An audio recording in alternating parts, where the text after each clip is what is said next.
of the terrorists. Remember, where they are right now remains a key question. Security search operations taking place across Jammu and Kashmir and in other parts of the country. Let's just go over very quickly to our colleague Tejinder. He joins us. Tejinder, what details are security forces able to derive from these screenshots? Toya, right now there are multiple inputs which security agencies are getting from various eyewitnesses in the area. There are certain videos which have emerged of the terror attack, and one such video has a grab of one of the suspected terrorists who carried out this terror attack. In this photo, the terrorist is seen holding an AK-47 series assault rifle. Though the security agencies are still looking for the terrorists who are still believed to be hiding in the area, they say that this terror attack happened in two different groups. The terrorists are believed to be 7 to 8 in number. One group believed to be 3 to 4. They carried out the firing. They identified the people, and there was another group of 3 to 4 terrorists that was standing at a distance from the spot where this incident did take place. This area is forested. There are huge forest, mountainous area, and this links with the place where the terror attack took place has borders with the district of Kishtwar, Doda. So in every possibility, the terrorists are hiding somewhere in the thick jungle of the area. There are natural caves, and the area has thick vegetation, so the topography of the area is also hampering the operations. But security forces have already deployed helicopters, drones to find out where these terrorists are hiding. And we saw yesterday the Lieutenant Governor of Jammu and Kashmir putting out a tweet that the anti-terror operation has already begun. The blood of the entire nation is boiling with this terror attack, and the perpetrators of this heinous terror attack would soon be identified and would be neutralized. Directions yesterday, what we are told, that after a Home Minister held a high-level security review meeting in Raj Bhavan, Srinagar, and he passed on directions to every security agency and top officials of all the security agencies who were present there, that he needs the result and result in the shortest possible time. So all efforts are being made by various security agencies to ensure that the terrorists who are responsible for this terror attack, they are located and they are neutralized at the earliest. Also, the Home Minister, what we are told, have instructed the security agencies to find out the local people who provided logistic support, who provided information and other facilities to these terrorists. They also need to be identified, and they also need to be taken to task as per the law. So directions have already been given. The operation is on. Elite para commandos from the Indian Army, they have also been dropped at the search operation site. The commandos from the CRPF are already there. The Special Operation Group of Jammu and Kashmir Police is also there. So a multi-agency, multi-security agency operation is underway right now in Pahalgam to trace out these terrorists. High-tech gadgets, including drones and other surveillance equipments, are being used to trace the footprints of the terrorists. Ishan, we'll come back to you in a second. Let's go over to our colleague Arunima. As we told you a little while earlier, Arunima is positioned right now in Srinagar. And just a few minutes ago, as we speak, there are visuals that she's bringing us from outside the hospital where she's stationed. Take a look. This is a ground report from just a few seconds ago. Take a look. Okay, the ambulances have started arriving. These are coffins and body bags which are being brought into the police control room. This is where the postmortem will be carried out, and these ambulances are one by one. They're all coming into the police control room to bring in the dead body so that the legal formalities are completed. I think I've already counted 10 ambulances and there are more coming in. So 26 people have died, and all 26 bodies are now being brought in after being brought from Pahalgam to the Maharaja Hari Singh Hospital here in Srinagar. Now these ambulances are ferrying the dead bodies, the mortal remains of those who died in that dastardly attack. There is a Jammu and Kashmir police security convoy also that is travelling with these ambulances. and the postmortem will be carried out here, and then from the police control room, once the postmortem related formalities are completed, the family members will be given a chance to take back the mortal remains. There is one more police vehicle that I can see, so the security bandobast is quite quite strong here, because I think the Home Minister is also expected to reach here, sir आप कुछ बता सकते हैं क्या? कुछ नहीं बता रहे। आपको कोई जानकारी है? क्या हुआ था कैसे? Okay, that was one family member who was here to get the body. Sir, कोई जानकारी? Okay, these are vehicles carrying the family members also.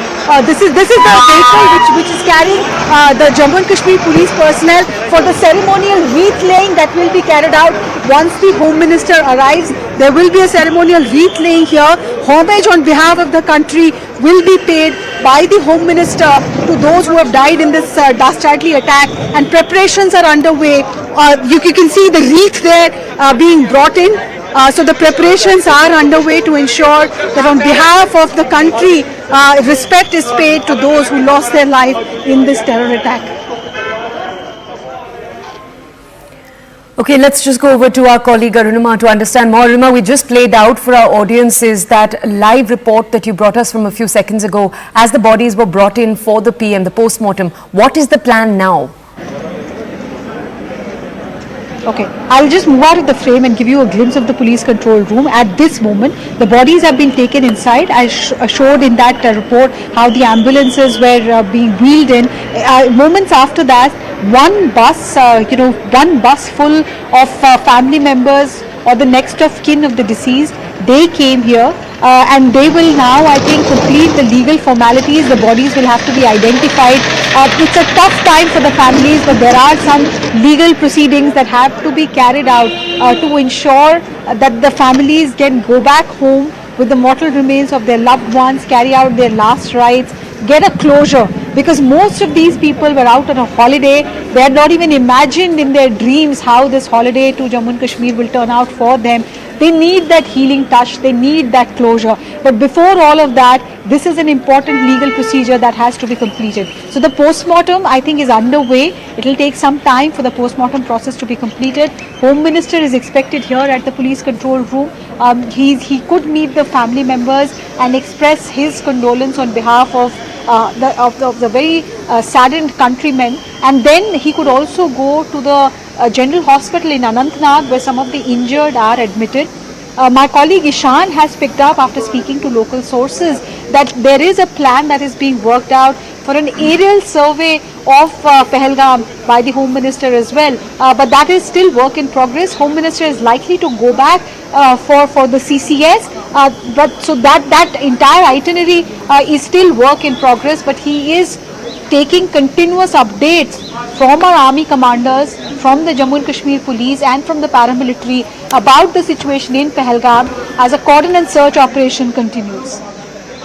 Arunima, thank you. Our colleague Arunima joins us live from Srinagar in this moment. As we told you right now, she's outside the police control center. She will continue to bring us live reportage on this story through the rest of the day. We're going to head into a quick break. On the other side, our 24/7 coverage of this story very much continues. This is CNN News 18's breaking news show. We'll stay here with this story.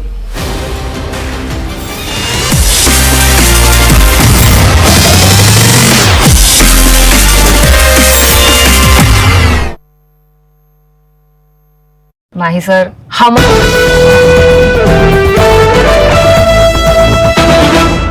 Now we are getting another breaking input as far as the story is concerned. Mi-17 flying over the mountains in Pahalgam. So this is the breaking input that we are getting at this point. Remember, we had in fact told you earlier that the search operation has intensified. Like our colleague Ishan Vani also mentioned, that there is a search of about 4 to 5 terrorists who in fact killed the innocent tourist in Pahalgam, and the search operation is still on. And I believe these are the visuals of that Mi-17, which is a which is in fact a Soviet-designed Russian military helicopter, which is in fact pressed into action for the search of these terrorists who are in fact, like Ishan also mentioned, is a very difficult terrain as far as Pahalgam is concerned, and that is why the search operation is in fact taking a bit of time, and this is one of the priorities of the government at this point, to neutralize those terrorists who were involved in the terror attack. Now, like we pointed out earlier, it was around 2:30 p.m.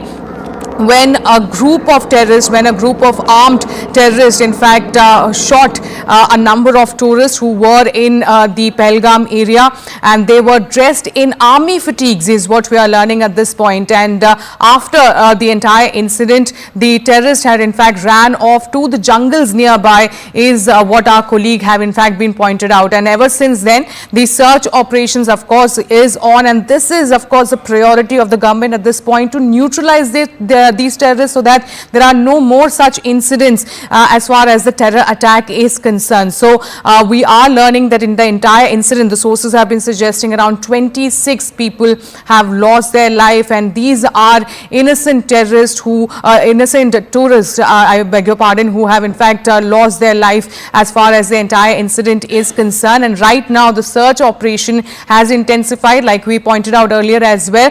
Dog squad, drones, all have in fact been pressed into action, and the latest is that Mi-17 is in fact flying over the mountains in Pahalgam in the search of the terrorists. So what we are like we pointed out earlier, that as far as the entire incident is concerned, all this took place yesterday at about 2:30 p.m.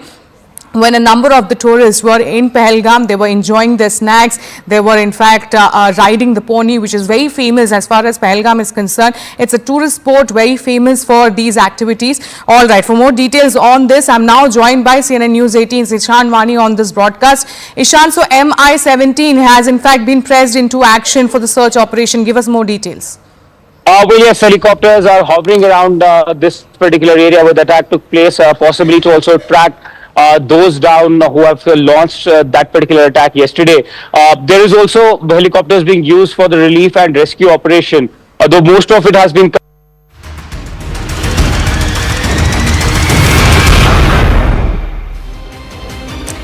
Welcome back. Thank you for staying with CNN News 18. We continue to be on the coverage of the drastic attack that took place in Jammu and Kashmir's Pahalgam. Now, terror bleeds Jammu and Kashmir once again as 26 tourists were killed in a terror attack in Pahalgam in what is the deadliest attack in the valley since the 2019 Pulwama strike. Now, the attack took place at Baisaran, a meadow accessible only on foot for by pony, where a group of tourists has gone visiting on Tuesday morning. Now, the survivors and the eyewitnesses say that the terrorists handpicked Hindu tourists and shot them dead. In fact, reports suggest that victims were asked to recite the kalma, which is a formal Islamic declaration of faith, and if they couldn't, they were shot. Several videos have come to the fore. The Resistance Front, a shadow group of the banned Pakistan-based Lashkar-e-Toiba terror group, has claimed responsibility for the attack. And meanwhile, Prime Minister Narendra Modi, who returned to New Delhi, cutting short his visit to Saudi Arabia, also took stock of the situation. Now, on his arrival, Prime Minister was briefed on the attack by Foreign Secretary NSA Ajit Doval and External Affairs Minister Dr. S.J. Shankar, who were present at the airport during this particular meeting. Now, Prime Minister will shortly chair the Cabinet Committee on Security meet. Meanwhile, Home Minister Amit Shah is in Jammu and Kashmir and taking stock of the situation, and Home Minister Amit Shah also chaired a high-level security meet and is expected to meet the victims at the hospital today. I'm now joined by CNN News 18's Ishan Vani, who is reporting live from Pahalgam, and Arunima, who is reporting live from Srinagar. Let me now go first across to Ishan Vani. Ishan, let's first talk about the death toll. Has there been an official number that has been released by the government, and what do we know about the injured and also the mortal remains of the dead? Has that been handed over to the families yet? Well, there's no statement from the government or any list that they have released. But what we know from our sources in the police and the police officials have confirmed to us that 26 have died, which includes a man from the Navy, one from the Air Force, an IB man from who was deployed in Hyderabad. Apart from him, there are other civilian tourists who are also there to enjoy their day as a tourist in Kashmir. Now, what has happened is that all of this has triggered a kind of panic. Although there is no need for tourists to panic at all. And the government has been trying to say this all along that there's no need to panic. But the panic is because, of course, there are families who are concerned about their loved ones who are traveling in Kashmir. And there's an active operation also going on in Pahalgam. So every vehicle which is entering Pahalgam is being thoroughly checked, and not a lot of tourists have been allowed here. We haven't seen any tourist activity taking place here. And even if you look at the market right now, it's completely deserted. Majority of the shops are closed. We yesterday saw a candlelight protest also taking place in Pahalgam, where people condemned this killing and said that this is hitting their livelihood, this is hitting their daily life, and this will definitely act as a blow to their livelihood while this crime has been committed. But if you look around, you will see the market is deserted. The people are looking at what the situation is outside. It's still early morning, but generally Pahalgam would be abuzz since early morning every day, and then people will go about doing their live normal routine, and this will be full with tourists. People will be eating at these eateries, but that hasn't happened today. Specifically because this is something which has sent shock waves among people, and this is something where people have actually condemned it. You will see now that Deputy Divisional Commissioner Kashmir is going towards that site where the attack has taken place. All the top officials are in Kashmir right now, taking stock of the situation, including the Home Minister, who will be in some time from now laying a wreath at the police control room in Srinagar. What we have been also given to understand that he has further schedules in Kashmir, and they are being finalized. And but this is something which has shocked Kashmir, and every socio-political organization, schools are closed. There's a band call by political parties, including the National Conference, the PDP. So religious outfits have also condemned this killing and saying that this is against the principles of Islam, that you can't kill any innocent civilian. And you will also notice behind me, my video will show you, these are the Mi-17 choppers taking sorties from this place. This is for the relief and augmenting of forces if needed for the deployment and quick deployment of security forces. But yes, this is a beautiful place, and shockingly what happened yesterday is even more devastating for the families who saw their loved ones getting brutally killed. The scenes were equally hard to watch for all of us here who saw these pictures and videos of people seeing their loved ones being shot at point blank. We spoke to some of these victims who were in shock. They said that they were identified and shot dead. They were here yesterday on this road looking for their loved ones, looking for their family members who they had lost, or they were unable to trace them for long hours because many of them were injured, taken to hospitals, and some did not know that in the midst of chaos, where did they go and where did they escape, and if they are fine. That was the scene yesterday. But the government is saying there's no need to panic for the tourists, and people should be feel safe. There is a security bandobast around the corner, and there's no need to be panicking at the moment. All right. I request you, Ishan, to please stay with us. I'm also joined by Payal Mehta, who's reporting live from 7 LKM, and also Akash Sharma, who is reporting live from the Defence Minister Rajnath Singh's residence. But before that, we are getting a breaking input at this point.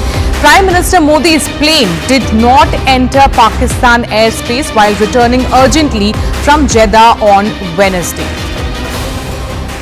I'm now joined by CNN News 18 Siddhant Mishra. Siddhant, this is a very crucial information that we are getting at this point, that Prime Minister Modi's plane did not enter Pakistan airspace. Well, that's right, Sharon. In fact, the SOP of using Pakistan's airspace has changed, and now Indian dignitaries do take Pakistan airspace. And in fact, the flight radar suggests that while returning from Jeddah, India 1 did not take Pakistan airspace, perhaps opted for an alternative route. Again, shows perhaps that this decision has been taken in the aftermath of Pahalgam terror attack. And in fact, right after the landing in New Delhi, Prime Minister Modi was briefed by Foreign Secretary Vikram Misri, NSA Ajit Doval, and EAM S. Jaishankar. So Prime Minister Modi's plane avoided Pakistani airspace and perhaps took an alternative route is also in a way sending out a strong message.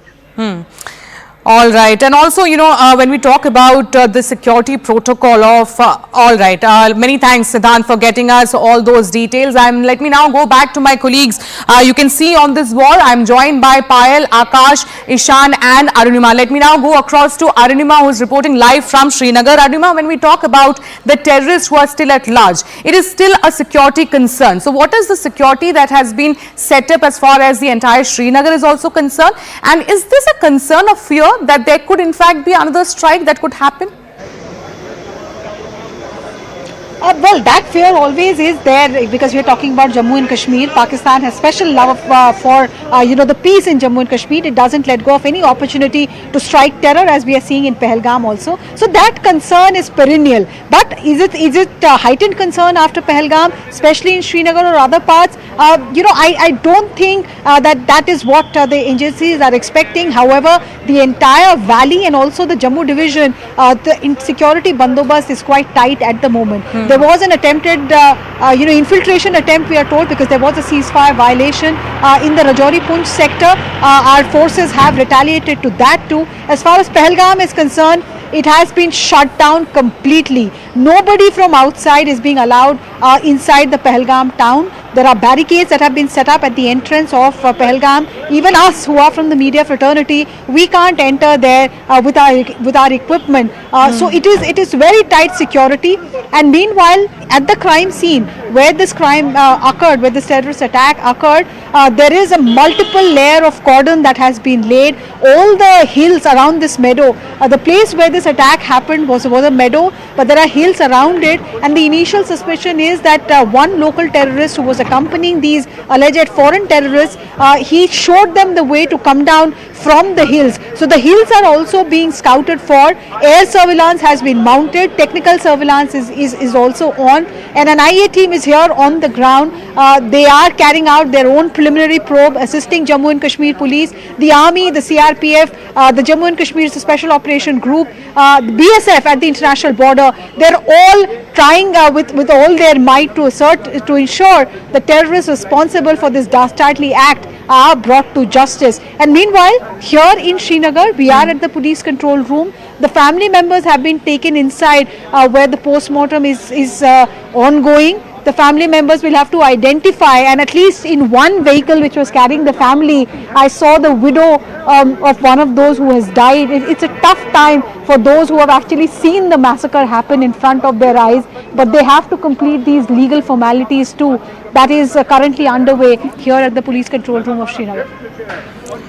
All right, so that's Arunima, in fact, reporting from Srinagar. She's in fact talking about how the security has been briefed up, and right now post-mortem of the deaths are in fact taking place at the point. I request all my reporters to please stay with us. We are in fact getting another breaking input as far as the entire incident is concerned. Now, what we are learning is that India's potential retaliation options, because of course now after this cowardly attack, there is going to be anyway a response from India, and the first point here is that conduct strikes like Uri or Balakot on TRF, Lashkar-e-Taiba and terror camps. So this could be one of the options. Second is step up the artillery fire along LOC to target Pakistani military posts. This could in fact be a second option in terms of retaliation. Now deploy intelligence and LED ops to neutralize the TRF and LET operatives. So this is the third option that could in fact be adopted by Indian authorities. Now repeat Balakot airstrike in POK or Khyber Pakhtunkhwa. So this is the other option that we are seeing at this point, and bolster counter-insurgency ops to eliminate terror networks is the another retaliation option that could in fact be adopted by India at this point, because all eyes are now going to be what is going to be the strategy as far as India is concerned. Let me now go across to my colleague Akash Sharma on this broadcast. Akash, of course, when we talk about the action that is expected from Indian authorities, it is something that going to be very powerful. But right now, the priority for the government is to neutralize and nab the terrorists who are still at large. it has been happening for a while now. We have seen multiple attacks in Jammu area, where in Rajouri and Poonch, there were specific attacks on the convoys where ambushes were laid, for the troops movement. We have seen, recently attacks in areas like Kathua, Doda, Kishtwar as well.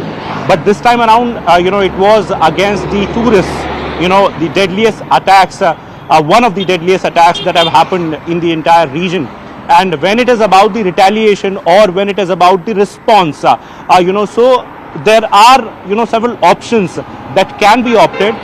Definitely, CCS meeting is going to happen where it will be deliberated as to what can be the response. All-out operation is something, that we are anticipating, in the entire Jammu and Kashmir region. We know that how agencies have been working, for last so many months, where Indian Army, in fact, intensified its deployment in the Jammu region, specifically south of Pir Panjal, where 3,000 additional troops were sent just few months back, for the counter terrorism. And in fact, we know that how we have the systems in place, we have the grid in place to stop the infiltration. But this time around, if at all, military action is being deliberated and is going to happen, then what are the options? We know that how capable, our forces, our services are. Specifically, if we talk about Indian Army and Indian Air Force, we have seen, the responses in the past where, surgical strikes were conducted, where air strikes were conducted.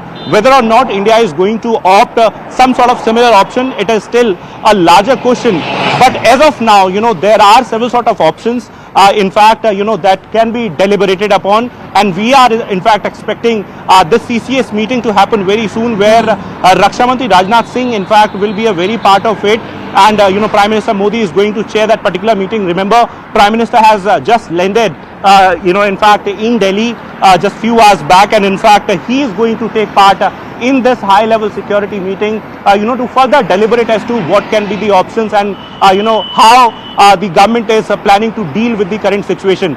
As far as this attack is concerned, so Arunima, Ishan and other colleagues have been reporting from on the ground that how these 26 individuals were targeted. They were asked for their identity, they were asked for their religion before the shootout in front of their family members. But at this point in time, what is going to happen next is the big question, and I'm standing outside Raksha Mantri Rajnath Singh's residence. Raksha Mantri has no engagement for the day, except the 4 p.m.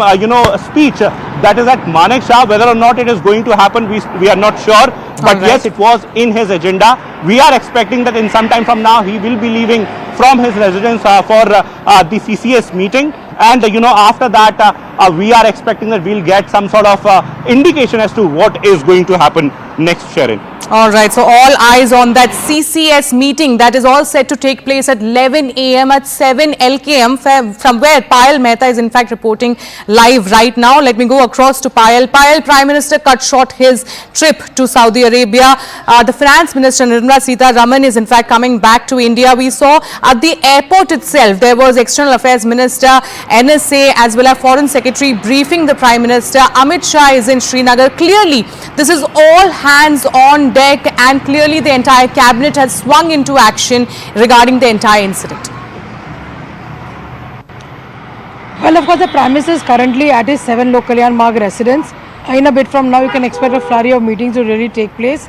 Like you explained, the Prime Minister came down, cutting short his trip from Saudi Arabia, came down to the national capital, was briefed at the airport by the NSA, by the Foreign Secretary, and of course Mr. Jaishankar, the Foreign Affairs Minister, who also came back with the Prime Minister from the trip of Saudi.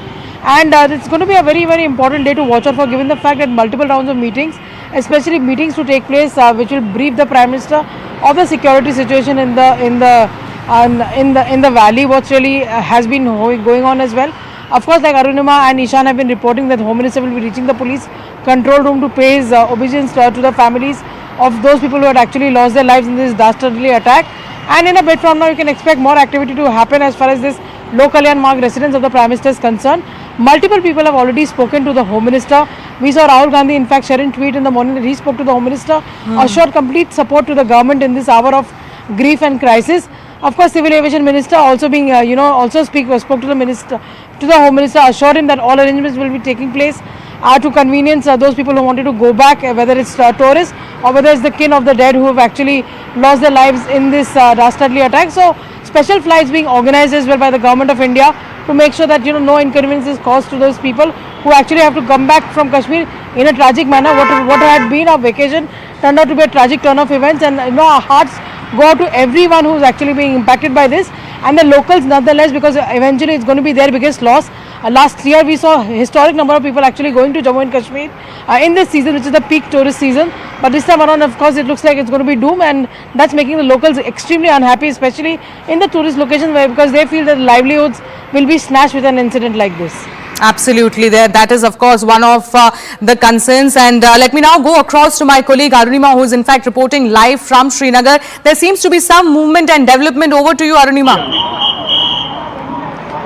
Yes, Shireen, this vehicle which you're seeing on your screen, 7146 vehicle, is carrying family members. I saw a teenage boy who has lost his father, and this traveler also, 1774. So these are vehicles which are carrying the family members, and just ahead of them are the ambulances which are carrying the mortal remains of the tourists who lost their lives in the dastardly terror attack yesterday. And by now I think at least 18 ambulances have come in.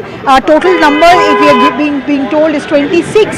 So total of 26 coffins will be brought here. There is a police hospital right behind the police control room. That is where the postmortem is being carried out, and the family members or the next of kin have been asked to come here so that they can identify the bodies. It's a legal formality. One understands, and I can see when these family members are going in, I mean, their facial expressions, from what you can see from here, tells you what a harrowing last 24 hours they have had, and there seems to be no end to the torrid times that they are facing. But this is a legal formality that has to be completed.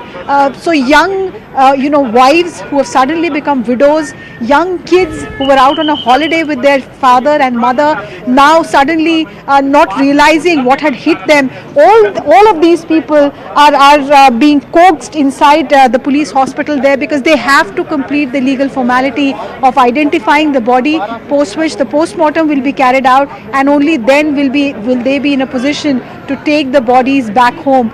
There are bodies to be taken to Raipur, to Jaipur, to various parts of Maharashtra, to Karnataka.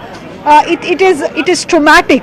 There are honeymooners here, wife who has lost her 5-day-old husband.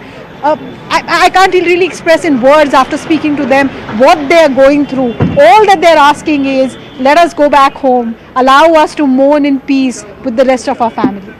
Absolutely, Arunima. There was in fact a harrowing incident that the entire people, the tourists there, had to go through. We have seen some of those tragic visuals that has in fact been coming in from Pahalgam. Let me also now go across to my colleague Sudat, who is in fact reporting from Karnataka. Sudat, I believe there are at least 2 families who have in fact lost their life as far as this entire incident is concerned. You spoke to the family members of those victims. What are they telling you? Well, yes, we are in touch with them. We just spoke to the wife of one of the victims from Shivamogga, Mr. Manjunath. CNN News 18 spoke to her, and she mentioned that, her husband was shot from afar, and even when she and her son offered to get shot by this terrorist, seeing that her husband was dead, they said that ask Modi to do that. And clearly, the family has yet to really feel what's going on. The reality of what's happening is yet to sink in for them. They're not even getting the time to really grieve in peace or mourn in peace and truly let it sink in about what the tragedy has taken place. What we hear is that Pallavi, in this case, Pallavi and her son and Mr. Manjunath had gone to Kashmir to celebrate the fact that her son actually secured 98% in the 12th grade or the second PU examinations here. But what was supposed to be a celebratory trip has seen an unfortunate, truly unfortunate end, a tragic end with Mr. Manjunath passing away. His body is set to arrive in the Shivamogga by around 6 p.m. today, while yet another body of Mr. Bharat Bhushan here at whose residence, near whose residence we are actually here, right here in Bengaluru, is set to arrive as well at around 3 p.m. at the Bengaluru International Airport. And what some of the families say or the neighbors say is that Mr. Bharat Bhushan was a truly dynamic man. He wanted to in fact set up his diagnostic center here in Bengaluru post the trip, but once again such dreams have been shattered here. You can see many families have been bereaved, and in Mr. Bharat Bhushan's case, he has just a 3-year-old son, and the wife now has to deal with the fact that a 3-year-old son has to be raised. It is yet to sink in for the little child about what has actually happened and how his dad has unfortunately passed away. She is seen actually grieving and mourning the loss with Minister Santosh Lad, who is right now here in Karnataka, who is right now in fact here in Srinagar itself, ensuring that all the bodies are flown back home. Preparations are in full swing. The Karnataka government is ensuring that all the bodies of at least 3 residents are brought back home as soon as possible. One more case, what we hear is that Mr. Madhusudan, who originally hails from Andhra Pradesh, but was a resident of Ramurthy Nagar area here in Bengaluru. He too has passed away, but more details are awaited in that regard. But yes, the harrowing tragedy that took place in Pahalgam yesterday has left many families bereaved, including some ones from Karnataka as well. We have to see how the government really retaliates from here and how the Karnataka government responds and offers any form of compensation to these families, even though nothing can really fill the void. Absolutely.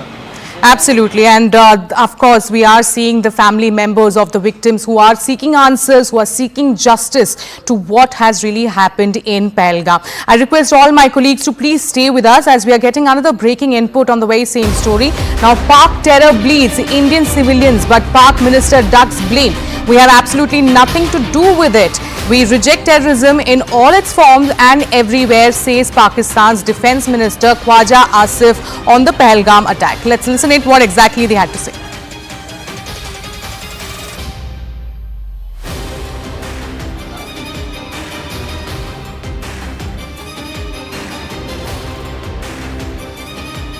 Practice करते हैं, क्या कहेंगे आप? पाकिस्तान का इससे कोई ताल्लुक नहीं है। कथित तौर पे ये सारी होम ग्रोन जो है इंडिया के खिलाफ जो है मुख्तलिफ जो उनकी सो कॉल्ड रियासतें हैं उनमें बगावतें हुई हैं। एक नहीं, 2 नहीं है, दर्जनों के हिसाब से। नागालैंड से लेके कश्मीर तक और साउथ में, छत्तीसगढ़ में, मणिपुर में, ये सारी जगह हिंदुस्तान की जो दिल्ली में जो हुकूमत है उसके खिलाफ बगावत हुई है। और ये होम ग्रोन है, लोग अपनी हुकूक मांग रहे हैं। एक हिंदुत्व वाली हुकूमत जो लोगों को एक्सप्लॉइट कर रही है, माइनॉरिटीज़ को, जिसमें मुसलमान भी हैं, जिसमें क्रिश्चियंस भी हैं, जिसमें बुद्धिस्ट भी हैं, उनको एक्सप्लॉइट कर रही है, उनका कत्लेआम कर रही है। ये उसके खिलाफ बगावत है, जिसकी वजह से ये वहाँ पे इस किस्म की एक्टिविटीज़ हो रही हैं। हम बिल्कुल कथित तौर पे इसका हमारे साथ कोई ताल्लुक नहीं है और हम किसी भी सूरत में जो है टेररिज्म को कहीं भी सपोर्ट नहीं करते और बेगुनाह लोग जो हैं वो कहीं भी जो है इस किस्म की जो जंगें हैं, लोकल जंगें जो हैं, उनका निशाना नहीं बनने चाहिए। इसमें कोई शक शुबे की कोई गुंजाइश नहीं है। हमारी नेशनल जो पॉलिसी है उसमें बिल्कुल कोई नहीं है। जो नॉन कम्बैटेंट है उनको बिल्कुल टारगेट नहीं करना चाहिए। लेकिन अगर कहीं पे जो है फौज है या पुलिस है जो जुर्म ढा रही है वहाँ पे हिंदुस्तान में लोकल लोगों में जो अपने हकूक मांग रहे हैं, जिनके बुनियादी हकूक भी उनको मुयस्सर नहीं है, तो अगर वो बगावत कर रहे हैं, हथियार उठा रहे हैं, तो इसमें पाकिस्तान को इल्ज़ाम लगाना तो बहुत आसान है। तो हमारे पास तो एविडेंसेस हैं, रोजाना एविडेंसेस हैं जो हम All right, let me now go back to my colleague Siddhant Mishra on this broadcast. Siddhant, on very expected lines, the statement that is coming in from the Pakistan Authority that we have nothing to do with this, and it seems that this is homegrown terrorism. Well, that's right. That has always been their standard reply. They are shameless people, and they have nothing to say what has happened in Jammu and Kashmir. It is completely been orchestrated, planned, and executed by Pak-based group and in fact backed Pakistani ISI. There's no doubt about it. They have never been liking the development taking place in Union Territory of Jammu and Kashmir in last few years. In fact, the annual budget of Jammu and Kashmir more than the annual budget of whole of Pakistan. Perhaps that's the difference between the two countries. They are not like UAE and other Middle Eastern countries have pledged their investments in Jammu and Kashmir. They are not looking that the tourism is getting situation is getting back to normal, and perhaps this is the reason that this cowardly, dastardly, and in fact, civilians, tourists were targeted this time. So, all right, there seems to be some error with that connection with Siddhant Mishra. We'll keep coming back to you, Siddhant, but right now we are getting another breaking input. Now, 2 terrorists neutralized in Baramulla. Infiltration bid has been foiled. So this is the breaking input that we are getting at this point, that 2 terrorists have in fact been neutralized in Baramulla. I'm now joined by CNN News 18's Tejinder Singh Sodhi on this broadcast. Tejinder, are these 2 terrorists also the ones who are involved in the Pahalgam incident? No, these terrorists were not involved in the Pahalgam incident because this is a fresh infiltration bid that the army has foiled. Pahalgam is in South Kashmir, whereas in Uri is in Baramulla. So the army says that they noticed a group of 2 to 3 terrorists who were trying to infiltrate into the Indian territory from Pakistan occupied Kashmir in the Sarjivan area, which is on the line of control in Uri Nala area of Baramulla. This group of terrorists was challenged by security forces, and which resulted into a firefight. There was an encounter which resulted when these terrorists were spotted by the army.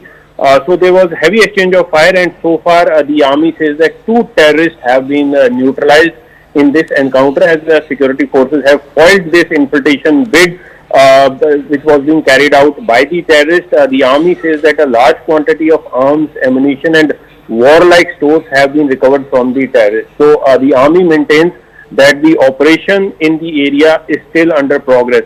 So it clearly demonstrates that on one side, when the terrorists who are still in India, who had come from Pakistan, they are carrying out a mayhem by targeting civilians, by killing civilians. On the other hand, Pakistan continues to 2 terrorists have in fact been neutralized in Baramulla is the latest update that Tejinder Singh Sodhi is in fact getting at this point. With that, we'll slip into a short break. More news and update on the other side.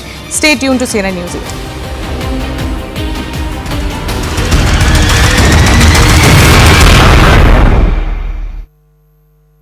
लाल रंग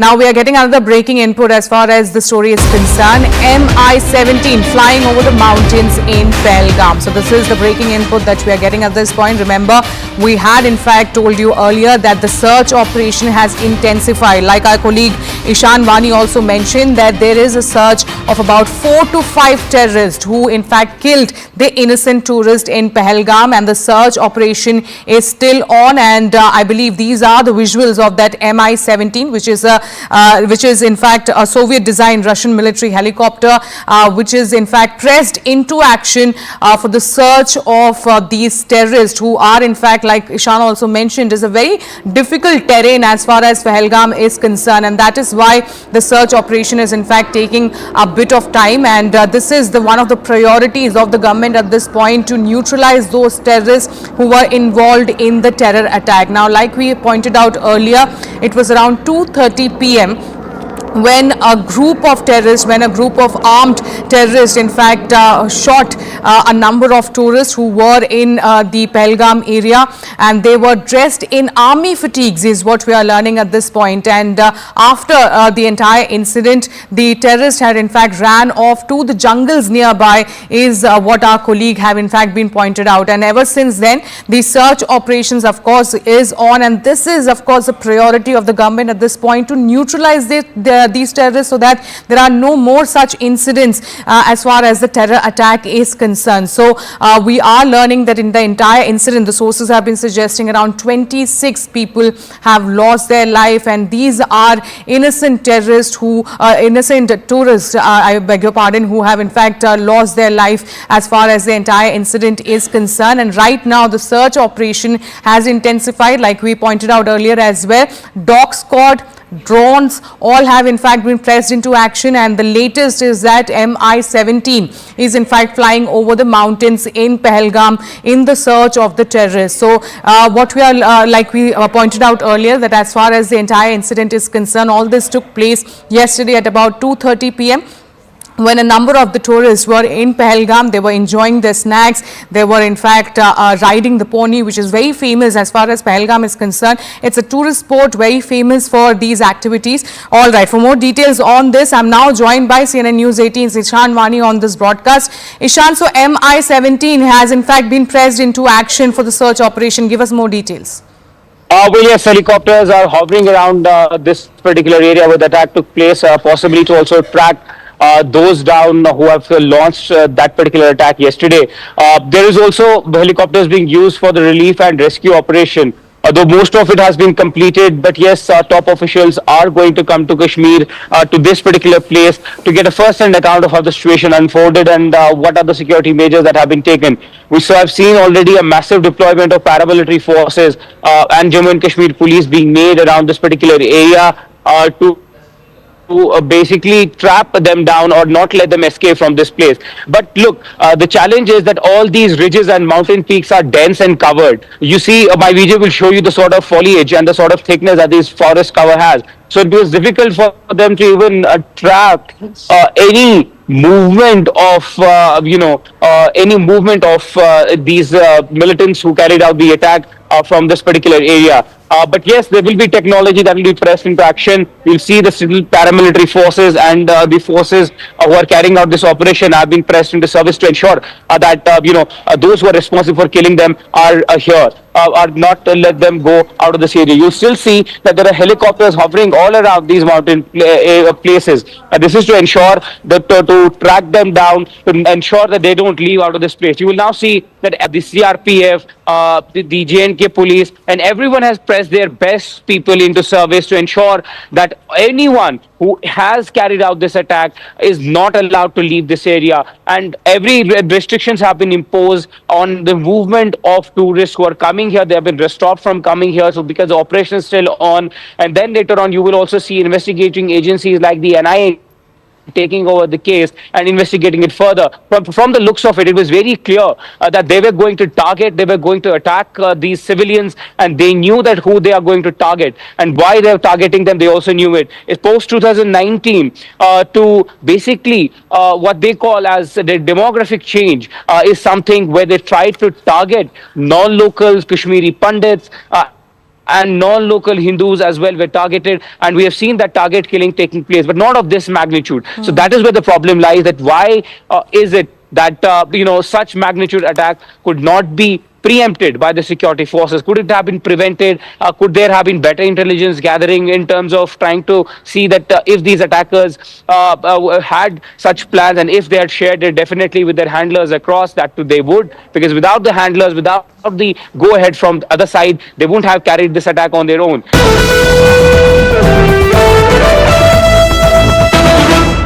Now we are getting another breaking input as far as the story is concerned. Mi-17 flying over the mountains in Pahalgam. So this is the breaking input that we are getting at this point. Remember, we had in fact told you earlier that the search operation has intensified. Like our colleague Ishan Wani also mentioned, that there is a search of about 4 to 5 terrorists who in fact killed the innocent tourist in Pahalgam, and the search operation is still on. And I believe these are the visuals of that Mi-17, which is in fact a Soviet-designed Russian military helicopter, which is in fact pressed into action for the search of these terrorists who are in fact, like Ishan also mentioned, is a very difficult terrain as far as Pahalgam is concerned, and that is why the search operation is in fact taking a bit of time. And this is one of the priorities of the government at this point, to neutralize those terrorists who were involved in the terror attack. Now, like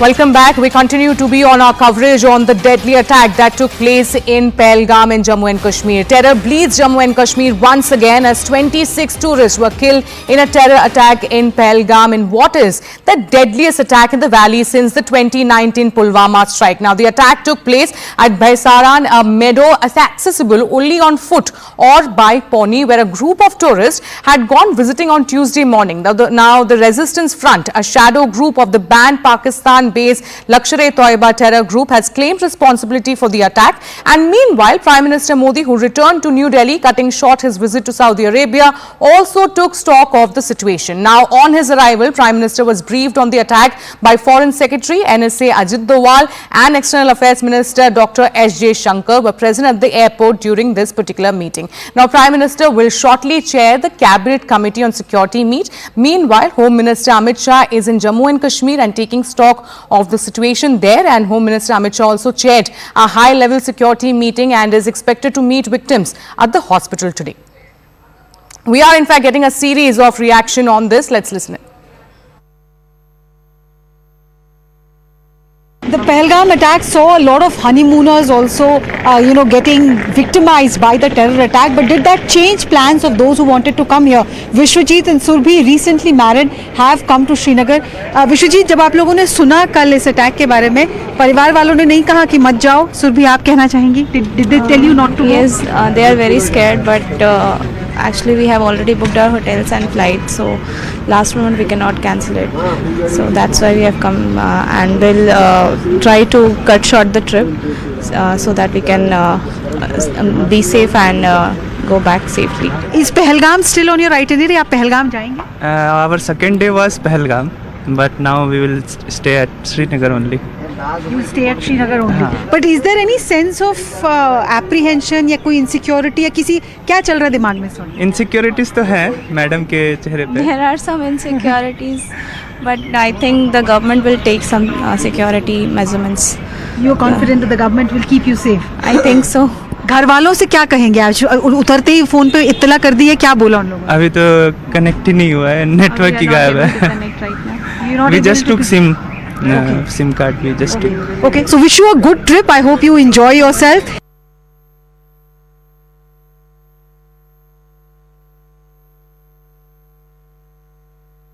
आप लोगों के पास इस वक्त क्या जानकारी है, क्या हालात है?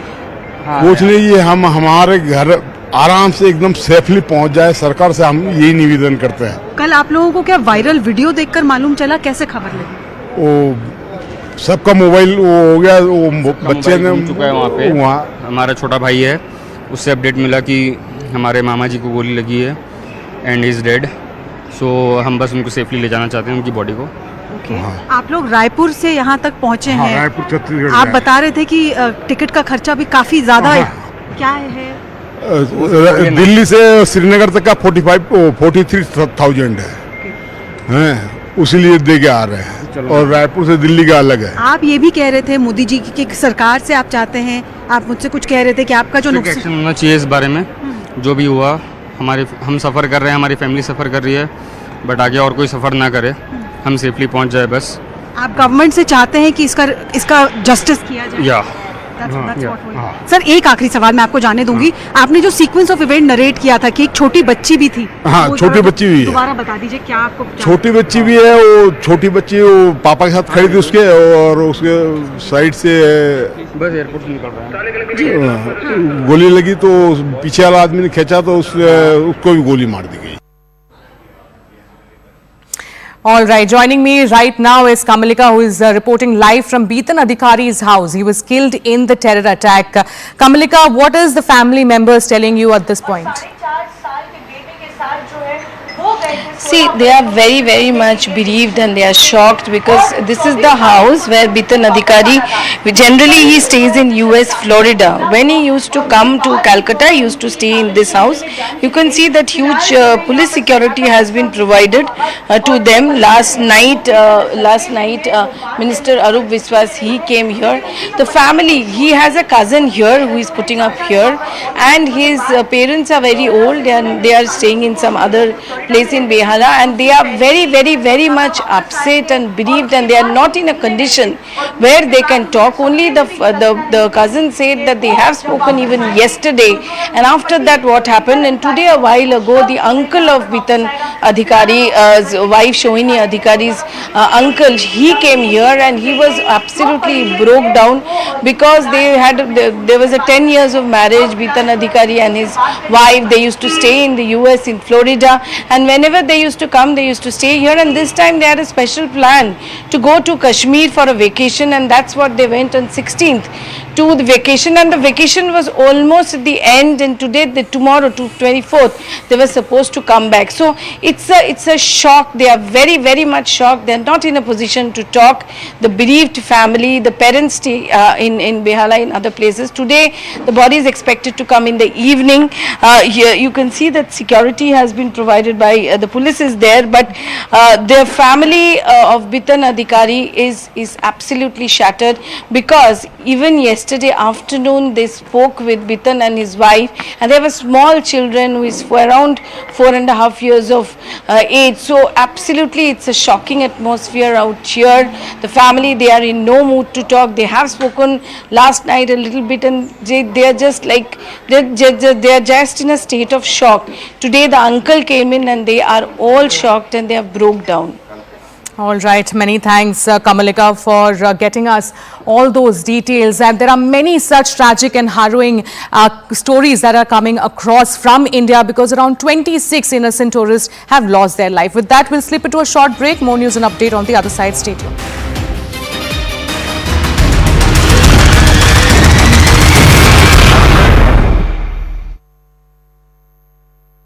Brought to you by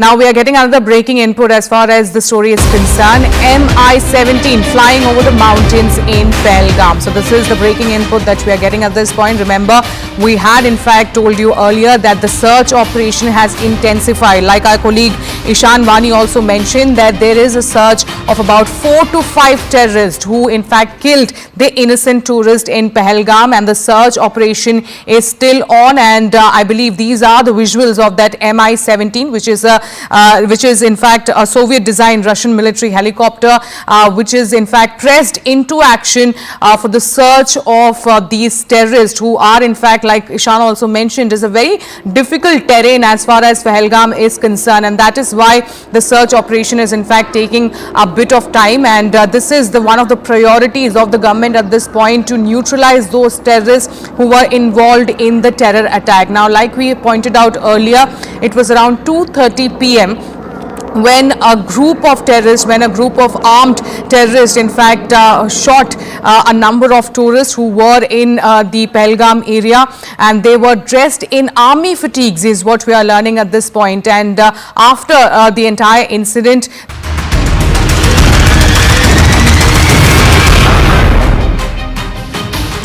welcome back. Thank you for staying with CNN News 18. Now let's talk about how after the terror attack, tourists are forced to leave Srinagar, thus witnessing a rush at the airport.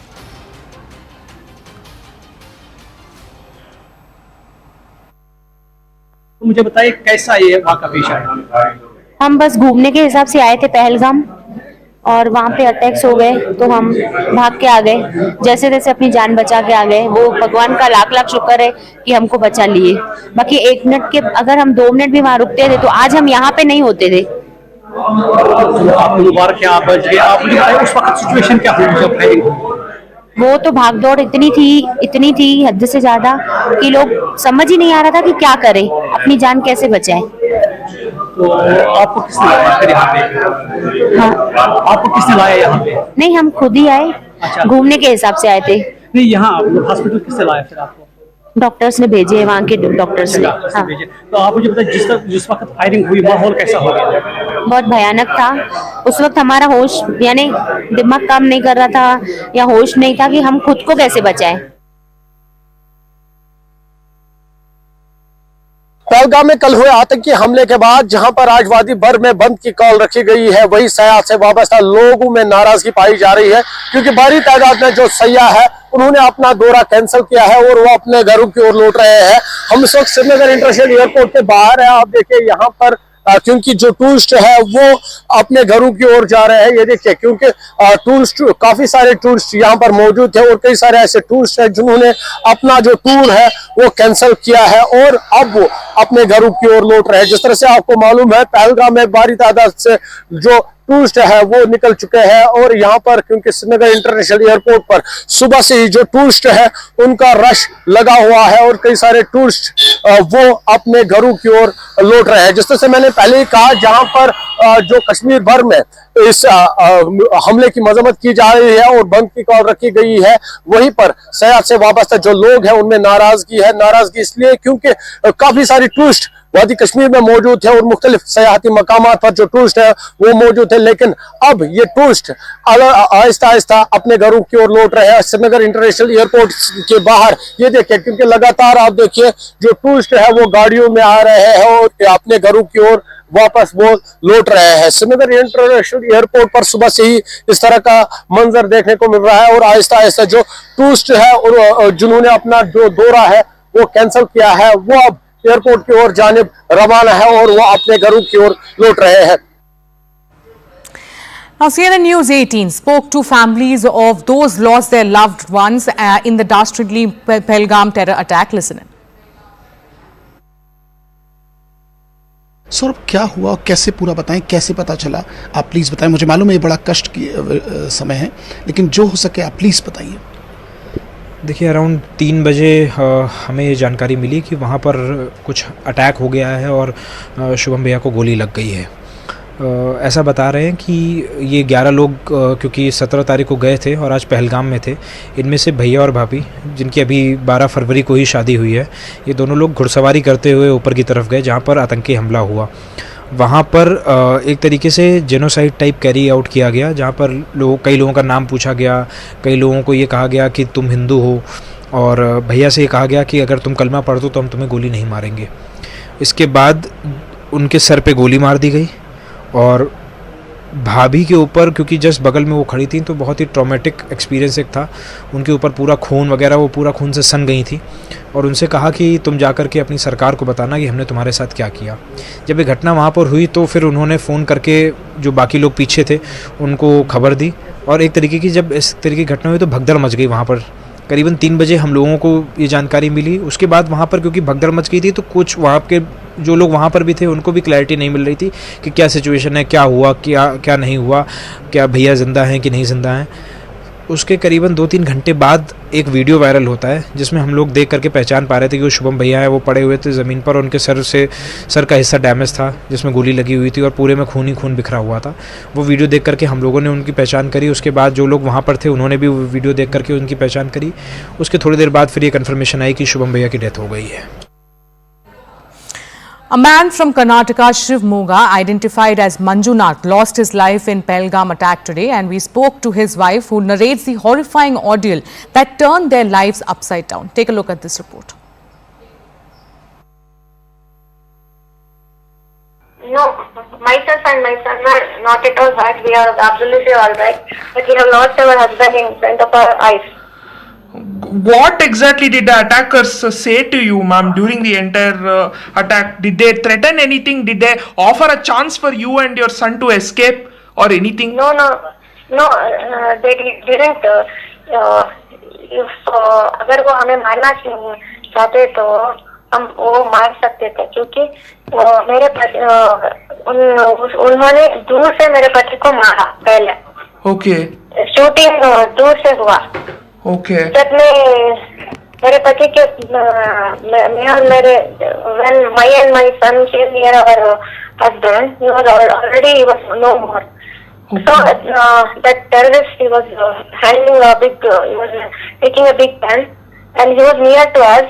So I shouted at him, "You have killed my husband, so you please kill me also." Even my son also said, "एक कुत्ते मेरे पापा को मारना, हमें भी मार दो." So he said, no, tell to Modi. He said like that and he went away. Okay. Mom, if he wanted to kill us, he would have killed, but he didn't kill us. Actually, according to me, they have targeted only male because no female have hurt. But if they have hurt accidentally, but mainly they have targeted men. Oh, okay. Ma'am, were there any other family members with you? Who have you actually come with to Kashmir, ma'am? Sorry? Who else have you come to Kashmir with, ma'am, apart from your husband? Only 3 of us. My husband, me, myself and my son.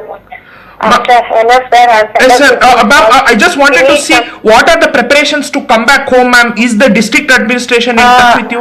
Yes, they are helping, and I have gone from Karnataka, Shimaga, Karnataka के MP Raghavendra sir ने हमें phone किया था और बैंगलोर के MP Tejasvi Surya sir यहाँ आ रहे हैं, कल मुझे मीट करेंगे, सब लोग मुझे हेल्प कर रहे हैं। स्टेट गवर्नमेंट मेरा हेल्प कर रहा है और यहाँ के लोग भी हेल्प कर रहे हैं। सेंट्रल गवर्नमेंट का मुझे पता नहीं, लेकिन मुझे तो कॉल आया मेरे गांव से। Now, Santosh Jagdale is one of the victims of the Pahalgam terror attack. His daughter Aswari Jagdale, in an exclusive conversation with CNN News 18, says that the terrorists confirmed the faith of the victims before shooting them. Listen. Anavri Jagdale, her father was shot today. Ma'am, बहुत-बहुत धन्यवाद हमारे साथ बात करने के लिए। बताइए क्या हुआ आपके पिताजी के साथ? बेटा वाली घूमने गए थे, जहाँ पे मिनी स्विट्जरलैंड करके एक स्पॉट है, जहाँ पे बहुत सारे टूरिस्ट लोग थे और अचानक से फायरिंग शुरू हुई फ्रॉम नोवेयर दोपहर के टाइम में, और कुछ आतंकवादी होंगे शायद, अभी उनको आतंकवादी हम लोग बोलते हैं, तो पता नहीं कौन थे। तो आप कितने लोग थे मैम? आपके परिवारजन कितने लोग थे वहाँ पे, ये जो टूरिस्ट स्पॉट? मेरे परिवार को पकड़ के 5 लोग हम लोग थे। हमारे साथ मतलब हम जैसे घूमने आए थे वैसे बहुत सारे टूरिस्ट यहाँ पे घूमने आए थे, अलग अलग जगह से ही होंगे शायद। तो उन्होंने ऐसे सबको, मोस्टली जेंट्स को पकड़ के गोलियां मारी है। उनको पूछा कि तुम्हारा मजहब क्या है, तुम कौन हो, हिंदू हो या मुस्लिम हो। मेरे पापा को मैं अपने पापा का भी इंसिडेंट बताऊंगी, बाकी मुझे किसी का कुछ पता नहीं है। जी बताइए। सामने बैठे थे वो, जब गोली फायर कर रहे थे तो वो एक लड़का यंग ही होगा, वो आया गन लेके और उन्होंने मेरे पापा को उठाया और बोला कि आजान पढ़े। तो कुछ नहीं बोले वो पहले, तो फिर बोला कि तुम लोगों ने मोदी को सर पे चढ़ा के रखा है, तुम्हारे वजह से हमारा मजहब खतरे में है, मोदी को तुम लोगों ने बहुत चढ़ा के रखा है, इसलिए हम लोगों को तकलीफ हो रही है। सब बोला कि तुम लोगों ने ऐसे न्यूज़ बनाया है कि हम तुम्हारे बच्चों को और औरतों को मारते हैं, हमने कभी किया है क्या कुछ गलत तुम लोगों के साथ? और बोले कि आजान पढ़ो नहीं तो मार दूंगा। पापा मेरे हिंदू है, हम लोग हिंदू है, मराठी है, हमें कुछ नहीं पता है। तो उन लोगों ने डायरेक्टली गोलियां मार दी मेरे पापा को मेरे सामने। मेरे साथ मेरे चाचा भी थे, उनको भी गोलियां मारी मेरे साथ, और हम जिधर छुपे थे वहाँ पे और भी एक फैमिली थी, उनमें से भी 2 लोगों को गोली मारी। और हमारे ऑपोजिट साइड पे एक टेंट था, वहाँ पे भी बहुत सारे थे, वहाँ पे भी कुछ लोगों को, मतलब मोस्टली सब जेंट्स को ही इन लोगों ने मारा है सर। और अनेरी बाकी जो लोग थे आपके साथ, जो विमेन थे, जो बच्चे थे, उनके साथ कुछ किया इन लोगों ने? आप लोग वहां से कैसे निकले, मतलब how did you escape from there? कुछ नहीं किया है। जब वो लोग भाग गए वापस उधर से, तो हम लोगों ने अपने लोगों को उठाने की कोशिश की, बट हम कुछ नहीं कर। And with that, we have come to the end of this bulletin, but we'll continue our coverage on the cowardly attack that took place in Pahalgam.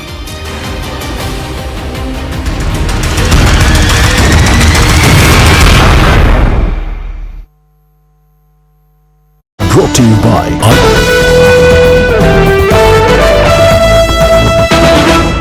Now we are getting another breaking input as far as the story is concerned. Mi-17 flying over the mountains in Pahalgam. So this is the breaking input that we are getting at this point. Remember, we had in fact told you earlier that the search operation has intensified. Like our colleague Ishan Wani also mentioned that there is a search of about 4 to 5 terrorists who in fact killed the innocent tourist in Pahalgam, and the search operation is still on. And I believe these are the visuals of that Mi-17, which is in fact a Soviet-designed Russian military helicopter, which is in fact pressed into action for the search of these terrorists who are in fact, like Ishan also mentioned, is a very difficult terrain as far as Pahalgam is concerned, and that is why the search operation is in fact taking a bit of time. And this is one of the priorities of the government at this point, to neutralize those terrorists who were involved in the terror attack. Now, like we pointed out earlier, it was around 2:30 p.m.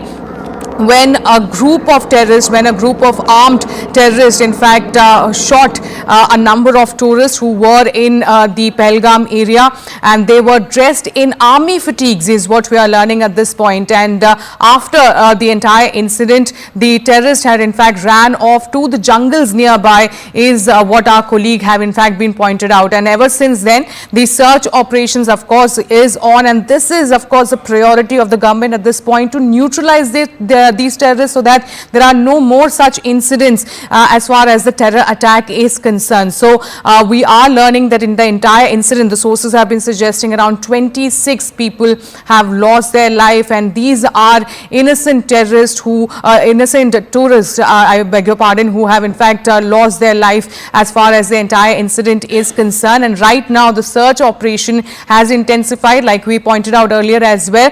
Dog squad, drones, all have in fact been pressed into action, and the latest is that Mi-17 is in fact flying over the mountains in Pahalgam in the search of the terrorists. So what we are like we pointed out earlier, that as far as the entire incident is concerned, all this took place yesterday at about 2:30 p.m. when a number of the tourists were in Pahalgam. They were enjoying their snacks. They were in fact riding the pony, which is very famous as far as Pahalgam is concerned. It's a tourist sport, very famous for these activities. All right, for more details on this, I'm now joined by CNN News 18's Ishan Wani on this broadcast. Ishan, so Mi-17 has in fact been pressed into action for the search operation. Give us more details. Well, yes, helicopters are hovering around this particular area where the attack took place, possibly to also track those down who have launched that particular attack yesterday. There is also helicopters being used for the relief and rescue operation, though most of it has been completed. But yes, top officials are going to come to Kashmir, to this particular place, to get a first-hand account of how the situation unfolded and what are the security measures that have been taken.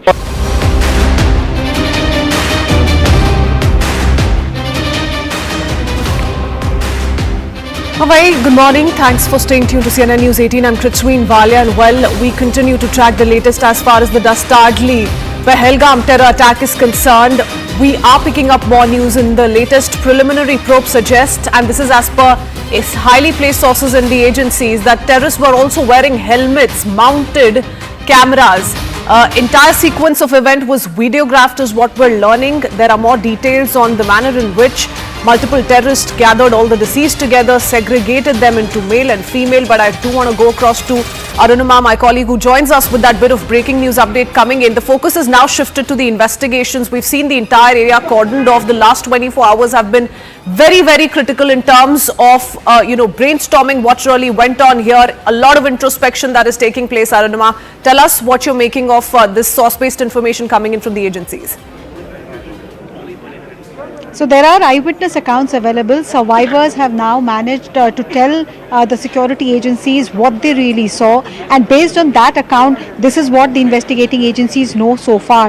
At around 2:30 this attack unfolded. I think it was all over by 3 p.m. and this ensuing half an hour, the unsuspecting tourists, most of them who were enjoying the lush meadow, having a good time there. The weather was clear, the weather was nice, and suddenly a group of three gunmen who were apparently dressed in military-like fatigues. They asked all those who were in that spot to gather together, and they were then segregated into groups of two, male and female. There is no clear mention of what they did to the children, because there were a lot of children as well. In fact, I can see the vehicles which have brought back the families. There are children as young as 5-year-old. There are some pre-teens, some who are teenagers. So there were children of all age groups. But these terrorists segregated the groups into male and female and focus their attention on the male group, asking them for their name and for their religious identity. At least one eyewitness account suggests that her husband was shot dead because his name sounded like a non-Muslim name. That's one account. And then it looks like that there were other terrorists who were at a distance, because one survivor account suggests that the deceased actually got a sniper shot and he died. There was some indiscriminate firing as well. And some people, postmortem is still on, so the exact cause of death will be ascertained. But the preliminary probe seems to suggest that some people died of blood loss. They got a bullet injury below their waist in their limbs. Had they been given medical attention in time, they perhaps would have lived. And that is making the agencies wonder if the spot was also chosen with a lot of deliberation, knowing fully well that this was not a motorable road. You would have to come to the nearest medical center on a horseback, and if you're severely injured, if you have a bullet injury, then a 45 minutes to a 1 hour journey on a horseback to get you the nearest medical aid could be the difference between life and death. And that is making them wonder if this was done with proper planning, if a proper plan was in place. And this videographed element, they were wearing apparently cameras, helmet mounted cameras, which we have seen get used in Rajouri Poonch also when the trucks were attacked, and this helmet mounted camera footage is then used as propaganda video by TRF. So there is a possibility that was the purpose of these helmet mounted cameras as well. Okay, all right. Many thanks for that quick update, Arunima. I do want to emphasize more on, what explains this kind of a scenario given the geographical difficulties that come into play. We've all been talking about how Baisaran, this meadow was about 6 kilometers ahead of Pahalgam. There was no access by any vehicles, non-vehicular route really. So you either travel to that particular valley area by foot or by ponies, and that perhaps what made bringing back some of those injured so very difficult. Coming back to you in just a bit, but going across to Akash, who joins us with more. Akash, we're also picking up news of how the Raksha Mantri is going to be briefed by the Army Chief. Get us more details on what you're learning. Right, Raksha Mantri has just reached the South Block. In fact, we are learning that high-level security meeting is going to happen in South Block before the CCS meeting. And I'm learning, that Indian Army Chief is going to brief, Raksha Mantri on what has happened and how the operations are progressing as of now. Because remember, Indian Army is carrying out the search operations as of now. And, they are looking for those who are behind the attacks. And in fact, we know that how a joint operation was launched yesterday. But as of now, we are learning that in some time from now, a high-level meeting is going to start. And Indian Army Chief is going to brief Raksha Mantri on the entire operation as of now and also on the attack that has happened yesterday, Krithvi. Okay, so a lot of high-level meetings are going to take place through the day. Do remember the Prime Minister's cut short his visit as well. He's back in the national capital. He's going to be holding some of these crucial meetings. Going across to Arunima for a quick update as well. Arunima, yes, like you were rightly pointing out, it was so very difficult to bring back some of those injured, ensure that they're given medical treatment in time, given the geographical or the topographical challenges in play as far as the Baisaran Valley is concerned. Give us a sense of what's happening in the latest. We're told that the mortal remains of the deceased have been brought back from the Pahalgam hospital to Srinagar. Yes, I am coming to you live from the police control room, and the Chief Minister of Jammu and Kashmir, Omar Abdullah, has just arrived, and also Lieutenant Governor Manoj Sinha. There is a wreath-laying ceremony at the police control room where Home Ministry is also expected. And just behind this PCR is a police hospital where the ambulances have brought back the mortal remains of those who lost their lives yesterday. Buses and smaller vans carrying the survivors have also arrived. Most of them have the heartbreaking, heart-wrenching task of identifying the dead body. They've had a torrid last 24 hours. For example, I was speaking to one family. The husband and the wife had been married for 2 years. They were living in UAE. They traveled because there was a wedding in Himachal Pradesh, and they thought they will utilize this opportunity to spend some quality time together in Kashmir. The husband got shot in his leg. And the wife yesterday, when she was brought back, okay, there's one more bus which is carrying the family members. So these buses are carrying family members continuously. The ambulance continues to bring in the bodies. There's one survivor who's inside that ambulance. I can see her totally distraught and disheveled. So going back to the eyewitness account that we heard, this family, this couple from UAE, the wife got to know only a short while ago when finally her brothers and the rest of the family came to meet her. That is when the news was broken to her here that she has lost her husband. All this while she was given the impression that he's injured. So that's the kind of heart-rendering scenes that's unfolding here at the police control room hospital. Okay, many thanks, Arunima, for getting us that quick update. You know, we'll keep coming back to you. There's lots that's going to take place in Srinagar as well. Home Minister's already in Srinagar. He's personally monitoring the situation. We've been hearing from top officials in the government as well on how the Home Minister is taking stock of the entire situation. He is going to be in the control room monitoring each and every aspect of the investigations as well. Do remember, para forces have also been brought in. Apart from that, there are 2 battalions currently stationed that are looking at the security system or the security apparatus in Pahalgam. Zaka Jacob is with us in the studios as well. Zaka, we've been tracking responses coming in from Pakistan. We see world leaders come together, condemn this dastardly attack. Needless to say that the entire world stands with India at this point in time, but this is also given a call once again for renewed introspection on what more needs to be done, and a lot more needs to be done. Oh, absolutely. I mean, India has to respond, and India has to be seen to be responding. I mean, the last major attack that we had of this fashion was in Pulwama in 2019, and we saw the response to that through Balakot.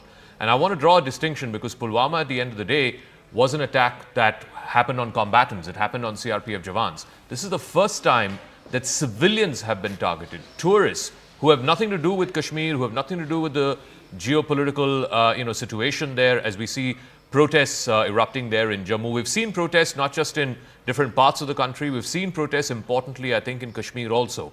A lot of ordinary Kashmiris, people who are involved in the business of tourism, people who benefit from the local economy there because of this huge influx of tourists, a lot of them have come out and protested. And I think that's an important thing to underline. But I think the big picture, the meta picture is this. Number one, the Prime Minister will be convening an emergency meeting of the Cabinet Committee on Security. That's going to happen anytime post 11 o'clock is what we're given to understand. What we're seeing in the bottom part of your screen are the convoys of the Chief Minister, the Lieutenant Governor, the Home Minister, who is of course there at the Police Control Room headquarters in Srinagar. He will be paying his respects to those who died, and then subsequently he will be going to Pahalgam as well. Now, the onus of the response, of course, is on the security establishment, it's on the political establishment. And the nature of the response is going to be in 2 parts, I reckon. The most proximate response, of course, is to try and find out who are the 4 terrorists who are behind the attack, this dastardly attack that we saw in Pahalgam yesterday. There are still 4 of them, we understand, who are out at large. So the most proximate response would be to hunt them down and to neutralize them. That is going to be the step number 1. That's going to be the most proximate response. And then you have the question of what do you do to deal with this fount of terror? Like India responded through Balakot or through the surgical strikes in 2017 after the Uri attacks, India will have to respond. Not least because we have seen the comments made by the Pakistan Chief of Army Staff just a week ago, speaking to overseas Pakistanis and saying, Kashmir is our jugular vein and we'll never let our jugular vein go away, and that Indians and Hindus and Muslims are essentially 2 different people in 2 different nations and so on. And then a week later, this happens. So India, I don't think, has a strategic choice here to be seen as not responding. It has to respond to Pakistan. The question is, what is the nature of that response? What can India do in a way that the response is seen as A, proportionate, and more importantly, seen as a deterrent? Because you know this, Kritzween, I mean, in military parlance, the whole point of any military response to this kind of asymmetric warfare is to ensure that there is enough pain for the enemy that he does not carry out or dare to carry out something similar for a sustained period of time. So I think deterrence is going to be the key. Akash is there. He's been speaking to top defense establishment sources. I believe that the Chief of Army Staff, General Dwivedi, will be briefing the top political leadership, including the Prime Minister, at 7 LKM very soon. He's going to lay out a range of options for the political leadership to take a call. That these are the 3 or 4 options in front of us. The ultimate arbiter or the ultimate authority who will take the call on what the nature of India's response will be to what we saw in Pahalgam yesterday is the Prime Minister and the political leadership. And the nature of that response will pretty much determine the course of India-Pakistan ties, the course of India's response to terror, as it were, for the foreseeable future, as we see the convoy of Home Minister Amit Shah arriving there at the police headquarters in Srinagar. Kritsween, you can walk us through these pictures. Okay, so these are visuals coming in from the police control room in Srinagar. As Zaka was also pointing out, a lot of high-profile movement is going to be witnessed over the next few hours. The Home Minister personally monitoring the situation there. He's also going to be in attendance as far as the wreath-laying ceremony is concerned. He's going to be, he's going to be at the center of that. Going across to Arunima, she joins us with more on these visuals coming in from Srinagar. Yes, can you tell us a little bit about what's going on here, Arunima? Home Minister has just arrived. We just saw before the Home Minister's arrival, Chief Minister Omar Abdullah, followed by him, followed by Manoj Sinha. And just now, just a minute ago, Home Minister Amit Shah has also come to the police control room. The top brass of the Jammu and Kashmir police, the paramilitary, the military, NIA officials, BSF officials, IB officials who have come in from Delhi, they're all here to pay their last respect. The family members, the survivors, those who lost their loved ones, they were been brought here for the last 1.5 hours or so. So there is an opportunity for them to meet the Home Minister and share with him firsthand what they saw, what they experienced. Home Minister on behalf of the country is expected to assure them that justice will be done, that Government of India will avenge this. And post that, I think in a few minutes from now, you will start getting visuals of the wreath-laying ceremony that will be underway. Okay, and we have these visuals. Arunima, keep talking to us, but a quick interruption there. Home Minister Amit Shah on our screens, he's going ahead with the wreath-laying ceremony as was being discussed. So keep talking to us, but these are live visuals coming in of the Home Minister as you see on your screens as well. Yes, Arunima. Yes, so the Home Minister is leading the countrymen in paying his last respect to those who have lost their lives. Usually such scenes are reserved for combatants, for men and women in uniform. But what has happened to these Indians is no less, and Home Minister and the country's establishment feels that they deserve this kind of final farewell, because what has happened to them is a dastardly attack. They have become the victims, but it is an attack on the soul of India. In fact, one survivor from Karnataka says the wife and the husband along with their child had come for a holiday. The child apparently challenged the terrorist saying, "You've killed my father, kill me also." And the terrorist turned around and said, "Go tell that to Modi." So there's no doubt in anyone's mind that these people were killed not because they were tourists, not because they were from Maharashtra or Karnataka. They were killed because they are Indians, and they were killed because these terrorists wanted to send a message to the Indian establishment. So the Indian government, Home Minister Amit Shah, by paying his last respect along with CM Omar Abdullah and LG Manoj Sinha along with other officials, is just letting these bereaved families know that the country is standing firmly with them, and this will be avenged at whatever the cost. The country is going to avenge this. That healing touch, those words for those who have had a harrowing time in the last 24 hours would mean a lot, because Home Minister Amit Shah is in effect one of the top two most important people in India's government and central government. For him to reach out to these family members and pay his last respect on behalf of the country to the deceased will perhaps give them some kind of a sense of justice, that yes, Government of India has not abandoned them and justice will be done eventually. Important to also underline the fact that Home Minister Amit Shah was rushed to Srinagar immediately after receiving news of yesterday's attack. The Prime Minister was on a 2-day visit to Saudi Arabia. He cut that short and he's come back, landed early this morning. These are extremely poignant images. The Home Minister has been part of such deeply sorrowful farewells in the past, but mostly, as Arunima said, it was in the case of paramilitary force personnel who were killed. This is perhaps for the first time that he's also part of a farewell ceremony for civilians, non-combatants, tourists, whose only crime or whose only fault really was that they happened to be at the wrong place at the wrong time. He's laid the wreath, and then he has proceeded to the place where the family members were gathered of the ones who perished.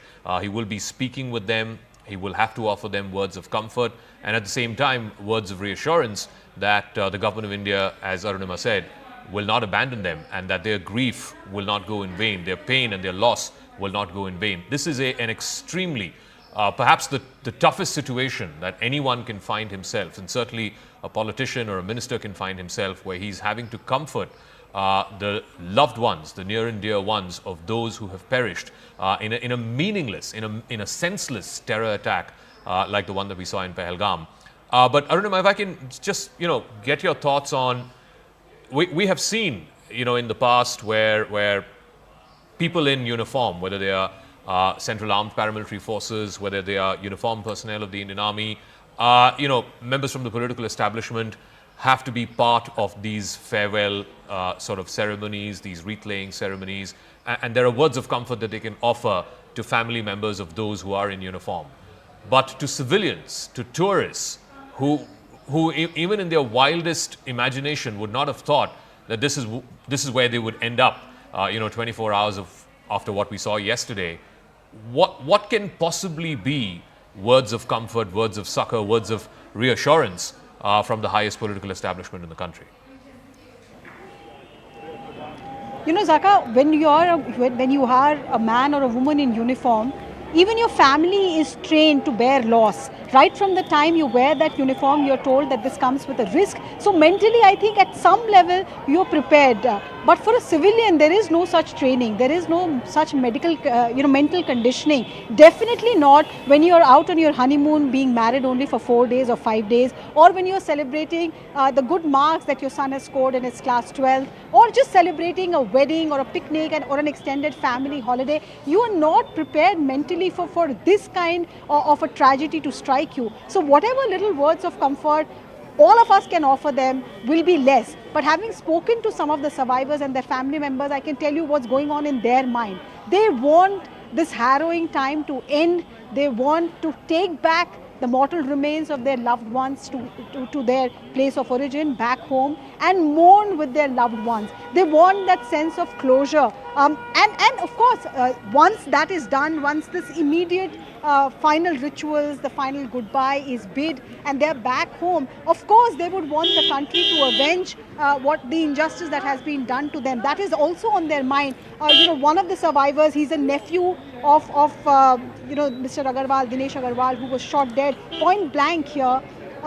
This nephew told me that I have full faith in the government, that my loss is irreparable, but the country will pay, these terrorists for what they have done. But at this point, all I want is to take my aunt home and let her grieve. So that sense of closure, they all realize that this is a very long-drawn bureaucratic process for the postmortem to be completed, for the body to be identified, and then to get the body released from the hospital, pack it right in the right way to be taken to the Srinagar airport. Even the Srinagar airport is not accustomed to handle this kind of a situation. Extra flights have now been announced. So the family members are now thinking on those terms, that just facilitate for us so that we can go back home with the mortal remains and grieve with our extended family. That's the sense of closure that's on their mind at this moment. All right, Arunima, just give us a moment. We're getting more breaking news and we're trying to piece together, the attack itself that happened. And we're now getting more information, more leads. We're learning from top police sources that there were 4 terrorists who were actively involved in carrying out the attack in Pahalgam. There were 3 others who watched over these 4 terrorists even as they went through this carnage in a place called Baisaran. It's a meadow which is about 5 kilometers in radius in Pahalgam in South Kashmir. One of these 4 terrorists has been identified, and I think we showed a picture from a different angle where you couldn't see his face. But he is believed to be a person called Adil Guri, who has reportedly come back from Pakistan and exfiltrated in 2018. A second terrorist has also been reportedly identified as Asif Sheikh. So Adil Guri and Asif Sheikh, who were local boys who crossed over the LOC, went into Pakistan-occupied Kashmir, trained and then came back into Kashmir and had been in hiding or had been underground for these last many years, were reportedly 2 of the 4 terrorists who carried out the attack yesterday.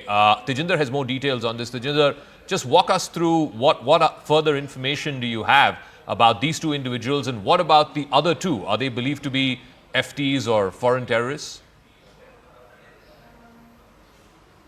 See, Zaka, the other two terrorists are believed to be Pakistani, and what we have been told by our sources within the Jammu and Kashmir police that this is a group of 6 to 7 terrorists, while 4 terrorists carried out the indiscriminate killing of civilians, tourists in the area. Two of them were local Kashmiris. They have been identified as Adil Guri, who had gone to Pakistan in 2018 to take up arms training, and then he had returned, and since then he has been instrumental in carrying out various terror strikes in Kashmir Valley, especially in South Kashmir. The other one has been identified as a local terrorist as Asif Sheikh. They were accompanied by other terrorists too from Pakistan. The identity of 3 others who are reported to have stayed at a distance when this carnage took place, their identity is being ascertained. What the sources within the police establishment are telling us that a massive manhunt has been launched. The dump data from all the devices in the area that were active during this terror attack are being looked into, as though the security agencies do believe that there is every possibility that these terrorists could have used encrypted mobile messaging apps, and some of those apps don't need mobile network, but still every possibility is being looked into to find the traces of the terrorists who are involved in carrying out this heinous terror act. So far, Zaka, we know that the official figures which the hospital has released, that 26 people have lost their life. The number could increase because there are still 17 to 18 injured people who are still struggling for their life. As we speak, Zaka, there are inputs that several other group of terrorists, they have been instructed to carry out terror strikes across Jammu and Kashmir. Some agency inputs have been received by security agencies that terror sleeper cells active, especially in Kathua, in Doda, Kishtwar, they have been asked to be active and carry out similar attacks, and that is why the security agencies in all these areas have been put on heightened alert. There is also possibility that there could be fresh infiltration attempts from across the line of control from international border. Earlier this morning, we saw army foiling at an infiltration bid in the Uri sector, wherein 2 terrorists have so far been neutralized. There was another incident of ceasefire violation in the Tattapani area of Punch, which and security expect such developments retaliated. in the next few Sources hours, days perhaps, Tejinder. And you've all been sharing news with us how there was intel on a similar attack on civilians, which was being spoken of in security circles. It's only the exact details which perhaps have shocked one and all today. But speaking of reactions coming in, let's put out the latest statement that's coming from China. China says shocked by the attack in Pahalgam and condemn it. They say deep condolences for the victims, sincere sympathies to the injured and the bereaved families. China also, in as many words, has come out to react and say they oppose terrorism in all its forms. Now, Zaka, this is what we were talking about. These are the kind of reactions that are coming in from world leaders across the globe. This is the sentiment. Everyone comes out to say today that we're with you in this fight against terrorism, but the reality is we are in this all by ourselves, and that's one thing, right? That's one thing that is going to be focused on the next few hours. India's response is going to be determined entirely by India. I mean, just like what we saw Israel after October 7, 2023. I mean, in the face of international opposition and condemnation, they did what was required and what needed to be done to secure the lives of average Israeli citizens. The statement that you just put out is from the Chinese envoy, the Chinese ambassador to India, Xu Feinhong. I believe that the foreign ministry in China will also respond. They have a daily briefing, which usually happens around noon India time. But this is welcoming to see that the Chinese ambassadors also put out a statement pretty quickly, condemning all forms of terrorism, condemning what happened yesterday in Pahalgam, and any sensible, right-natured thinking individual in any government anywhere in the world will have to put out a statement of condemnation. But you're right. I mean, beyond statements and beyond words, what material forms of support can India expect from its own friends? Forget about countries like China, but from its own friends like the United States, the UK, the European Union. All world leaders, the Russian president wrote a letter to the Prime Minister yesterday condemning what happened in Pahalgam. So I think the Chinese envoy's statement also must be read from the point of view that there is a degree of normalization, or at least the road to normalization, as Foreign Minister Jaishankar put it to me a few weeks ago. I think it should be read in that context. But I think what is even more, alarming, I would say, is the nature of response from the Pakistani Foreign Ministry. And I'd like to, break that story. So China and Pakistan were two countries that had not put out a statement yet. Now we've got one from the Chinese envoy and one from the Pakistan Foreign Ministry as well. So can we go to that breaking story where Pakistan has put out a very terse statement, a very unempathetic statement, and most importantly, the statement from Pakistan says, and I read, illegally occupied Indian Jammu and Kashmir. The statement from the spokesperson of the Foreign Ministry of Pakistan, and I quote, regarding the attack in Anantnag district of Indian illegally occupied Jammu and Kashmir. I mean, how can any diplomat, any ministry, any foreign envoy come out with this kind of language at a time when innocent civilians have been targeted, 26 of them have died. They have no fault of theirs other than the fact that they happen to be in the wrong place at the wrong time. Siddhant is now joining us. Just walk us through this absolute farce of a statement that's been put out by the Pakistani Foreign Ministry, Siddhant, saying Indian illegally occupied Jammu and Kashmir. I mean, is this the time for such kind of politics? Well, Pakistan has nothing more to say, Zaka. Already they stand exposed. Perhaps the statement which Army Chief Asim Munir made, clearly highlighting and provoking people on the religious lines. And in fact, what happened in Pahalgam yesterday on the religious lines, people were identified, singled out, and killed by terrorists. So, Pakistan has nothing to say. All they could say right now is that we condemn and we extend our condolences. Perhaps they have also mentioned this in their statement, as you rightly pointed out, that the district of the Indian illegally occupied Jammu and Kashmir. So, they have understood the kind of support, Zaka, that India is receiving from last 12 to 14 hours after the terror attack. From United States to Russia to China, all the big players in the region and out of region have been sending condolence messages, and they all have in a way extended their support to India. In fact, yesterday Prime Minister Modi was in Jeddah, and the opening of the meeting with Crown Prince Mohammed bin Salman started with a reference to the terror attack, and in fact, Crown Prince assured India of full support. So this is something which has made Pakistan, even more frustrated about the kind of support India is receiving. Zaka, not just State Department or Vice President, President Trump made a statement, and in fact he did speak to Prime Minister Modi, extending all support. There's a statement from Secretary of State, NSA Mike Waltz.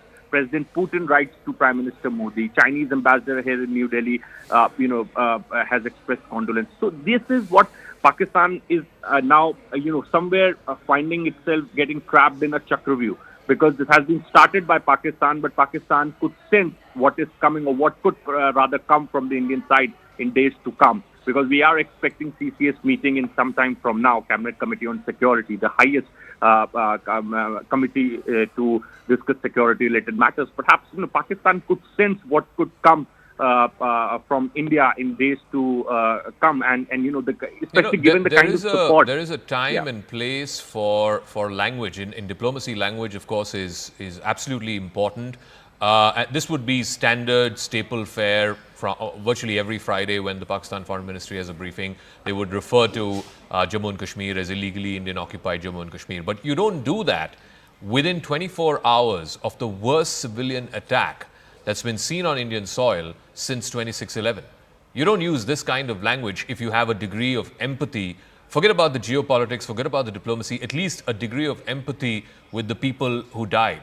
I remember in 2016 when the Army Public School attack happened, India did not put out a statement saying, illegally occupied parts of Kashmir or anything of that sort. I mean, it empathized. This is a second reaction. Bazaka, we've already heard it from Defense Minister of Pakistan say, Pakistan has nothing to do with this, and we condemn terror in all its form. So this needs to go past tokenism. It's just limited to that, and it's a facade, like you rightly pointed out. And these are empty platitudes. I mean, India has put out, as news channels, we have put out there what Asim Munir said last week. We have put out there two of these terrorists who have returned from Pakistan. and then 2 others who are believed to be Pakistani nationals. If news stations like ours have this much information, imagine how much more information governments have and intelligence agencies have. Pakistan will continue to deny its role in fomenting this hydra-headed monster called terror. That's something that we have seen for the last 30 years. The question is, what is India's response going to be? The response, I believe, has to be proportionate, and more importantly, the response has to be a deterrent. The whole idea of escalatory response is to try and put the fear of God in the enemy, to put the fear of God in the enemy combatant so that he doesn't dare carry out something like what we saw in Pahalgam yesterday. I want to go back to Arunima, and like I said, there are 2 kinds of responses. Obviously, the most immediate, the most proximate is going to be to hunt down these 4 who carried out the terrorist attack yesterday. That is in the near term. But of course, India will also have to respond in the nature of what it did with Balakot 5 years ago, 6 years ago, when Pulwama happened. Because at the end of the day, who are we kidding, or who are we, denying the fact that there is a very firm Pakistani hand in all of this? The 2 of those terrorists are suspected to be Pakistani terrorists. You have the foreign ministry statement from the Pakistani foreign ministry saying illegally occupies Jammu and Kashmir on a day and time such as this. I mean, not even waiting for the wounds to heal, for the loved ones to grieve their dead. India has to respond, and the government of India has no choice but to be seen to be responding. What might be the nature of both of these responses is what I wanted to know, Arunima. See, even in the past, when India has responded, be it Balakot or be it the airstrikes that were carried out, it was carried out. The planning was in complete secrecy, and the time of execution was also chosen after Indian forces were ready. So even though the mood in the country currently could be that do something at this moment, do something now, I think the CCS, after it meets, will calibrate what is the best strategy of all the options that are on the table, and at a time and place of India's choosing, of the choosing of our armed forces, this attack will be avenged. There's no doubt that this attack will be avenged, because that is what the Modi government has always stood for. And this time around, even the local sentiments, Zaka, are quite anti what has really happened. Where I'm standing right now, the traffic has been stalled because the locals had carried out a protest just a few minutes ago. This is right across the police control room. Let me see if I can get you at least a couple of voices from people who were protesting. आप लोग अभी protest कर रहे थे, किस बारे में था आपका प्रोटेस्ट? आप कह रहे थे टूरिस्ट के बारे में, टूरिस्टों के ऊपर जो आतंकवादी हमला हुआ, क्या चाहते हैं आप सरकार से? हम सरकार से चाहते हैं ये नहीं होना चाहिए, इसको मजम्मत कर रहे हैं हम। ये होना इंसानियत का खून हो रहा है। आप चाहते हैं कि सरकार इसका कोई जवाब दे, कोई कार्रवाई, एक्शन, उसको एक्शन ले लिया। See, I think I have not seen this, having covered Kashmir for so long, Zaka, for the local Kashmiri to come out and say that after a terror attack, and there were anti-Pakistan slogans also that some of them were raising. I haven't really seen this kind of a sentiment where locals come out and say that the government of India must act and action must be taken against whoever is responsible, because an attack against the tourists is hitting the basic economy of Jammu and Kashmir, and that hits at the bread and butter of the locals here. And just when, they were beginning to feel all is normal, they were beginning to see the manner in which so much change has come into Jammu and Kashmir in terms of tourism, in terms of infrastructure, in terms of overall development. Arunima, stay on with us. Aman Sharma joins us from South Block. Aman, we're learning that the Army Chief is going to be briefing. The Raksha Mantri has that meeting begun. Tell us more. Security personnel, agencies involved are, of course, reading into the fact that this is a terror playbook that is all too familiar. So all of that is being decoded. But what's happening at your end? Well, yes, the Defence Minister, Mr. Rajnath Singh, has reached South Block. He is undertaking a briefing. Right now, he's being given a briefing by the Indian Army Chief on the attack which happened yesterday, as well as the response of the armed forces in Kashmir, and how the terrorists are being tracked down, and these 4 to 5 terrorists, some of them believed to be of Pakistani origin, of this offshoot of Lashkar-e-Toiba. The Defence Minister is getting a detailed briefing, and after this there is expected to be the Cabinet Committee on Security meeting chaired by the Prime Minister in a few hours from now, where the top ministers of the government are expected to attend. See, there is one thing is very, very clear, that the government feels there ought to be a response. That's the feeling in the security establishment, and this response ought not to be just against the actual perpetrators of this attack, but also against the state sponsor of this attack, which is Pakistan. There is this feeling in the security establishment that this attack's timing its location is very well thought out from the side of the Pakistan. You know,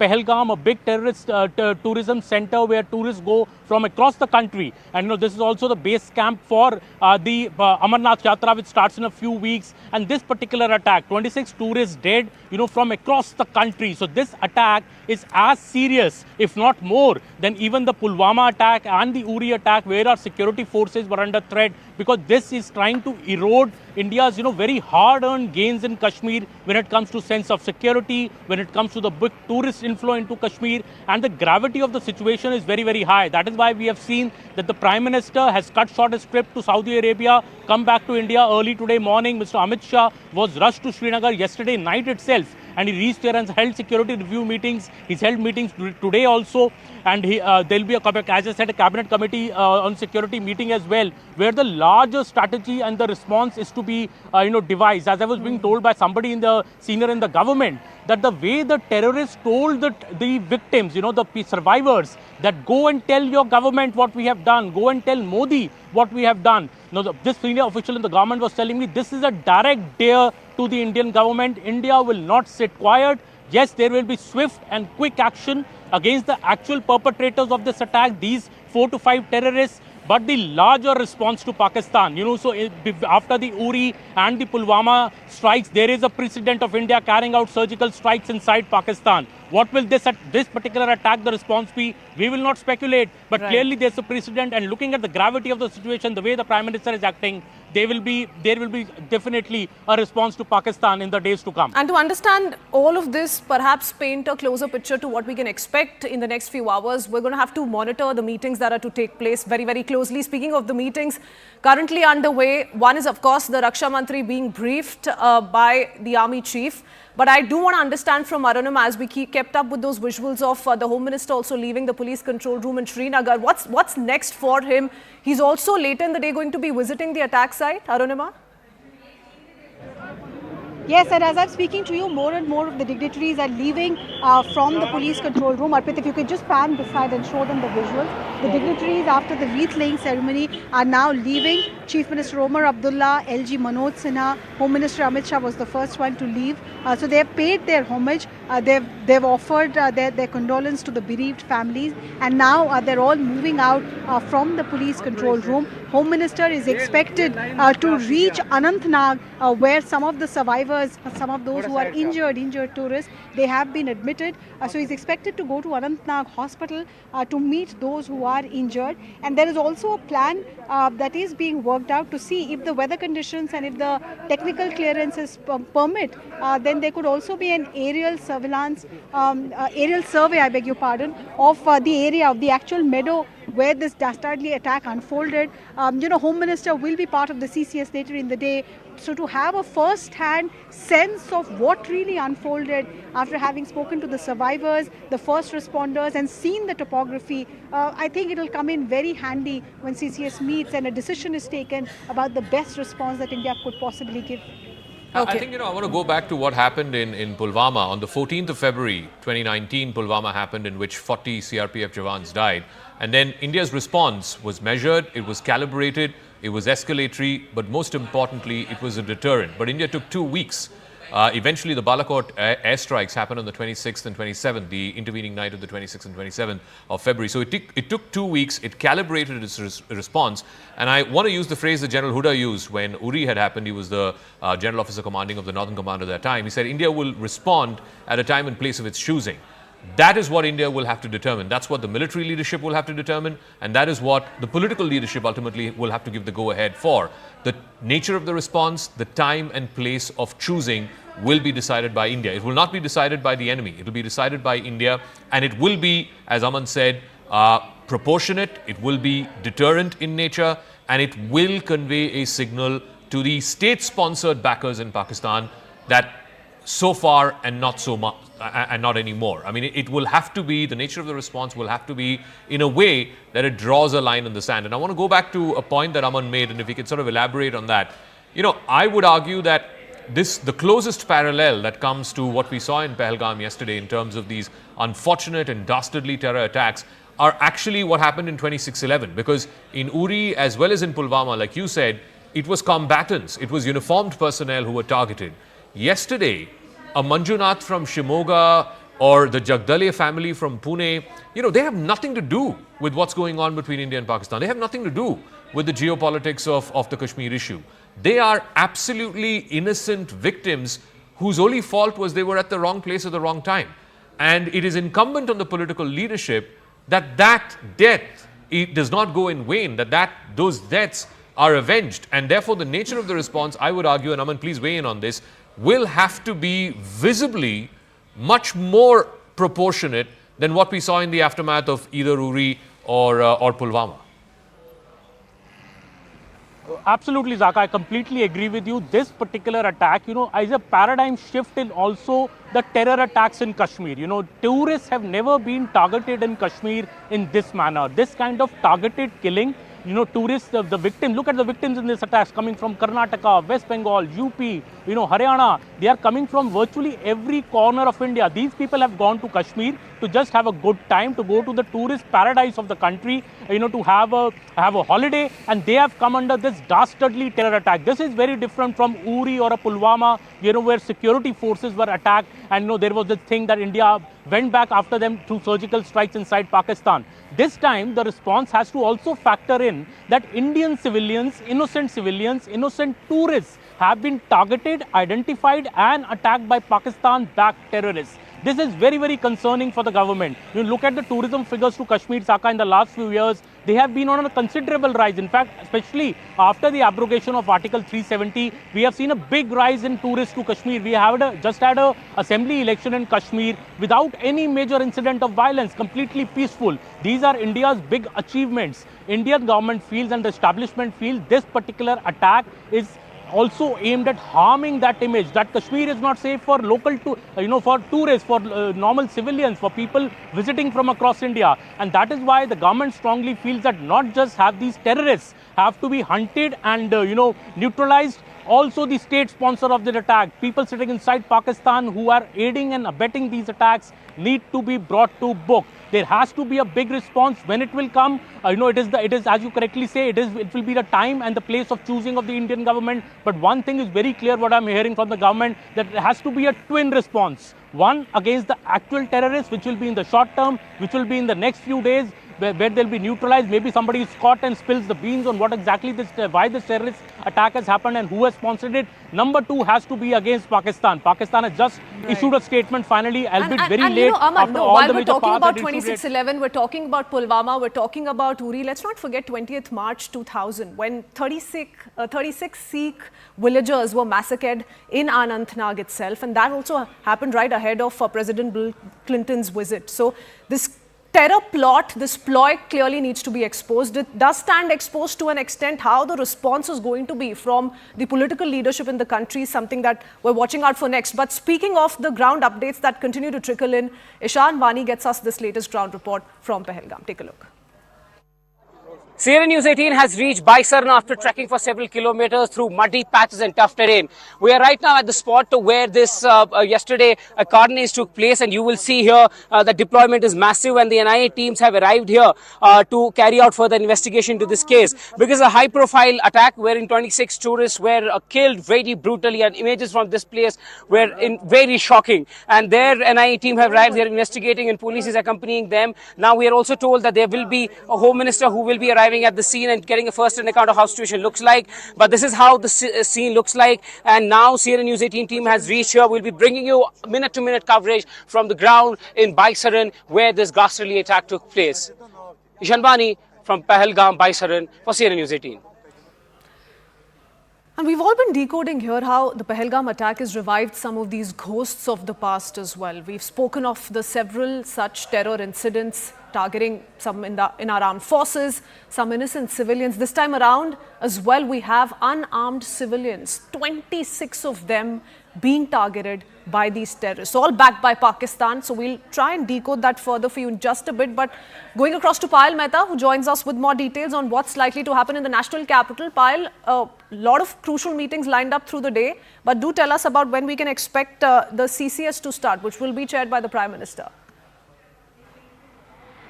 Well, we are expecting the CCS to start anytime, given the fact that the Prime Minister is already back in the National Capital, is back in his residential office right now at 7 Lokalyan Mark, where I'm currently reporting from. But multiple leaders, who are supposed to be a member of the CCS committee are currently not available. Home Minister Amit Shah is currently in Kashmir. Nirmala Sitharaman, Finance Minister, is travelling.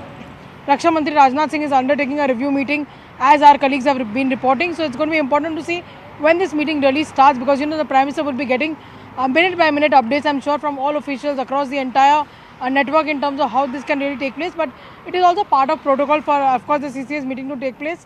To condone what has really happened yesterday, to condone the deaths of those people who actually had passed away, and of course details will be given in. But the intent of the Prime Minister is extremely clear, and that's the reason he cut short his visit, came back to India early this morning, and immediately after coming back, you could see him in the visual signaling to the NSA, in fact asking him to come and meet him as well. And this meeting happened at the airport itself, where the External Affairs Minister, Mr. Jaishankar, the Foreign Secretary, Mr. Vikram Misri, and of course Mr. Ajit Doval were part of that meeting. Meetings are expected to be lined up the whole day, and all action is going to be here in the 7 Lokalyan Mark of the Prime Minister, given the fact that everybody has expressed their sentiments as far as this is concerned. The government of the day, Kritzwin, also understands the seething anger amongst people as to how we will avenge the series of deaths that have taken place. Innocent civilians being targeted, and for the long time, never have tourists being targeted in this fashion. And this is the peak, tourist season in Jammu and Kashmir. Last year there was record number of people who actually come to Jammu and Kashmir for vacation, and all those people who are actually coming for vacation turn back and go back with a sad, incident backing them as well. Many of them having lost their loved ones. So obviously everybody is as angered as the Prime Minister really expressed in his tweet yesterday, that we will not spare anyone, and that's been his conversation with world leaders, including Donald Trump. Oh yes. In fact, Payal, our reporters on ground have been telling us that at this time of the year, like you rightly pointed out, this is usually peak season in Gulmarg, Pahalgam. One can expect anywhere between 1,000-1,500 tourists in the same area which has seen this dastardly attack. And what we're being told is that the number this time around was still lesser in comparison to what the usual number is. So imagine, the manner in which this attack was pre-planned, targeting as many tourists who were in the Baisaran meadows. Going across to Aman on that note, Aman, like I just pointed out, this takes us back in a way to the night of 20th March 2000, when 36 Sikhs were brutally killed by terrorists ahead of President Bill Clinton's visit. This time around as well, you have Vice President J.D. Vance in India on a 4-day visit. He's also come out with a reaction. We've seen that strong commentary from President Donald Trump as well. What's interesting here is that these are two leaders, Prime Minister Modi and President Donald Trump, who've almost mirrored their opinion on terrorism, on Islamic radicalization. So how do we view this in the sense of the visit of the Vice President currently to India? Well, Kritzwin, absolutely. The Indian government establishment, the security establishment clearly feel that its attacks timing is very, very significant. They are closely studying that, because this comes at a time when J.D. Vance is in India. The Vice President, he had met Mr. Modi just a day before this attack, and Mr. Modi was in Saudi Arabia on the day of the attack before he cut short his trip and come back. So the timing is very, very significant. It is to send a message. The government knows that. And it's also very clear that, J.D. Vance and American leadership in the recent past has been de-hyphenating India with Pakistan whenever they make a visit to India. What used to happen earlier, American leaders used to come, visit India, visit Pakistan as well, and go back. Now American leaders don't go to Pakistan, don't club their visit along with Pakistan when they come to India. This is also a major factor, and this timing of this attack also is to maybe send a message on that count. But that said, I think what Donald Trump's message is very, very clear. He has expressed complete solidarity with India, all help to India. Same is the tone and tenor of J.D. Vance's message today. Same is the tone and tenor of Vladimir Putin as well, who's issued a statement. So the entire world, there is a unanimity amongst top world leaders, top countries. They are backing India. They are expressing solidarity for India over this particular attack. And that is why it seems that India is in a very, very strong position, both diplomatically as well. And that is why we are seeing, the urgency and the gravity of the situation. When did we last see such a big attack on civilians in India? 26/11 attacks in Mumbai. The government has always said that the response of the UPA government then was very, very, lackluster. They didn't do enough. When attacks happened in Uri and Pulwama on our armed forces, we saw the surgical strikes happen in Pakistan. So the option for the government right now, after this dastardly attack on India... Apologies for that interruption. We need to cut across to these live visuals. You see Home Minister Amit Shah on your screens, and he's interacting with some of those grieving families, and you can make out the sadness, the disappointment on some of these faces that you see on your screens of the people who the Home Minister is interacting with. So in all likelihood, these are family members of the victims of the Pahalgam terror attack, and you see some of those women, they're crying their heart out, pouring their heart out to Home Minister Amit Shah, really narrating their ordeal. Because let's not forget, while the men were singled out, they were singled out on basis of their faith, their religious practices. The women and the children stood there right next to them in horror and saw the horror unfold right in front of their eyes. And they're perhaps narrating that ordeal to the Home Minister as we keep up with these visuals coming in from Srinagar. Just a short while ago, we put out visuals of the Home Minister exiting the police control room. Before that, we had visuals of him laying the wreath on the victims in Srinagar itself. Now, the mortal remains, remember, will be flown to their hometowns where the last rites will take place. But this is Home Minister Amit Shah in person interacting with some of those grieving family members of those who have lost their loved one to this brutal terror attack in Pahalgam. Families that were on vacation, that were holidaying, who have lost their loved ones, most of them losing out on their father, their husbands, speaking of their stories of horror that they'd witnessed in Pahalgam last afternoon. 2:30 p.m. viewers is when the terror attack was reportedly to have happened. 2:30 p.m. to 3 p.m. This lasted for about 20-25 minutes is what our reporters on the ground have been telling us. And now there are other details emerging slowly on the possible involvement of more terrorists, that there were those who were stationed at a distance with helmet-mounted cameras who wanted to shoot the entire horror unfold. Why? Propaganda. I want to go across to Arunima, who continues to stay on with us. Arunima, give us a sense of what's happening here. We're keeping up with these visuals of the Home Minister interacting with those who are grieving. The Home Minister has offered his condolences to the bereaved family, and now the next step that we are told is that in batches of 3, the dead bodies and the survivors will be sent to the Srinagar airport. Special flights from Delhi and Mumbai have been arranged, so the coffins will be sent to either Delhi or Mumbai, and then from there to their onward journey, because some of the victims are from Bengal, others are from Maharashtra, from Karnataka, some are from Chhattisgarh. So government is trying to make special arrangements so that the mortal remains can reach their point of origin at the earliest. And the family members, they're asking the government is that there is a bureaucratic process involved in identifying the body, in getting the postmortem report, and perhaps also the death certificate. And only then, when all these legalities are completed, is a body usually released. But given the situation, all they are asking the government is to help them tide over this red tape as quickly as possible,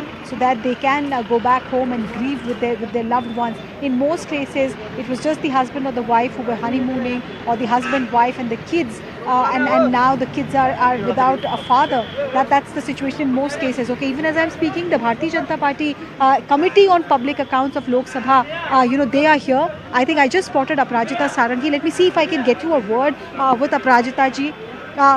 Aparajita ma'am, ma'am, would you want to share your condolence? Would you want to share a word of condolence?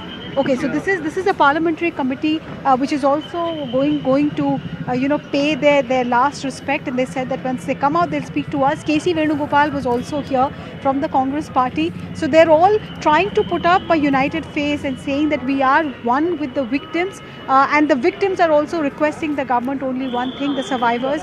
Allow us to go back home, give us a sense of closure, allow us to grieve with our extended families. Oh, yes, absolutely. And we've been putting out some of those horrific visuals that have been captured by those who survived the terror attack. There are those who spoke of how they mistook the firing initially as firecrackers. Some thought it was some sort of a routine of firing that the armed forces were undertaking. Such are the stories that continue to come in. Arunima, we'll come back to you. Ishan continues to get us several ground reports to keep us up to speed on what's happening in Pahalgam. Take a look. Ready? A massive anti-terror operation is currently underway. I'll show you behind me. CRPF men who are combat ready have been deployed in the jungles of Pahalgam to track down these attackers. And this is place in Baisaran where this attack unfolded. And now with heavy equipments, they have come here. And we have been told that an NIA team is also present on the ground. They are looking for any suspects and also taking vital clues and leads.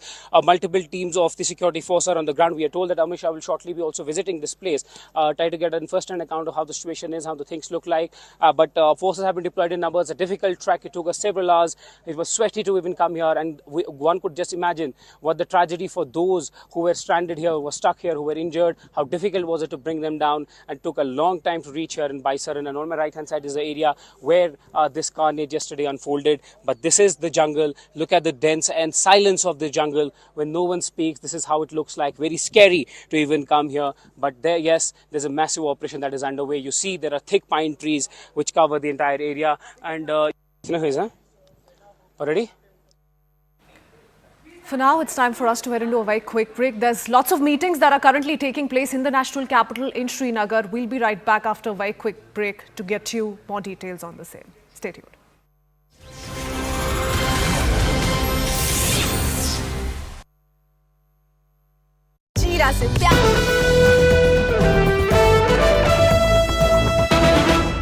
Now we are getting another breaking input as far as the story is concerned. Mi-17 flying over the mountains in Pahalgam. So this is the breaking input that we are getting at this point. Remember, we had in fact told you earlier that the search operation has intensified. Like our colleague Ishan Vani also mentioned, that there is a search of about 4 to 5 terrorists who in fact killed the innocent tourist in Pahalgam, and the search operation is still on. And I believe these are the visuals of that Mi-17, which is in fact a Soviet-designed Russian military helicopter, which is in fact pressed into action for the search of these terrorists who are in fact, like Ishan also mentioned, is a very difficult terrain as far as Pahalgam is concerned, and that is why the search operation is in fact taking a bit of time. And this is one of the priorities of the government at this point, to neutralize those terrorists who were involved in the terror attack. Now, like we pointed out earlier, it was around 2:30 p.m.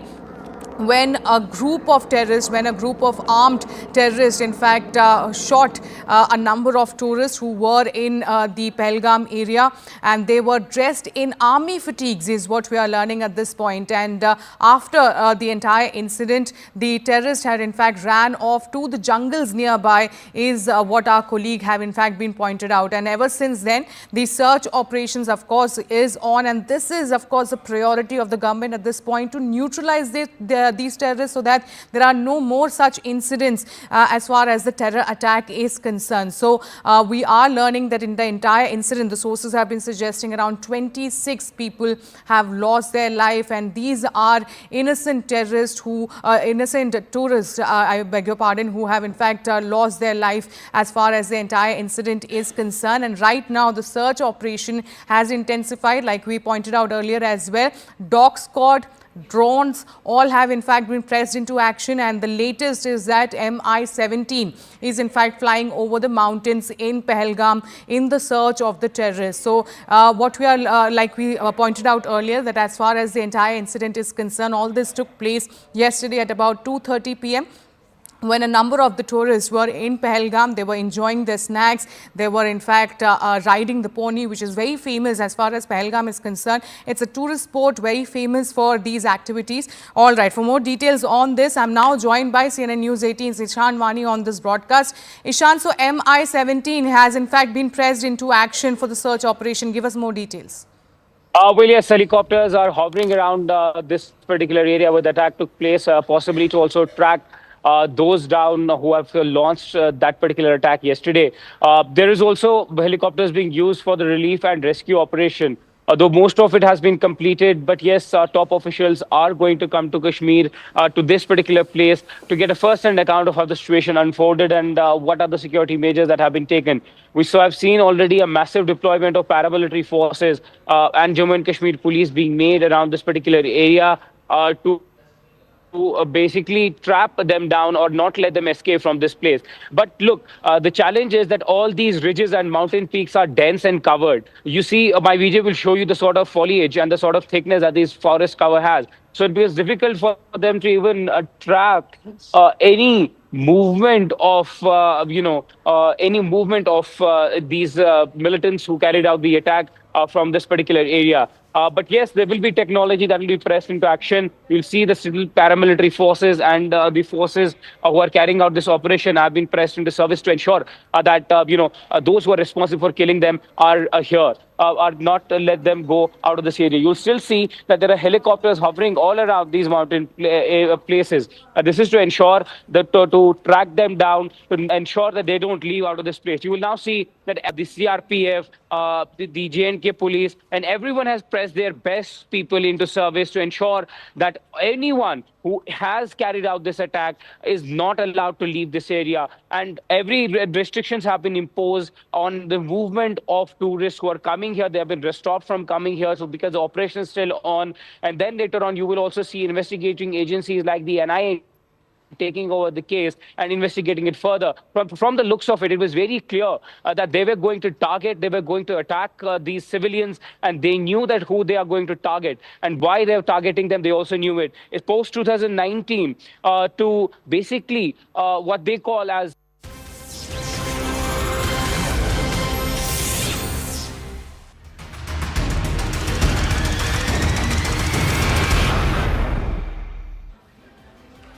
Good morning.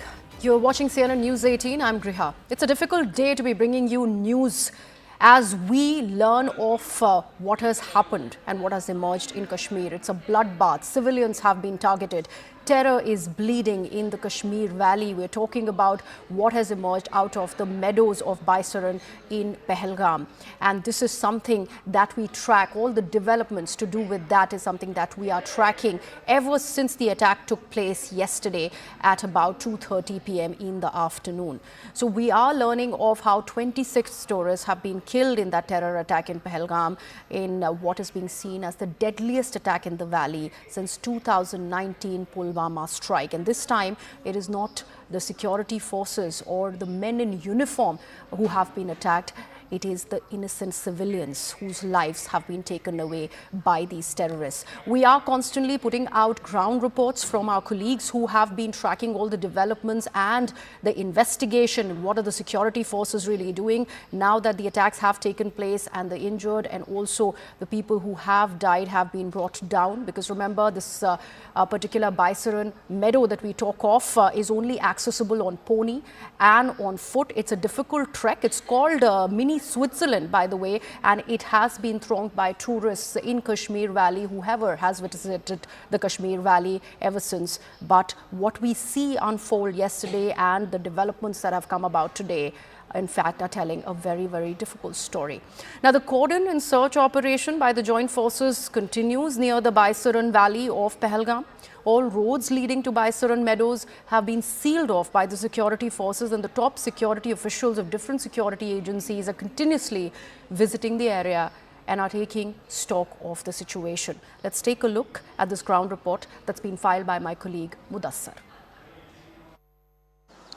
News 18 की team बिल्कुल ground zero पर मौजूद है और इस वक्त हम बिल्कुल बाइसरन की उन्हीं वादियों में मौजूद है जहां पर कल आतंकियों ने गात लगाकर जो टूरिस्ट का ग्रुप था उन पर हमला कर दिया और अंधाधुंध फायरिंग के नतीजे में काफ़ी लोग जो है वो मारे गए और काफ़ी लोगों की हालत जो है वो अभी भी गंभीर बताई जा रही है और घायल अवस्था में वो मुख्तलिफ अस्पतालों में अभी ज़ायरी इलाज हैं। और ये वो बाइसरन वैली का एरिया है जहाँ पर कल जो बड़ा हमला है वो अंजाम दिया गया और उसके बाद आप देख सकते हैं कि किस तरह से सिक्योरिटी अलर्ट पर है, चाहे सीआरपीएफ, जम्मू कश्मीर पुलिस या फिर राष्ट्रीय राइफल्स की बात करेंगे तो मुस्तैदी से वो जवान जो है वो नज़र आ रहे हैं यहाँ पर। और ये कोशिश की जा रही है कि पूरा जो इलाका है उसको फ़िलहाल कॉर्डन में ही रखा जाए और जो परपेट्रेटर्स है जो वहाँ पर जिन्होंने हमला अंजाम दिया और उनका जल्द से जल्द सुराग लगाया जाए। और इस हवाले से आप देख सकते हैं अगर टोपोग्राफी यहाँ की देखें तो कितने घने जंगलात है और पीर पंचाल पहाड़ी रेंज है ये और हम हिमालयाई पहाड़ियों में ये जो बाइसरन बाईसरन वैली है ये आबाद है और यहाँ पर टूरिस्टों का काफ़ी रश रहा करता था।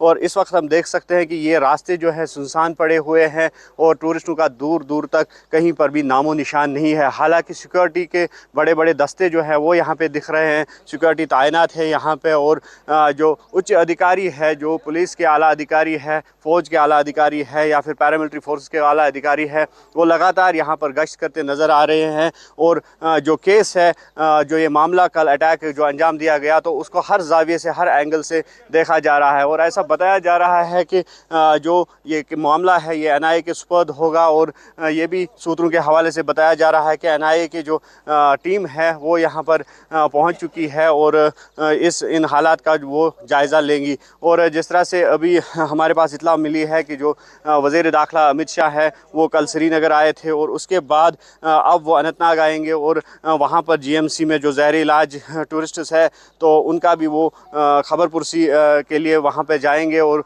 उनकी भी वो खबर ले लेंगे। और इसके फौरी बाद ये कहा जा रहा है कि अमित शाह जो है वो बाईसरन वैली पहुँच जाएंगे और यहाँ पर जो वो टेररिस्ट अटैक जहाँ पे हुआ था तो यहाँ पर भी हालात का जायज़ा लेंगे। और कुल मिलाकर हम ये कह सकते हैं कि जो सिचुएशन है वो अभी भी क्रिटिकल है, लेकिन अंडर कंट्रोल ज़रूर है, काबू में हम ज़रूर कह सकते हैं। लेकिन ऐसे में ये बात भी सामने आ रही है कि जो यहाँ पे टूरिस्ट्स ज़्यादा तादाद में थे तो आहिस्ता आहिस्ता वो यहाँ से निकल रहे हैं श्रीनगर की ओर, जहाँ से वो अपने अपने घरों की ओर रवाना होंगे। और इस सिलसिले में फिर एक बार हम आपको दिखाना चाहेंगे, ये वो बाईसरन का एरिया है जहाँ पर वो टेरर अटैक अंजाम दिया गया और जिसके नतीजे में कल काफ़ी लोगों ने अपनी जानें जो है वो गंवा दी और काफ़ी लोग जो है वो ज़ख्मी हो गए। और इन घने जंगलात में अभी जो कॉर्डन एंड सर्च ऑपरेशन है, जॉइंट सर्च ऑपरेशन जो सिक्योरिटी फोर्स ने लॉन्च किया है, वो कल से ही जारी है और रात के दौरान भी वो जारी रहा। और जो आर्मी, पुलिस या फिर CRPF के जो एहलकार है वो लगातार ये कोशिश कर रहे हैं कि उन जो आतंकी है उनका सुराग लगाया जाए और जल्द से जल्द उनको कैफर किरदार तक पहुंचाया जाए। और जिस तरह से सिक्योरिटी फोर्सेस हम देख रहे हैं कि पूरा इलाका जो है घेरे में है और पूरे इलाके को कॉर्डन में लिया गया है और मज़ीद इस दायरे को जो है सख्त कर दिया गया है और मज़ीद यानी कि जो कमक है उनको भी मंगाया जा रहा है। और इसके साथ साथ जो SSB की गाड़ियाँ हैं वो भी हमने देखी, यानी कि सशस्त्र सीमा बल, तो वो भी यहाँ पर आ पहुँचे हैं। और हर तरह की जो सिक्योरिटी जो एजेंसीज़ है तो वो इस ऑपरेशन में अपना सहयोग दे रही है। आफाक शाह के साथ न्यूज़ 18 के लिए बाईसरन वैली से Mudassir Qadri. Let me take this across to my colleague Ishan Vani, who is joining us live from the incident site, from where the attack really took place in the Baisaran meadows of Pahalgam. Ishan, you've managed to reach there after a difficult trek. For those of us who have visited that place, which is known to be mini Switzerland, a tourist attraction for all the tourists who have visited the Kashmir Valley, it is usually accessible to through ponies or on trek if people choose to do that. The fact that this dastardly attack took place over there, it was very difficult to get the tourists who were safe back down to where they can get medical aid, and of course the people who eventually died on the spot. So take us through what exactly happened at that time. And another update for our viewers, we are learning that the Northern Army commander is currently there at the spot, at the scene of the attack. Well, yes, it's an extremely difficult upward trek, hard to climb with the muddy track. There are stones and boulders all around. There's water which is gushing and flowing through several positions. So one could just imagine what would that moment be for those who lost their loved ones and then they had to actually run to save their lives.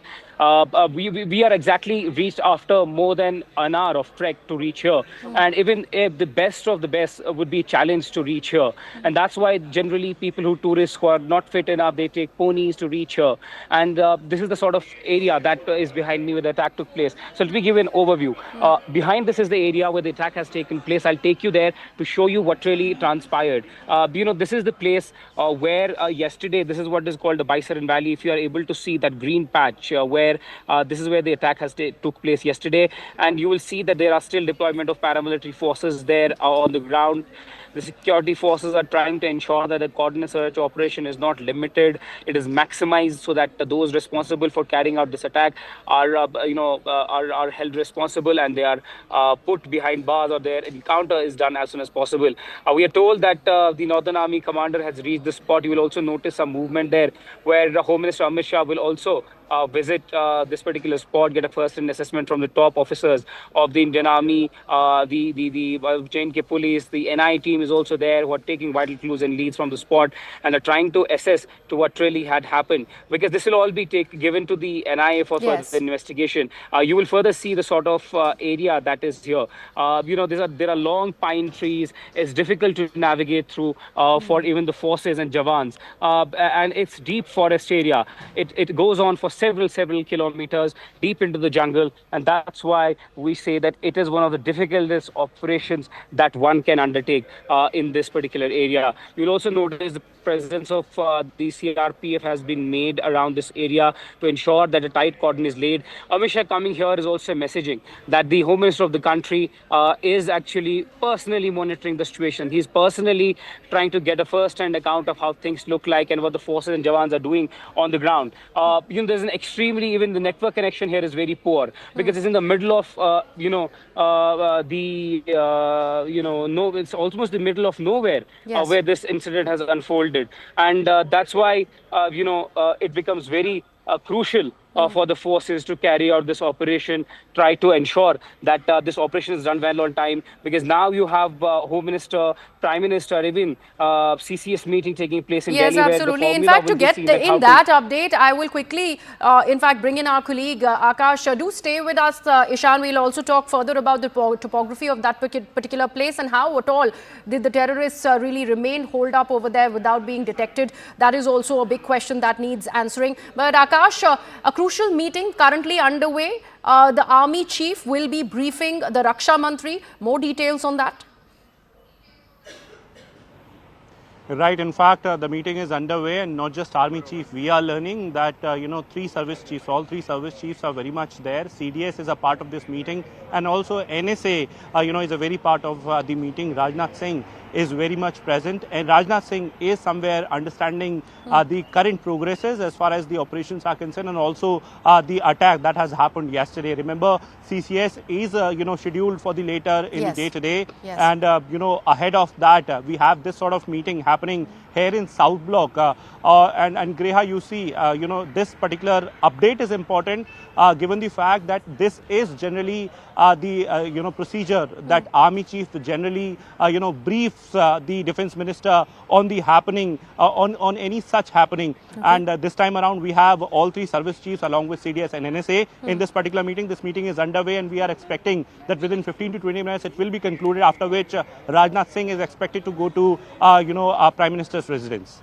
Right, Akash, do stay on with us. We have managed to access certain more, parts of the investigation, a preliminary probe that has managed to tell us what really this attack was all about, on what this attack looked like, as we were told that terrorists, in fact, ended up using helmets with mounted cameras. We are laying out a sequence of events for our viewers. This is an exact bloodbath that we looked at happening from the Baisaran Valley, and let's take further what exactly is being emerging from the preliminary investigation that is currently underway. Like Akash was mentioning, all the security chiefs are currently briefing the Raksha Mantri, the Defence Minister, and of course there is a CCS meeting that is going to take place eventually. So first thing that we are learning is that terrorists used helmets with mounted cameras. That is the first step, that is the first part of the investigation, that is what is being revealed. Then there is also a sequence of bloodbath videographed by terrorists. So it was not just that videograph footage that emerged from the people who in fact take the tourists up the Baisaran Valley on ponies, because they wanted to in fact document what really has happened to help the security agencies. There was also a videography of that bloodbath, that carnage that was done by the terrorists. That's how brutal this was. Terrorists gathered and then segregated victims by gender, because remember, we have been talking about how the male members were attacked. There was a particular messaging that the terrorists wanted to send across. Identity of the victims was ascertained before shooting them. like we've been mentioning, they were asked certain set of questions. They wanted to, in fact, identify the tourists who were present there at the Baisaran Valley, and then finally either shooting them point blank or just plain killing them. The crime scene was chosen deliberately by the terrorists.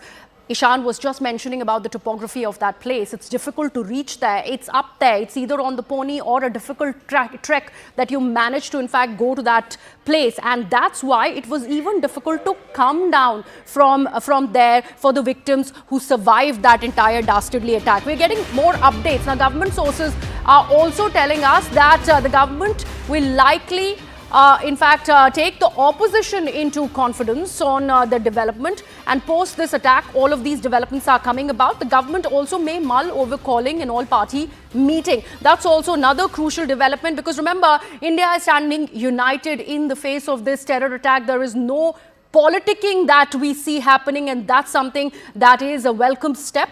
This is the countrymen who have been targeted, innocent civilians whose only fault probably was being at the wrong place at the wrong time. They have been attacked by these terrorists, and that's how dastardly this bloodbath really turned out to be. My colleague Payal is with us with all the information about this impending all-party meeting. Yes, Payal?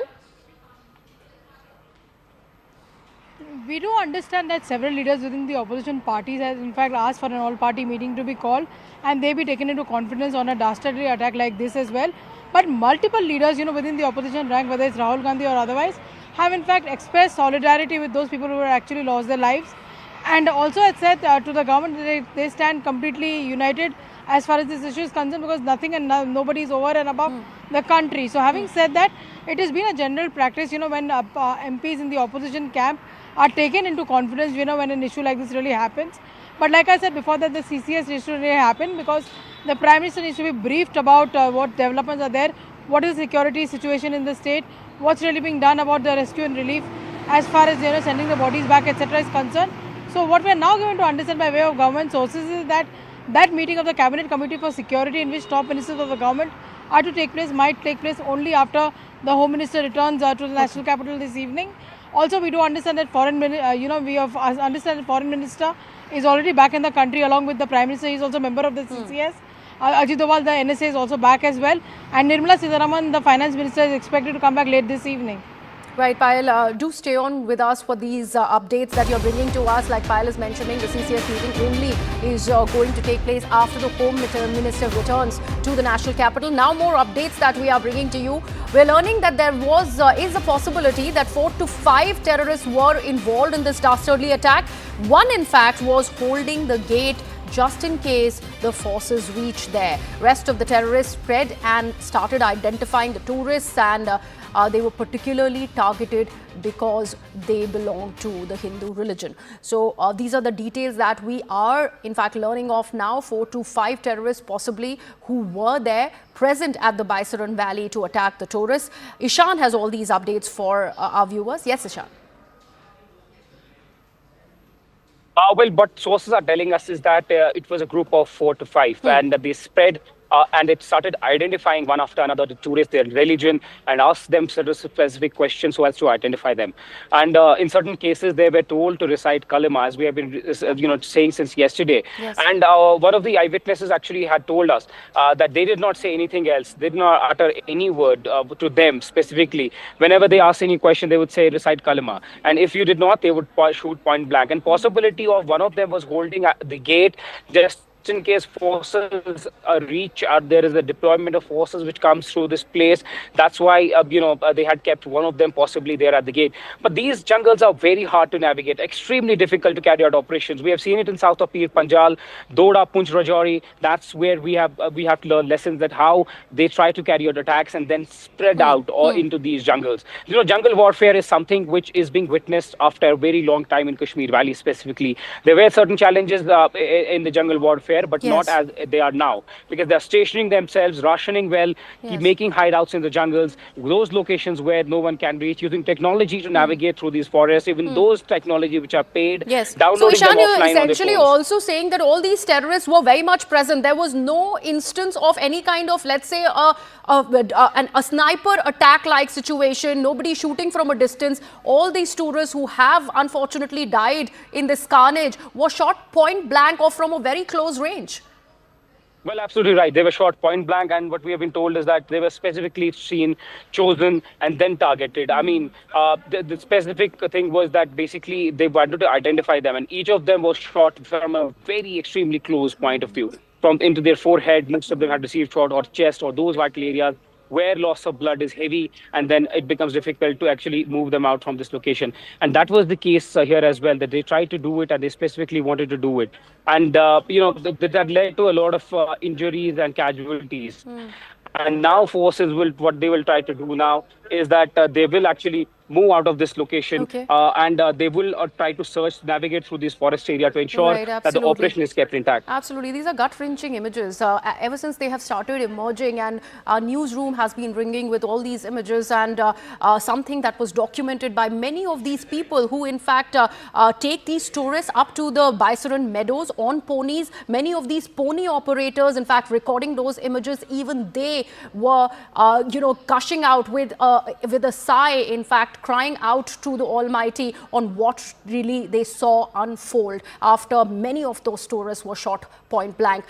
We are in fact getting a word in from one of the aggrieved families of, this is coming in from Karnal, this is from the residence of Lieutenant Vinay Narwal.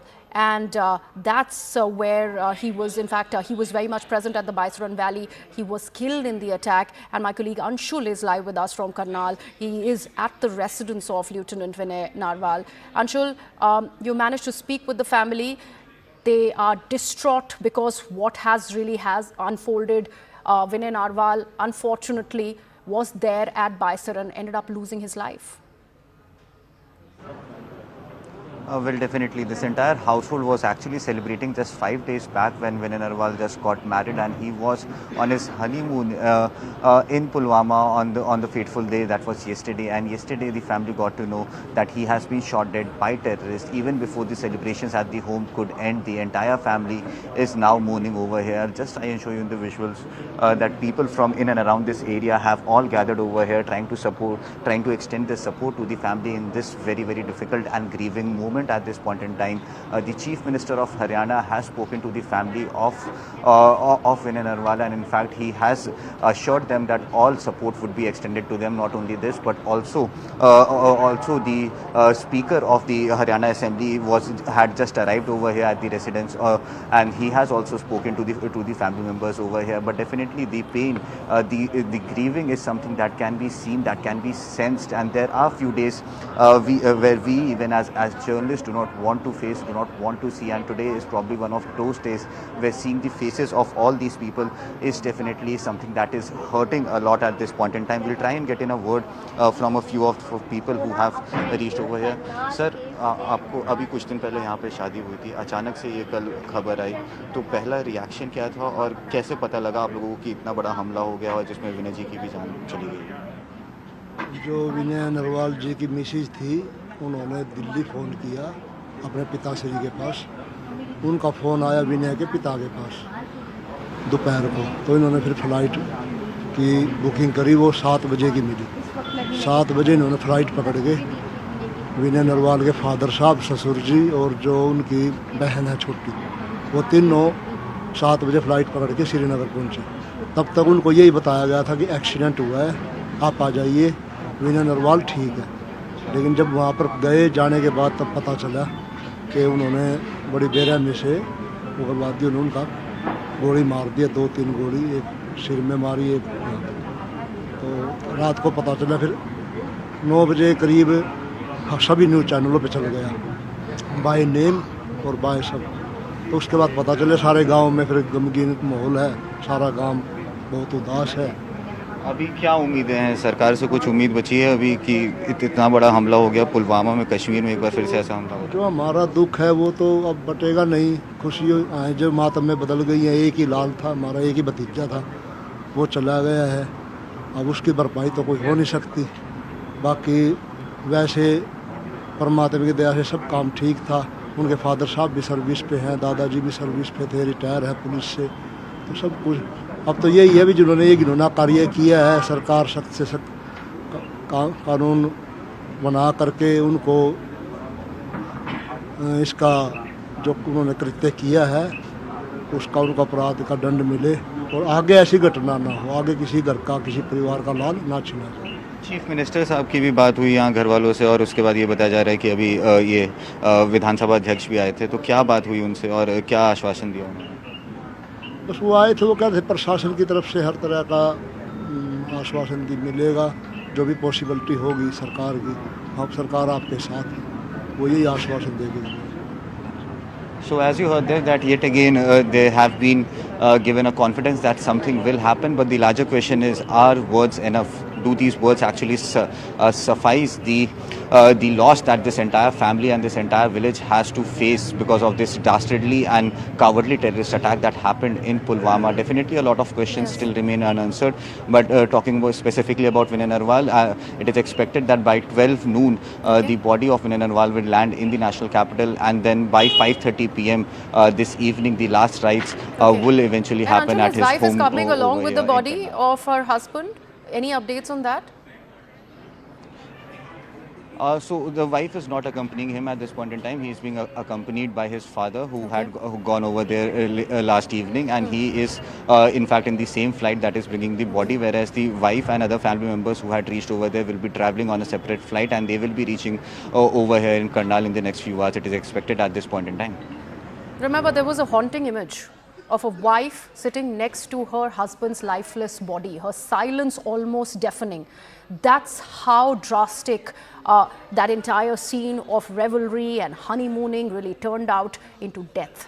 That's what has come out of Kashmir, something that no Indian would have hoped for, would have thought that they would see. And that's why the anger that's only palpable, and that's why emotions running high, and that's why India is expected to react really, really strongly on what we have seen emerge in the name of this terrorism, probably emanating on Pakistani soil, despite the fact they have come on record and yet again refuted to have any involvement in this. Keeping an eye on all the developments when it is about this attack in Kashmir Valley, in Pahalgam. We'll come right back.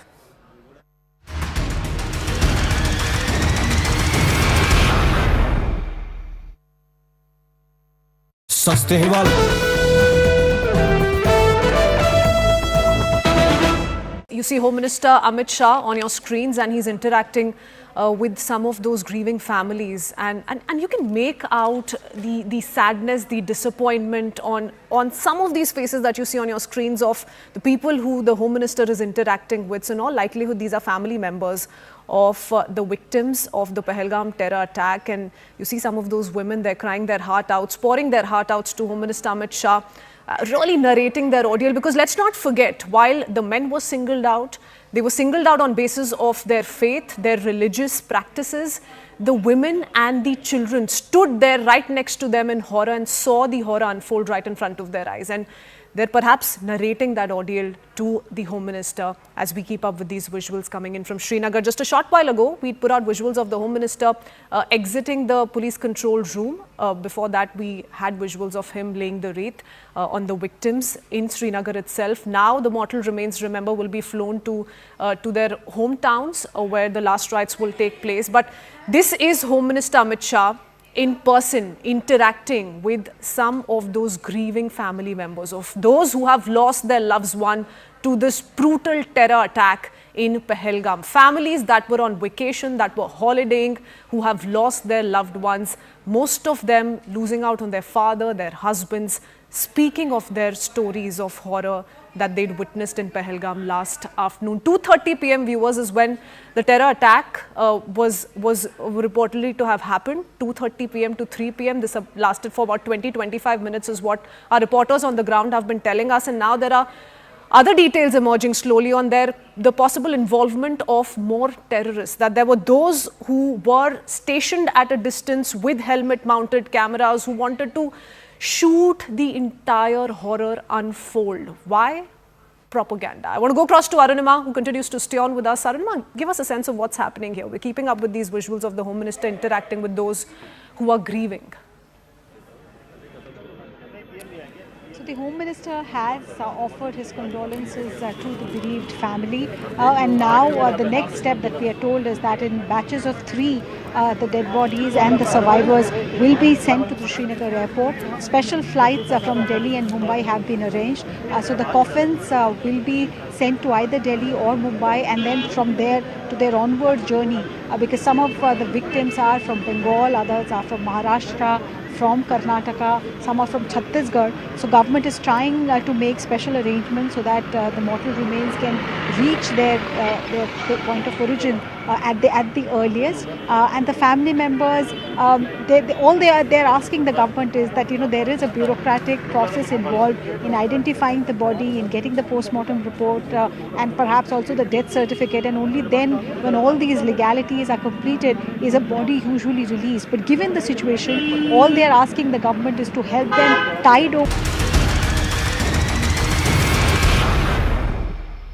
Tracking every developments as far as the terrorist attack in Pahalgam are concerned. These are live visuals that are coming to you from the Baisaran Valley, where currently the Union Home Minister Amit Shah has just landed. He's just landed at the scene of where the terrorist attack took place. My colleague Ishan is there at Baisaran, tracking all the developments from the meadows there.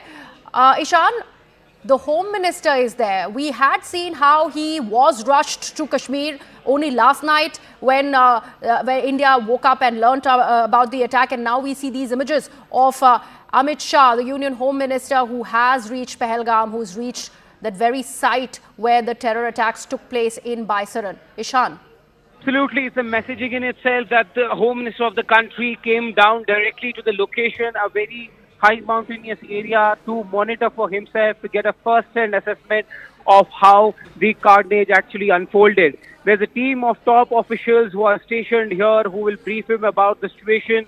Where did they come from? How did they target? And what sort of location did they choose to target these innocent tourists who were in Kashmir for this particular trip of theirs? But it's a very deadly attack that has taken place. Home Minister has also chaired a security review meeting in Srinagar yesterday, and he has passed on certain directions.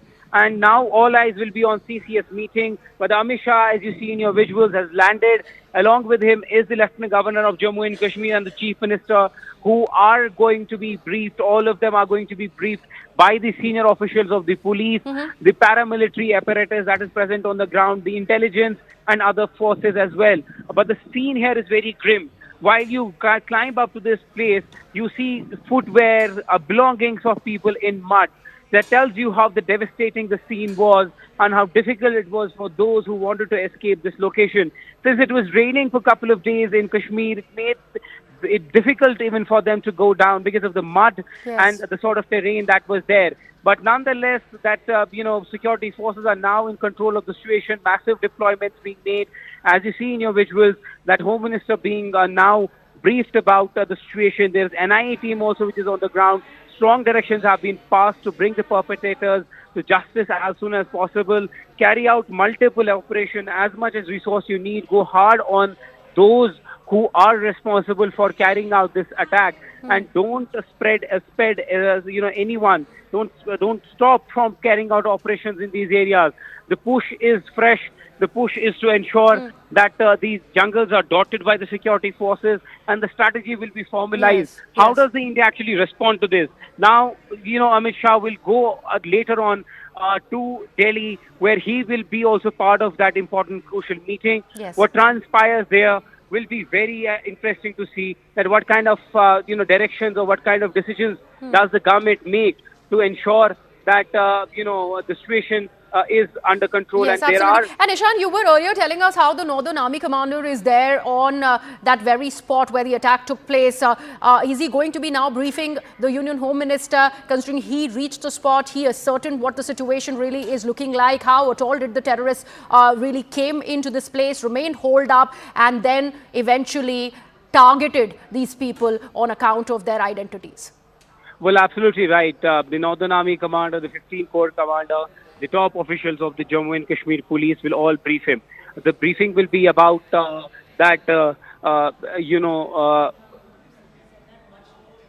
briefing will be about particularly that how they are going to now proceed here onwards and possible routes of escape that they might have taken while escaping these terrorists.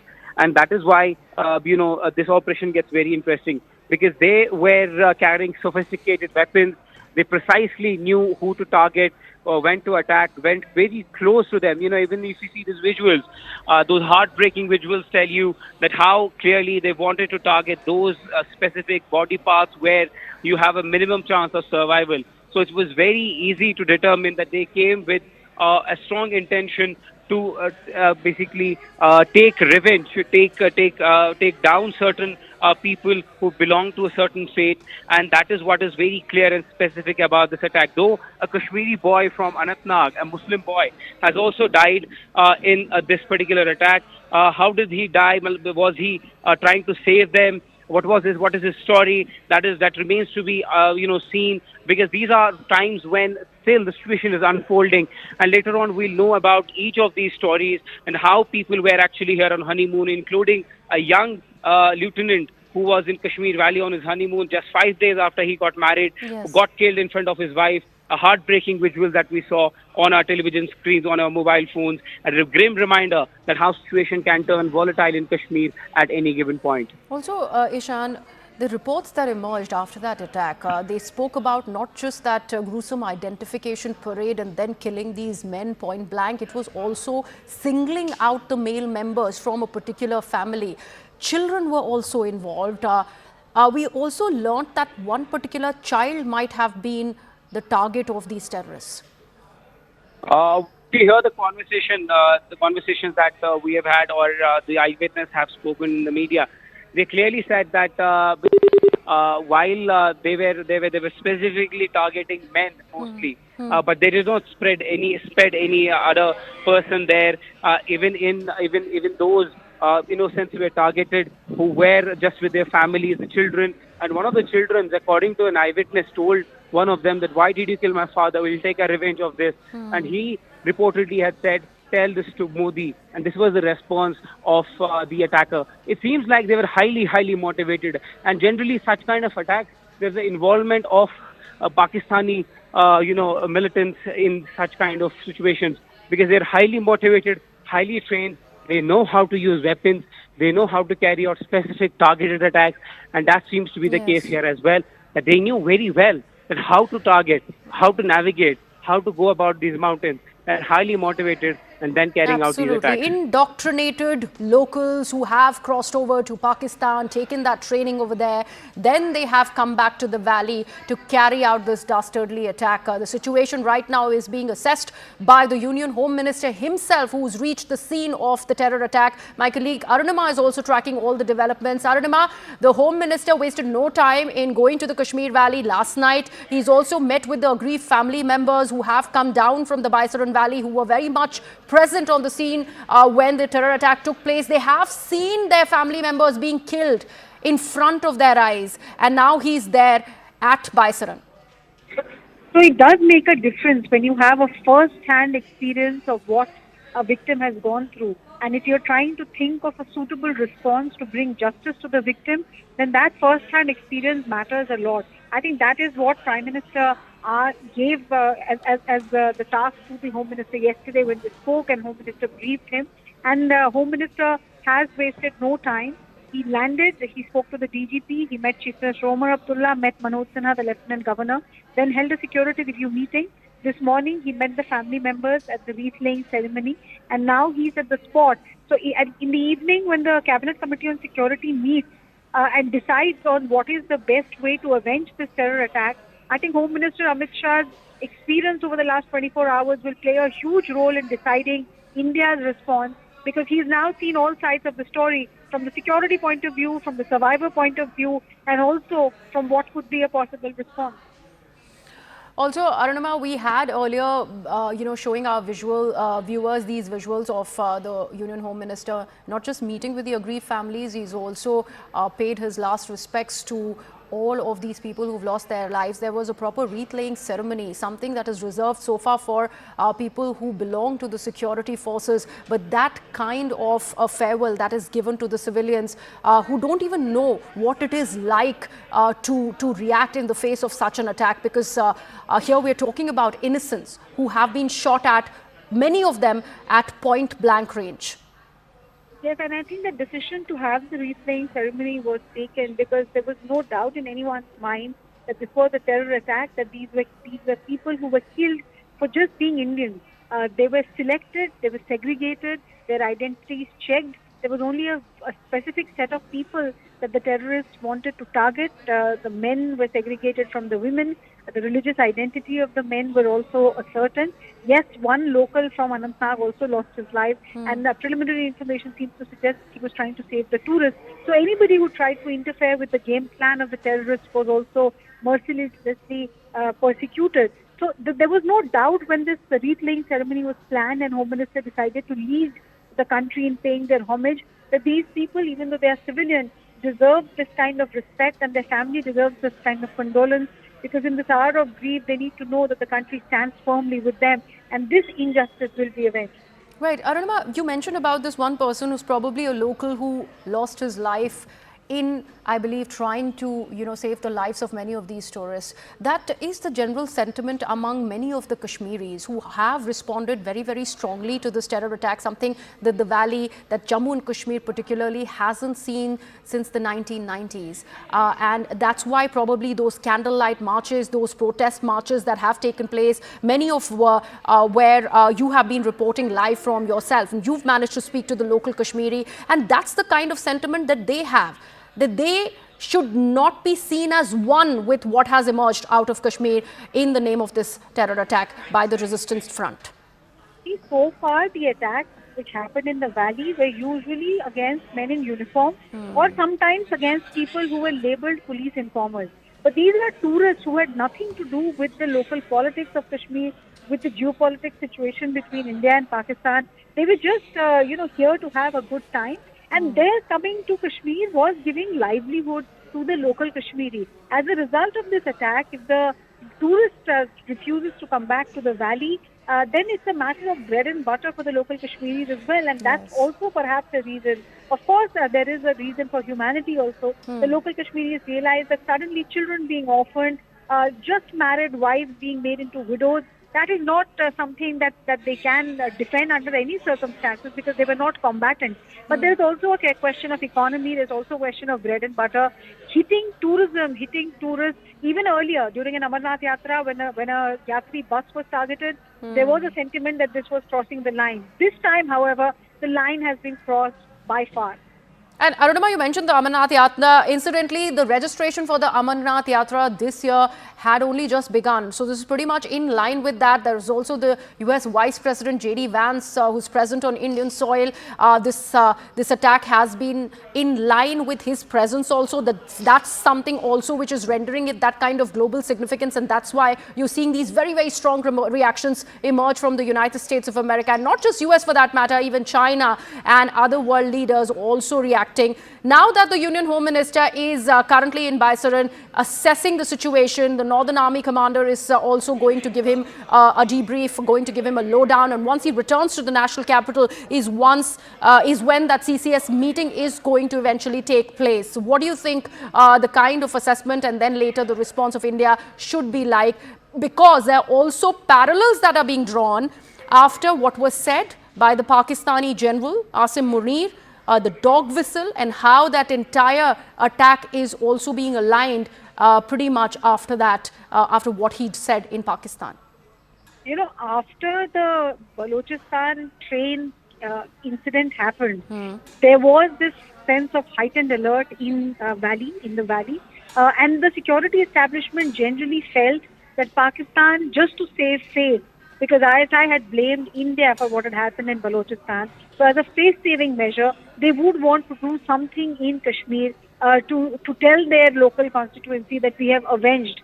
India has nothing to do with Balochistan, is what the Indian government and the Indian agencies have maintained again and again. And they've also said that Pakistan should have nothing to do with Kashmir. Having said that, now that this attack has unfolded, I don't think anybody has any doubt as far as government functionaries are concerned that the topmost agenda for the CCS today would be to assess as to what will be the best response. It may not happen today, it may not happen tomorrow. Like General Huda said, back then, it would happen at the time and a place of the government of India's choosing, and it will be, done with proper preparation. I think the first thing they would want to do is hit back at the launch pads, because these terrorists also are foreign terrorists, that's the suspicion. They could have recently infiltrated, and if they have recently infiltrated, what is the route that they're taking? Who are the overground workers? Who are the people providing them with food, with logistics? So on the domestic front, NIA will swing into action and take action on this particular front. And the Indian Army, the Indian Air Force will, after the CCS today, perhaps have a clear map as to how to hit Pakistan for, like I said, crossing this line by far in Pahalgam. Right. Thank you so much for that, Arunima. We'll keep coming back to you. We also are getting our colleague Tejinder Singh Sodhi, who's live with us from Jammu. Tejinder, Union Home Minister at the scene of where the attack really took place. He is eventually going to go back to the national capital for that all-important CCS briefing. More details on the developments that are coming in, and also which way are the investigations really progressing? See, one thing which has been confirmed to us stay on by with us. We are getting some more updates. We are learning of sketches of the suspects in the Pahalgam terror attack that have just been released by the police. And we will eventually be playing out those sketches that the police has managed to, in fact, get from the people, from the eyewitnesses' account. And these are the sketches that we are putting out for our viewers. These are the perpetrators of this dastardly terror attack that took place in Pahalgam at the Baisaran Valley. 4 to 5 terrorists, remember, that we are talking about, that we are learning of through intel sources that were possibly present in Baisaran Valley, holed up. And they were the ones who carried out these attacks. They targeted the tourists who were there for revelry, who were there vacationing.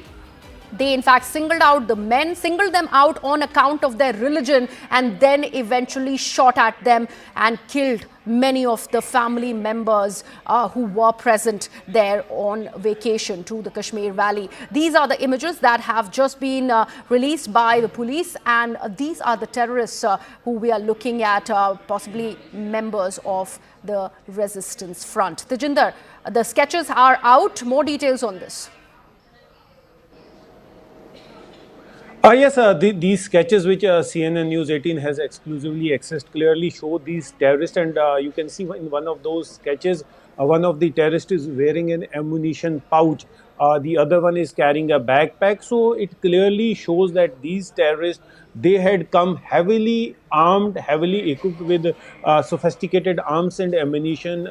They were carrying latest arms and ammunition when they carried out this terror strike in the Baisaran area of Pahalgam yesterday, in which so far 26 people have been declared dead. You see, the number is likely to increase because what we are told by the hospital staff who have been treating the injured, that some of the patients, some of the injured continue to be critical. These 3 terrorists, they are 2 of them, but we are told that there was a group of 6 to 7 terrorists who carried out the terror strike. 4 of them, including 2 locals, 2 Pakistanis, were the one who carried out indiscriminate firing on the tourists after identifying their religion. So first they made it sure that every single every single victim present there were Hindu. They checked it multiple times. They asked them to recite kalma, and when those who were not able to recite kalma, they were shot dead from point blank.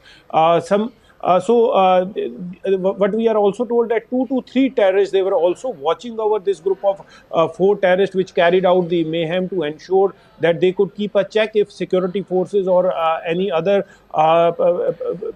support for these tourists come. So, and also one thing which sources have confirmed to us, that this seems to be the group of terrorists which was active in Doda, Kishtwar, and in every likelihood they had taken the Kishtwar route to reach the attack site. So the newsbreak of CNN News 18 also stands confirmed that these terrorists in most likelihood took the Kishtwar route to reach there.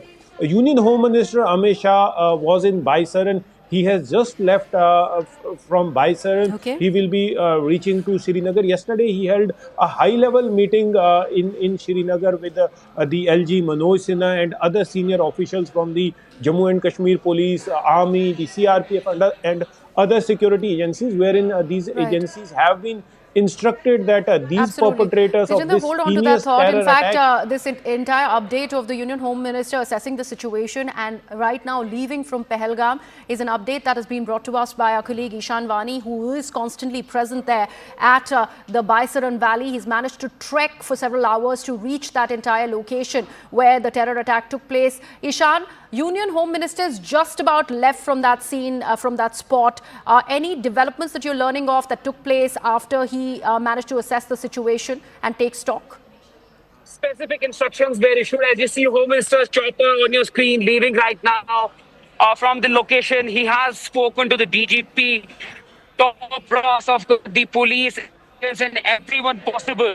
You will now see that security top brass is leaving from the location after seeing of Home Minister. He spoke with the Northern Army commander, the 15 Corps commander, the other security in charges, including the intelligence heads, including the CID, ADG, CID, and intelligence heads, to what really the plan is. The plan is for the forces to eliminate everyone. This is the first visuals that we are getting to you of how and where this actually unfolded. Look at the beauty of this place, but imagine the carnage that they had managed to do at this location is unimaginable. Yesterday, you would have had multiple bodies at the scene, multiple bodies of those tourists, visitors lying around, and difficult for them to even move down.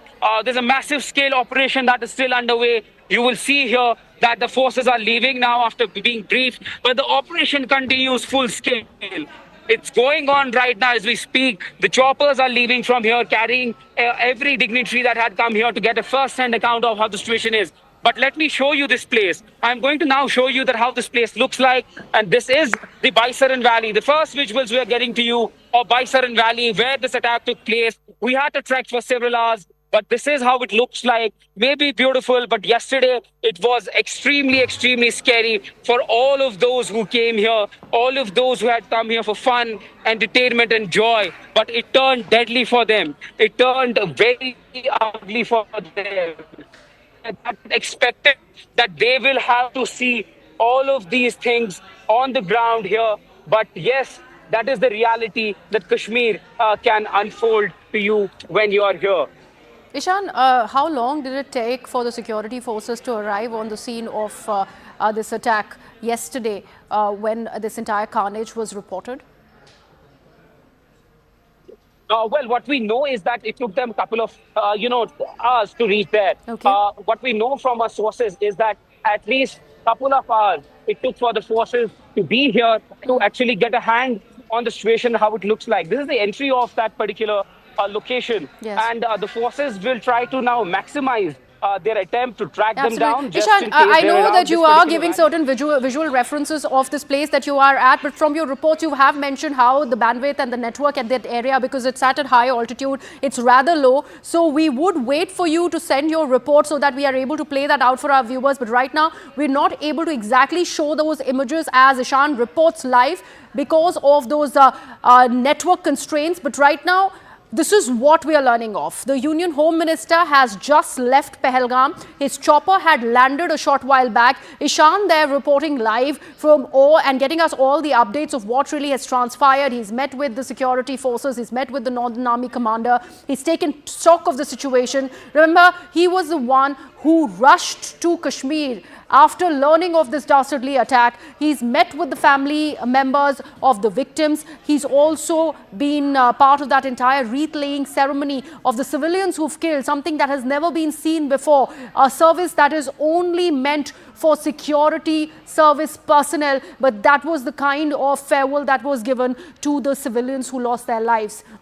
We are going to be playing out the visuals of the Union Home Minister also leaving. Ishan is talking about the topography of that area.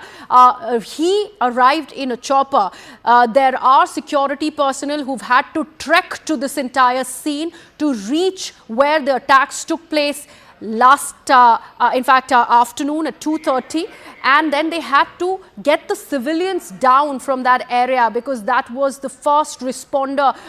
That's how the first responders could have, in fact, saved many of those lives, and that's exactly what we are trying to ascertain here. Even as the security agencies, several members, and the various stakeholders and the chiefs are holed up here in the national capital. They are debriefing the Raksha Mantri. On the other side, you see these images of the Union Home Minister, who's present pretty much on the exact scene of the terror attack in Pahalgam. He's taken stock of the situation and he's just flown out of the area. My colleague Arunima is also constantly with us. She has also flown down to the valley ever since we learnt of this terror attack that emerged out of Kashmir, attacking innocent civilians. Arunima.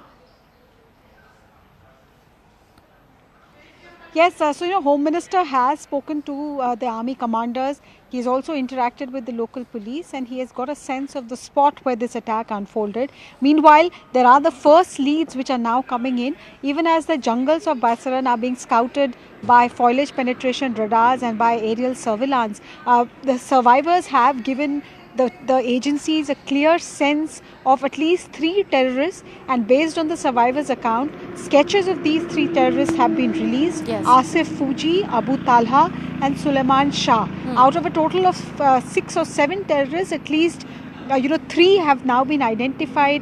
Their names are out, and there is a past record of theirs in the Jammu and Kashmir police records of terrorists. So 2 of them, it is believed, are locals who crossed over to Pakistan, received training and then came back. So that's the first lead coming in, and I think subsequently NIA and the local police will be able to identify the others also who were involved.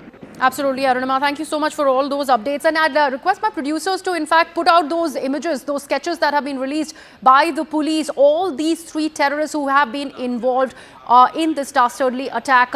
These images should be there on the screens full frame so that we know these are the perpetrators of this heinous crime. They have been indoctrinated in Pakistan. That's where they received training. They were there in the Kashmir Valley with sophisticated ammunition to carry out that targeted terrorist attack. We're leaving you with these sketches.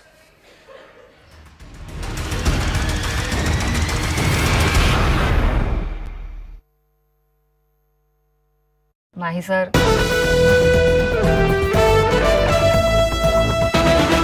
You see Home Minister Amit Shah on your screens, and he's interacting with some of those grieving families, and you can make out the sadness, the disappointment on some of these faces that you see on your screens of the people who the Home Minister is interacting with. So in all likelihood, these are family members of the victims of the Pahalgam terror attack, and you see some of those women, they're crying their heart out, pouring their heart out to Home Minister Amit Shah, really narrating their ordeal. Because let's not forget, while the men were singled out, they were singled out on basis of their faith, their religious practices.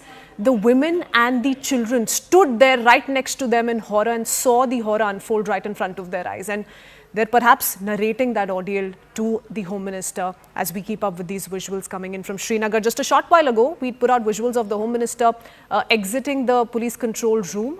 Before that, we had visuals of him laying the wreath on the victims in Srinagar itself. Now, the mortal remains, remember, will be flown to their hometowns where the last rites will take place. But this is Home Minister Amit Shah in person interacting with some of those grieving family members of those who have lost their loved one to this brutal terror attack in Pahalgam. Families that were on vacation, that were holidaying, who have lost their loved ones, most of them losing out on their father, their husbands, speaking of their stories of horror that they'd witnessed in Pahalgam last afternoon. 2:30 p.m. viewers is when the terror attack was reportedly to have happened. 2:30 p.m. to 3 p.m. This lasted for about 20-25 minutes is what our reporters on the ground have been telling us. And now there are other details emerging slowly on the possible involvement of more terrorists, that there were those who were stationed at a distance with helmet-mounted cameras who wanted to shoot the entire horror unfold. Why? Propaganda. I want to go across to Arunima, who continues to stay on with us. Arunima, give us a sense of what's happening here. We're keeping up with these visuals of the Home Minister interacting with those who are grieving.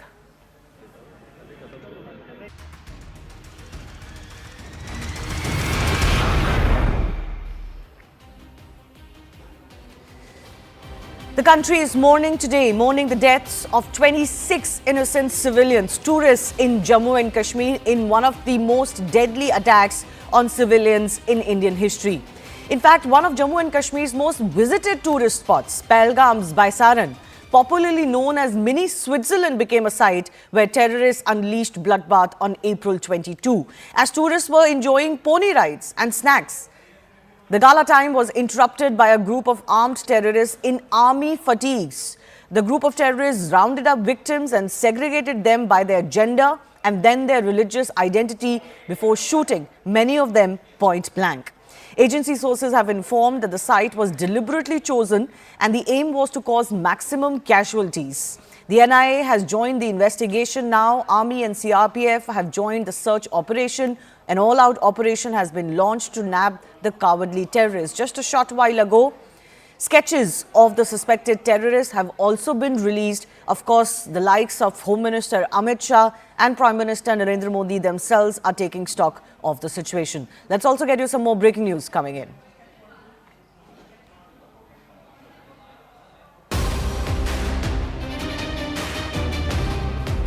Jammu and Kashmir Chief Minister Omar Abdullah has posted more information on social media platform X. He has gone on to say that it's heartbreaking to see the exodus of our guests from the valley after yesterday's tragic terror attack in Pahalgam. But at the same time, we totally understand why people would want to leave.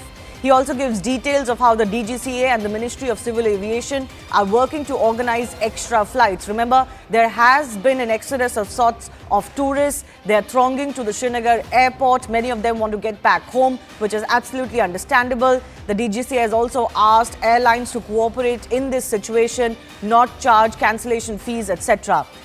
Omar Abdullah is also talking about how the NH44 between Srinagar and Jammu has been reconnected for traffic in a single direction, and he's directed the administration to facilitate traffic between Srinagar and Jammu, allowing tourist vehicles to leave. My colleague Arunima continues to track more on this.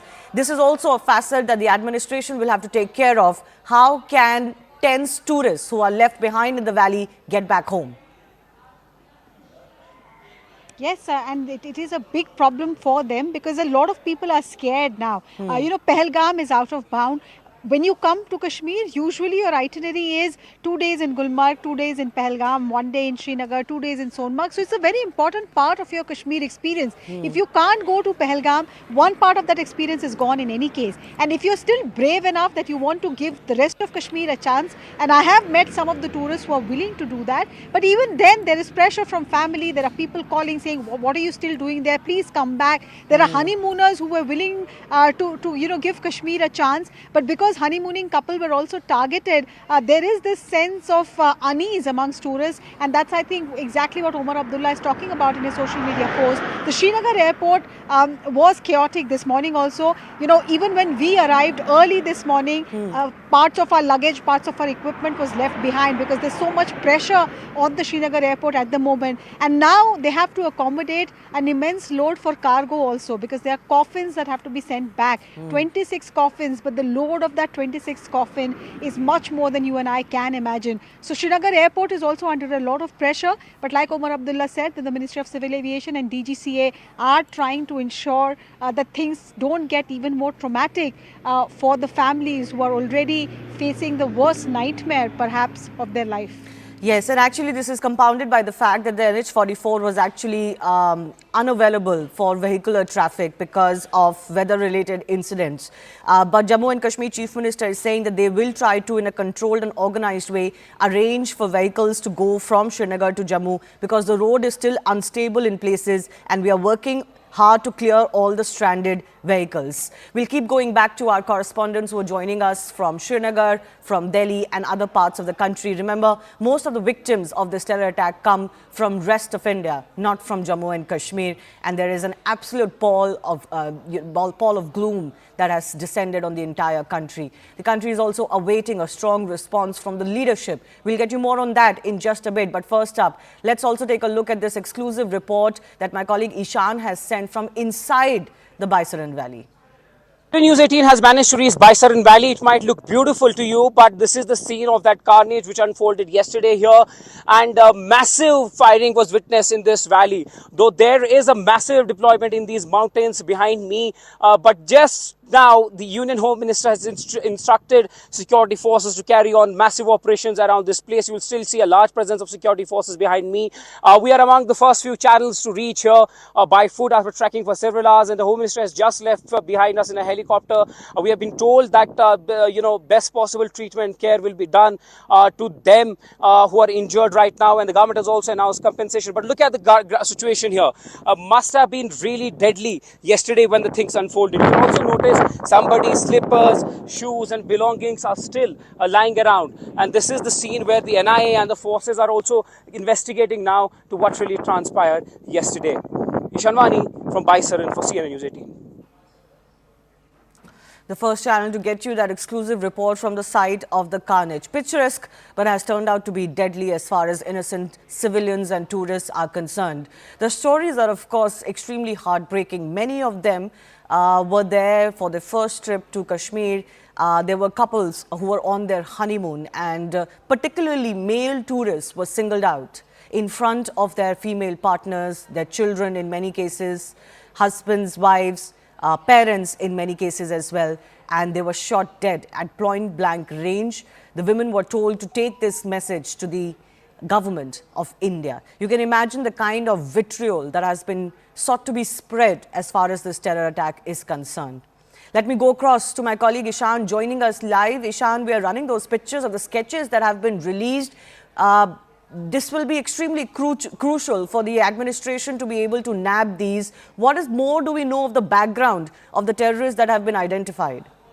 Well, of course, there are three names that we are given to understand, but the forces are still in a process of basically identifying them. And from the sketches, they have been able to figure out a couple of names, and they believe that they are the ones who were actually involved in this particular attack. As I was pointing out earlier, the such kind of attacks are generally carried out by those who are well-trained, highly motivated, and they know the kind of extreme that they go into. And, you have seen from the picture that we saw yesterday that all of them were shot point blank, which indicates the fact that, they were highly trained, highly motivated, and most of them are radicalized in Pakistan, and that's when they come towards Kashmir, and then all of it is a result of, the particular attacking. We have seen, images that we have seen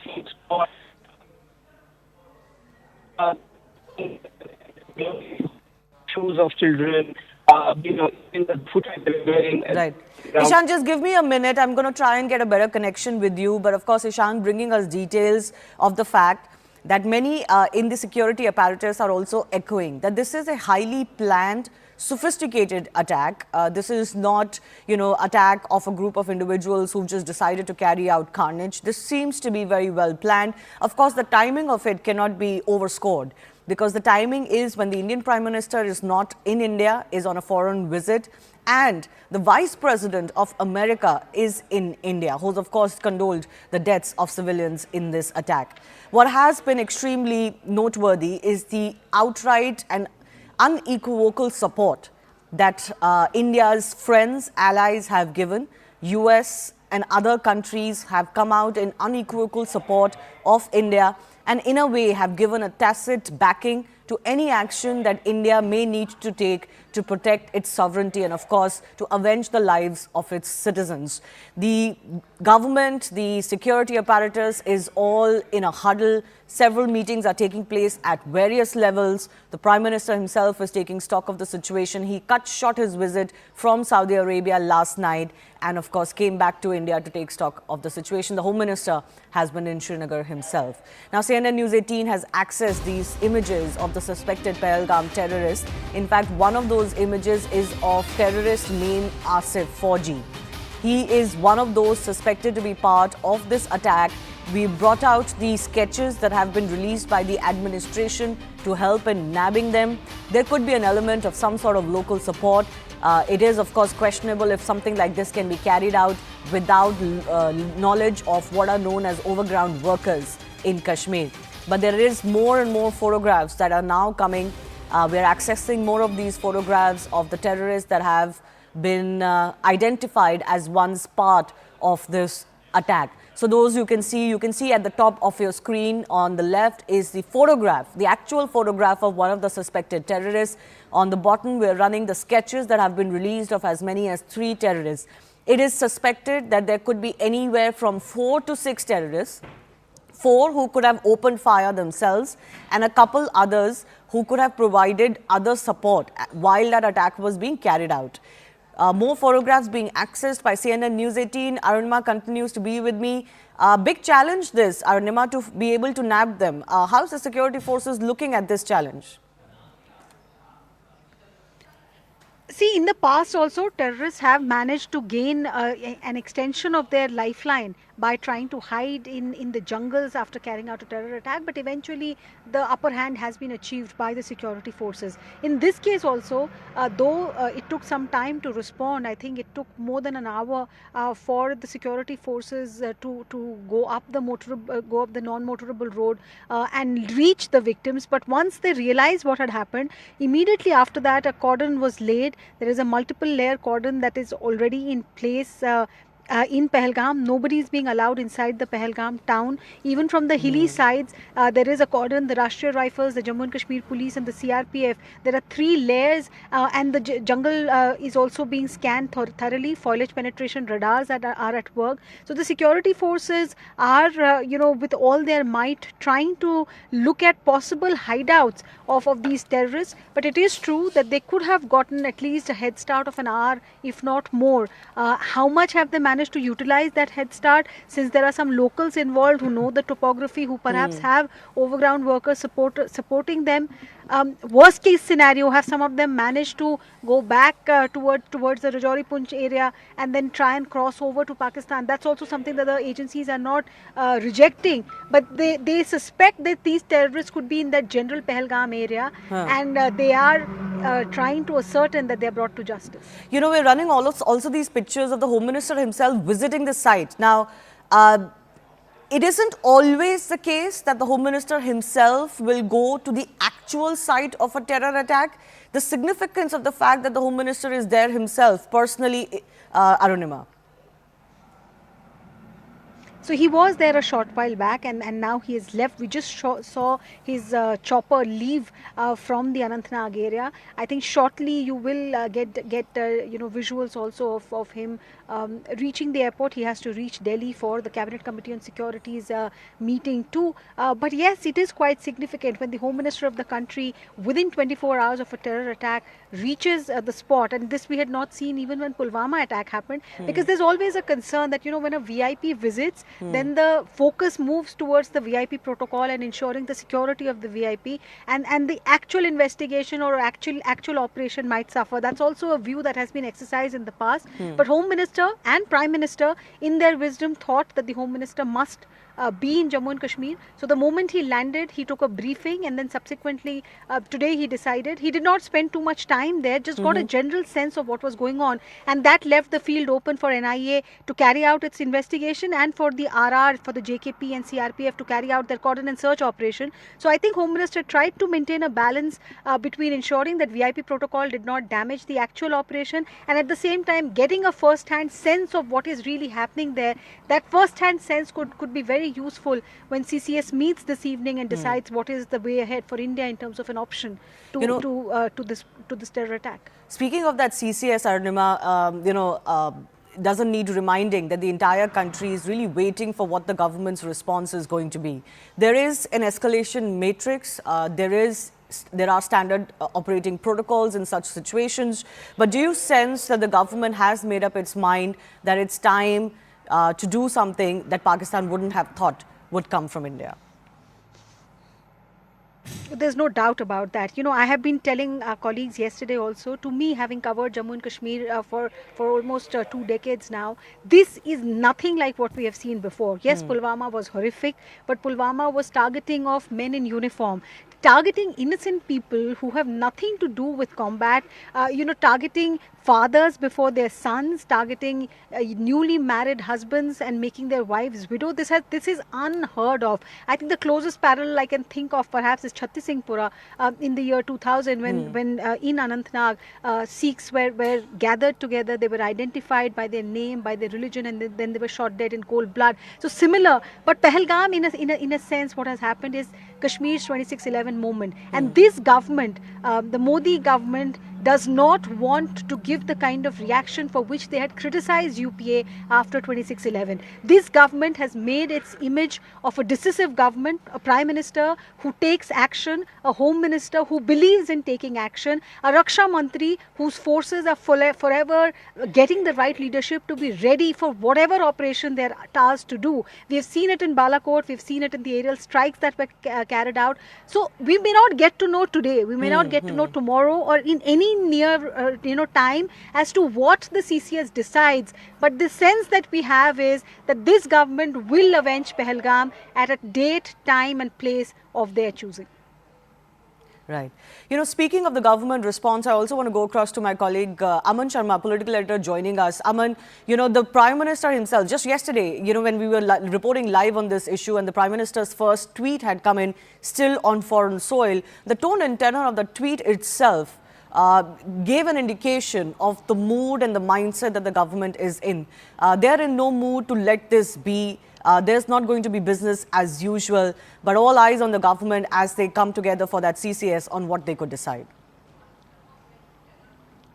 See, the view inside the government is very clear. There ought to be a response. There will be a response against the perpetrators of these attacks, these 4 to 5 to 6 terrorists who are a part of this attack. They'll be hunted down, they'll be neutralized, or maybe they'll be arrested. Let's see what happens. The operation is already on. But the bigger agenda of the government, trust me, is that there has to be a response to Pakistan. There has to be a response to state-sponsored terror. This is the biggest terror strike on India, on Indian civilians since the Mumbai 26/11 attacks. The whole timing of the attack, the location of the attack, when the American Vice President J.D. Vance is in India, Prime Minister was in Saudi Arabia yesterday. Pahalgam, the biggest tourist attraction, in Kashmir, where tourists come from across the country. Just weeks before the Amarnath Yatra, 26 civilians, tourists killed after being deliberately, identified as such as Hindu tourists, and then they have been shot dead in front of women and children. This is a dastardly attack. The government realizes this. People are in anger, emotions are running high. We have seen the gravity of the response is that the Prime Minister has cut short his visit from Saudi Arabia, landed here today morning. He instructed Mr. Amit Shah to go to Kashmir yesterday itself. Mr. Amit Shah is still there, and a CCS meeting is expected to be held later today. Of course, India will respond at the time and place of its choosing. But it's very clear that India will respond very strongly, not just against these terrorists. It will not stop here. The response should come and will come against Pakistan. As one security officer, senior person in the security establishment told me that the terrorists told the survivors that go and tell your government, go and tell Modi what we have done. Yes. The messaging is quite clear. Aman, speaking of the government response, the Home Minister has just shortly, a while ago, paid his last respects himself to the slain tourists. 26 at least that have been killed as far as this attack is concerned. I'm just going to read out the latest tweet or social media post X that has come from the Home Minister. With a heavy heart, paid last respects to the deceased of the Pahalgam terror attack. Bharat will not bend to terror. The culprits of this dastardly terror attack will not be spared. Reiterating and echoing the sentiments of this entire country right now, and the leadership is, of course, duty-bound to ensure that they can respect those sentiments. Arunima, coming back to you, one more very clear message coming in, and this is a series of messages that have been coming in even as the Prime Minister and the Home Minister take stock of the situation, and there are other things to take care of in the immediate aftermath, but they're very clear about the message to the country.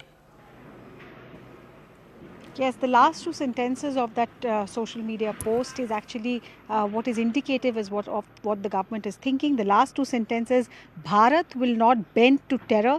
The culprits of this dastardly terror attack will not be spared. We have been reporting this after speaking to government functionaries by way of sources, but now Home Minister has put it out in black and white. There's no doubt in anyone's mind here in India, and I think even the perpetrators would have been aware that this government after Uri is setting a kind of a deterrent, and if you're going to cross that line, and this line has been crossed by far, are you going to pay for it? But what will be that payment? Can there be a deterrent for a country which is committed to only India's damaging India's well-being? What is possibly a deterrent for Pakistan? And I have been telling you this, that intelligence agencies had warned the North Bloc and South Bloc that after Balochistan, ISI will try and do something like this in Kashmir, because they wanted to tell their constituency that Balochistan was of India's doing, and therefore they have avenged an attack. Because of their own domestic politics, they could encourage terrorism here. But attacking innocent tourists, killing them in such a cold-blooded manner is just taking it too far. And I think the response from India, like Home Minister is also putting out, will be very strong. You know, I want to ask you this, Arunima. Generally speaking, India does things by the book. They will collect evidence, including of collusion or connection of the Pakistani deep state. They present dossiers. This is how we've done in the past. We also give it to the international community to make our case.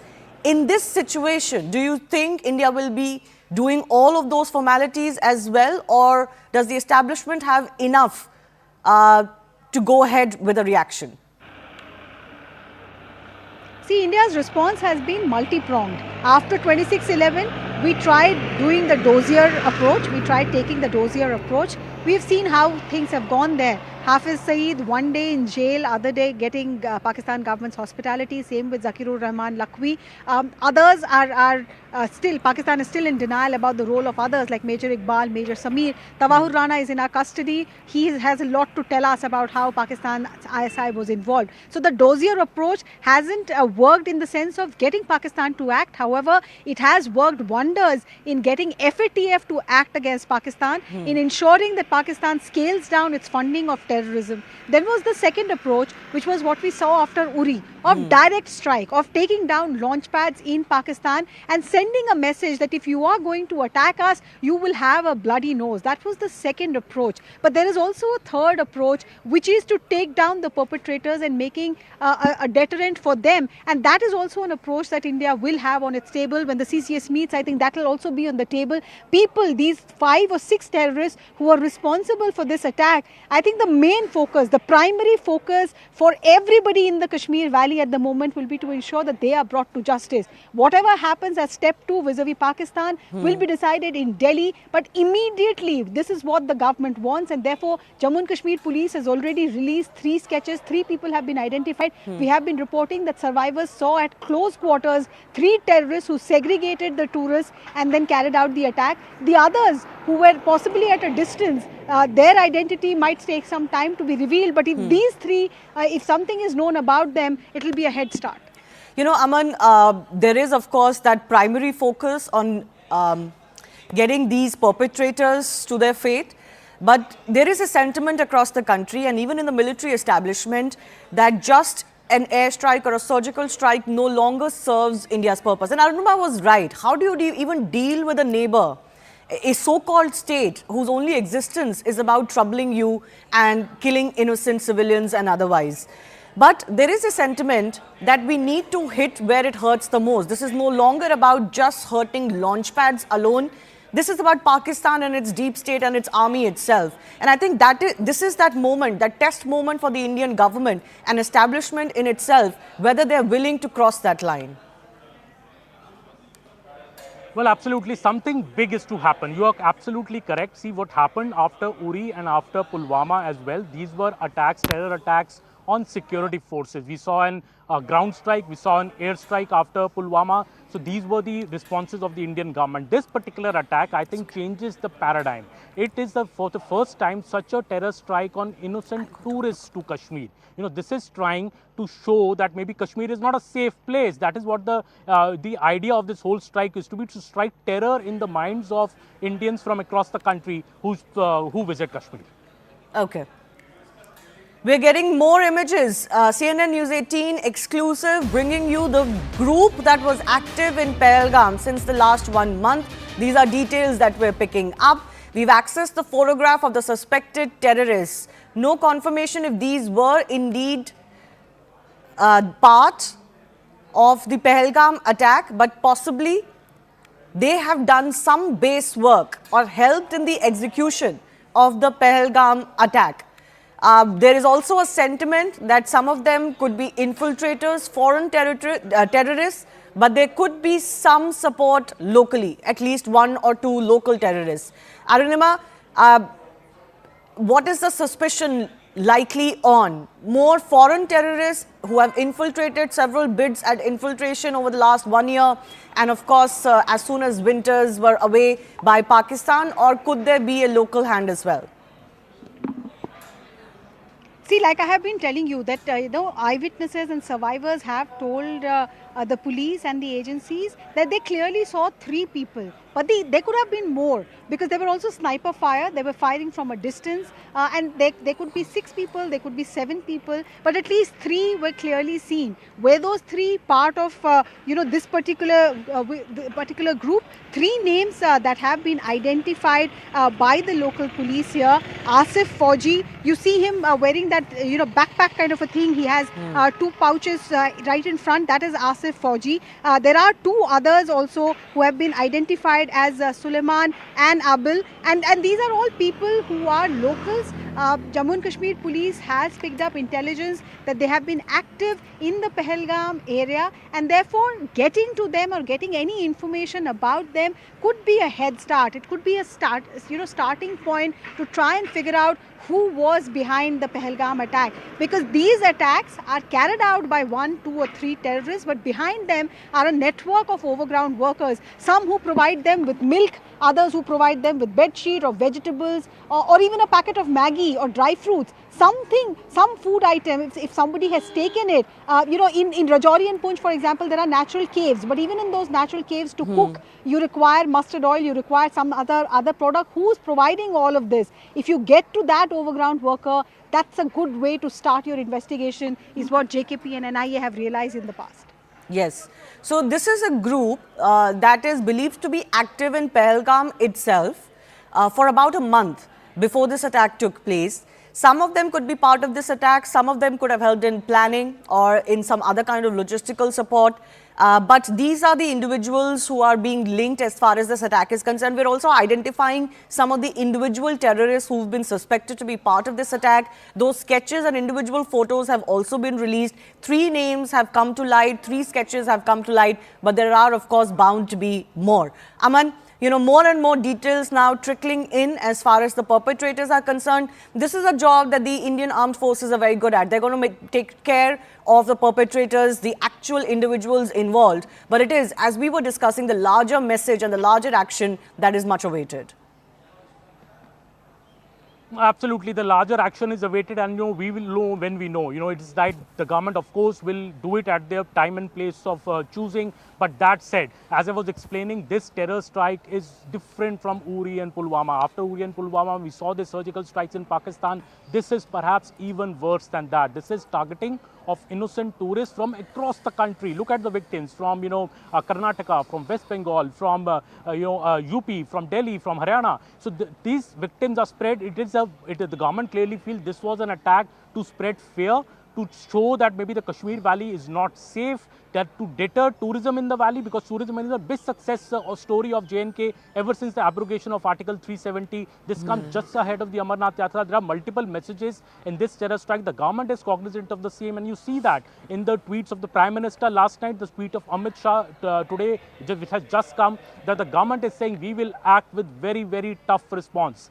The hectic meetings are already on. Prime Minister has landed earlier today. He met at the airport with the NSA, with the Foreign Minister and the Foreign Secretary. Amit Shah will also come to Delhi, and then we'll have the Cabinet Committee on Security meeting where the larger strategy will be built up. Because make no mistake, Pakistan is already distancing itself. Their defense minister is issuing statements of the kinds that maybe this is homegrown, it is not, we have nothing to do with it, but it is very clear the same happened after 26/11. Remember when Pakistan trying to distance itself from the 26/11 attacks, and then we had Ajmal Kasab alive, spilling all the beans on Pakistan and how it was executed, planned and masterminded from Pakistan's soil. So in a way, the operation which is going on against these perpetrators in those forests of Kashmir is also very, very important. Will anybody be caught who can spill these beans? Will this terrorist be neutralized? Because there is also now a lot of emotions amongst people, and especially the kind of stories which have come out, the eyewitness accounts which have come out, that how people were selected, targeted and killed, and then the women and the children and the survivors were told that go and tell your government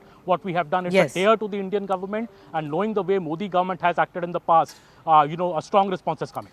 Arunima, just to press this point further, of course, the response from Pakistan is textbook, right? That we have nothing to do with this. Some have even claimed from their establishment or linked to the establishment that this could be quote-unquote false flag. These are textbook responses from Pakistan.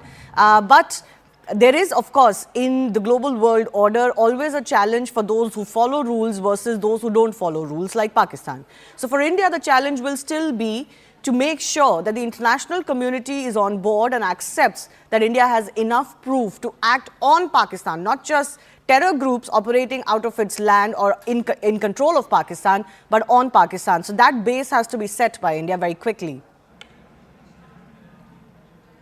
I think, that we have managed to do over the last decade or more. Ever since 26/11 happened, it took time for India to get its dossiers together. But like I told you, the success at FATF, the success at United Nations, the fact that Dawood Ibrahim, Hafiz Saeed, Zakirur Rahman Lakhvi have all been named by the United Nations Security Council resolutions as terrorists. I think India has already managed to de-hyphenate itself from Pakistan. Earlier, you would see world leaders visit India and go to Pakistan immediately, or visit Pakistan and then come to India. India and Pakistan were seen in the same breath. But just now we saw when the Indonesian premier came, Indian government, he's a head of a Muslim state, but Indian government managed to convince him not to club Pakistan with this visit. So I think we've already managed to de-hyphenate. That's victory number one. Two, we have managed to expose Pakistan for what it does. The fact that it gave shelter to Osama bin Laden also worked in our favor, because America then directly saw that aiding Pakistan was utilized as aiding terrorism. That has helped us, and you've seen ever since Article 370 was abrogated, Pakistan and to some extent China also have repeatedly tried to get international attention, but India has managed to thwart it. India has managed to make Kashmir an internal affair of India. And the last point is the kind of reaction from world leaders that we've seen ever since the news broke yesterday. J.D. Vance, the Vice President of the United States, was in India, but the others also, Donald Trump, Vladimir Putin, the European Union countries, Saudi Arabia is where the Prime Minister was. It's a Muslim country, once a supporter of Pakistan. The way the entire world has rallied with India, with Prime Minister Modi's government and with Indians after what has happened in Pahalgam clearly shows that India is at a different pedestal as far as world and diplomacy is concerned, and Pakistan is nowhere close. Yes, there have to be costs that have to be escalated for Pakistan itself. That's the general feeling in the establishment. Aman, the world has spoken in one voice. India is also speaking in one voice. But we were hearing earlier that the government could mull an all-party meet. It will be commensurate with the gravity of the situation that we're dealing with to get all parties on board before a big action, if that is coming. Well, yes, that has happened in the past as well. Before the surgical strikes happened in Pakistan, the government did call an all-party meeting, to get everybody on the same page that there needs to be a strong and a swift response. Already we have heard from the other parties, the Congress, the JDU, others in the opposition have totally backed the government that there needs to be a strong and a swift response to this terror strike, that this terror strike, unparalleled in recent times. First ever such big attack on innocent tourists in Kashmir, that also a very selective attack. All the parties seem to be on the same page, and the government would want to be everybody to be on the same page in national interest, and at such a time when the country in a way is in mourning, in a way is in emotions are running high. The politics doesn't need to take center stage at all. Everybody needs to be on the same page. The government would do that, but I think only after the CCS meeting happens, when the Prime Minister is briefed by his top ministers, the top officials of the army and the intelligence on what exactly the government has found so far, what are the links, where do these links go, what will be the government's response. All this will be ascertained, and as I'm telling you, the gravity of the situation is very much clear. From the Prime Minister cutting short his trip, rushing back, Amit Shah rushing to Kashmir yesterday evening itself, spending almost the entire night there. Even today he has met the victims, the families of the victims. So the government is very clear. There'll be a very tough response. We'll have to wait and see what exactly and when it happens. And very quickly, that CCS is very much likely today itself, Aman, because I believe some individuals who need to be part of that CCS are not in Delhi, but they're all expected today, and the meeting is expected today for sure? That is the word we're getting. The meeting is expected today itself. Mr. Amit Shah could be back in Delhi soon as well. He has, visited the families and laid the wreath, paid his homage to the victims in Srinagar.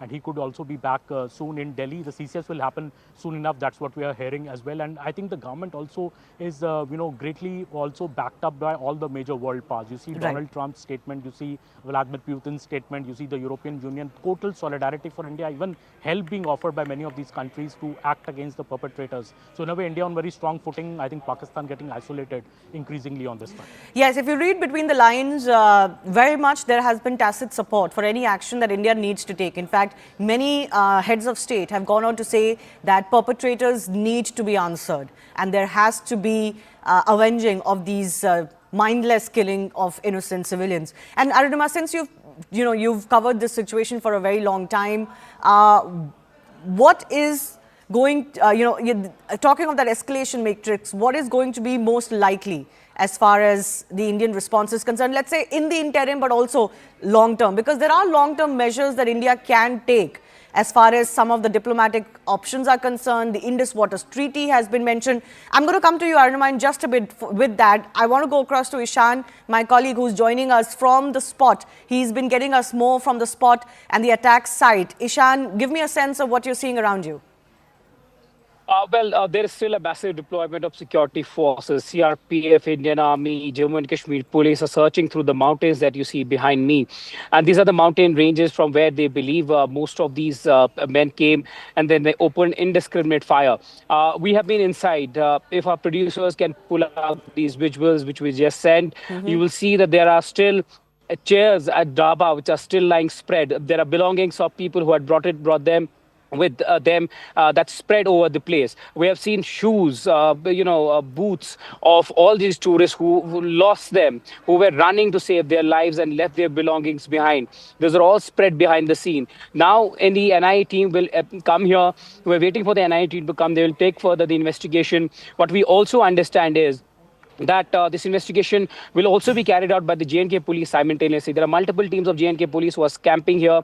It's a very difficult and hard trek. Even if it takes 1 hour to reach from Pahalgam on foot, it's a very tough gradient, and it's muddy. It's difficult. And imagine when the firing took place yesterday, what might have been the emotions and the condition of those who escaped this carnage and were running to save their lives, and those who saw their loved ones being shot. This journey will be definitely have been stressful and difficult to even forget in their lifetime. Somebody who saw his father being shot at point blank range, somebody who saw his husband being killed brutally in front of them. I mean, this is trauma that they're going to carry forward throughout their lives. The Home Minister Amit Shah was right behind me, where you see the security forces right now deployed, and he spoke to. We saw DGP, the Northern Army commander, and other intelligence heads of the J&K police to get an account of how the situation is unfolding. And we are told by our sources that necessary instructions were also passed to what really should be done and what can be done in a coordinated manner, with all the security forces pushing in and roping in the maximum number of resources to the position. What we also understand is that the forces are not going to end this operation, and they're going to continue searching through these tough terrains. And these trees that you see behind me, pine trees, they are very dense in nature. Even if you look at this forest area where I'm right now, even if they have escaped from this particular forest area, it's difficult to chase them through, because enemy at times is at an advantage, and if they're at a higher point, they will be able to shoot, because they have been given an advanced weaponry, including M4 rifle, which has a thermal scope attached to it. Most of these weaponry has come through Afghanistan after the fall of Afghanistan to Taliban. Many of its weapons have come into the black market and easily accessible to these groups. We have seen them with the TTP, we've seen it in Pakistan, and then we've also seen them being recovered in Doda, Poonch, Rajouri operations whenever they are being killed. So it is the game of also technology, because many of these outfits are now also carrying an offline app, which is called Alpine Trek. It is used by the trekkers to download it offline and navigate through in real time from reach to one place to another. And those apps have been, I think, security establishment believes that they have been purchased and they are using them to navigate from one place to another, and that's where their accessibility comes. And plus, it's hard for even aircraft to spot any movement in these dense forest area. It's difficult to even get hold of them at an appropriate time, because the response time to reach here is very tough. It will take 1 hour for the best of the best to reach here. It took us more than 1 hour to trek here, and even the fittest will reach here in a long time. So the response time is something where they get this 1 hour buffer and they're able to escape. But the forces believe that they will be tracking and cutting down all the routes in the surrounding area to see for themselves that where they have gone and how they are going to deal with the situation. Right. Because this is still an emerging situation. The forces are collecting clues. They're waiting for the NI also to arrive at the scene so that the further investigation could be done. Absolutely. And we're coming back to you. Just stay with me, Ishan. Just going back to Arunima with the question that I was about to ask her. Everybody wants a solution to Pakistan, Arunima, but what do you do when an entire country is a terror state and its only reason of being is anti-India and to hurt India? This is not about political options in Pakistan, right? Because it is the ISI and the deep state that controls whatever happens in Pakistan. In such a situation, also with tactical nukes, etc., it's always a difficult situation of balancing what reaction India can have. But what's the sense that you're getting? See, but I can also tell you that this is different from Pulwama, this is different from Uri. Yes, India was angry when Uri happened, when body bags came back home and the martyrs, their family members were left bereaved. But this is not about combatants. This is not about people who wear uniform, because when you wear a uniform, there is a sense of risk that is involved with it, so to say. The family members are also mentally prepared that perhaps one day you will get to hear something unfortunate if you're posted in Kashmir. But as a tourist, when you come to Kashmir, there is no such mentality. You are coming here to have a good time. You don't even think that you're going to go back home in a body bag or in a coffin. Plus, this attack is not limited to one state or two states or even one particular locality. From north to south, from east to west, there are victims of Pahalgam's terrorism whose coffins are now returning to the Srinagar airport and whose body bags will now go back home. So the sentiment pan-India is of absolute horror and anger, and government will have to do something to assuage. What is it that the government will do? I think that the advice will be taken from the top military commanders, the top intelligence agencies, both internal and external. They will advise the government. Ministry of External Affairs, our diplomats will advise on how much can you push as far as international law is concerned. And matters international law-wise are currently at a stage where the world order is going through a different kind of a rule book. Yes. You've seen Israel push the envelope totally, and you've seen Gaza, you've seen Russia push the envelope totally and see what has happened to Ukraine. Donald Trump himself has taken a different posture compared to what previous United States presidents have taken. So I think geopolitically speaking, if India decides to do something unprecedented, unthought of, and think POK here, I think the world order is most favorable currently. Yeah. That is indeed the question, Aman. Is this going to be another deterrent kind of action that India has already executed in the past? We all know those are not going to be sufficient. They may be stopgap. Or is it going to be all out? By all out, I don't mean just a military war, but it can be all out in the sense that it is unending till you solve the Pakistan problem. Well, it is difficult to predict what the Modi government would do, but I am going by what the kind of statements that are being issued by the Prime Minister and especially the Home Minister of the country who's in charge of the internal security. I know these are very, very strong statements. So is India now prepared to end Pakistan-sponsored terror for good? That's the big question that is being asked in diplomatic circles here, in bureaucratic circles in Delhi, that will India go that far that we want to end Pakistan-sponsored terror for good, whatever it takes? That is number one.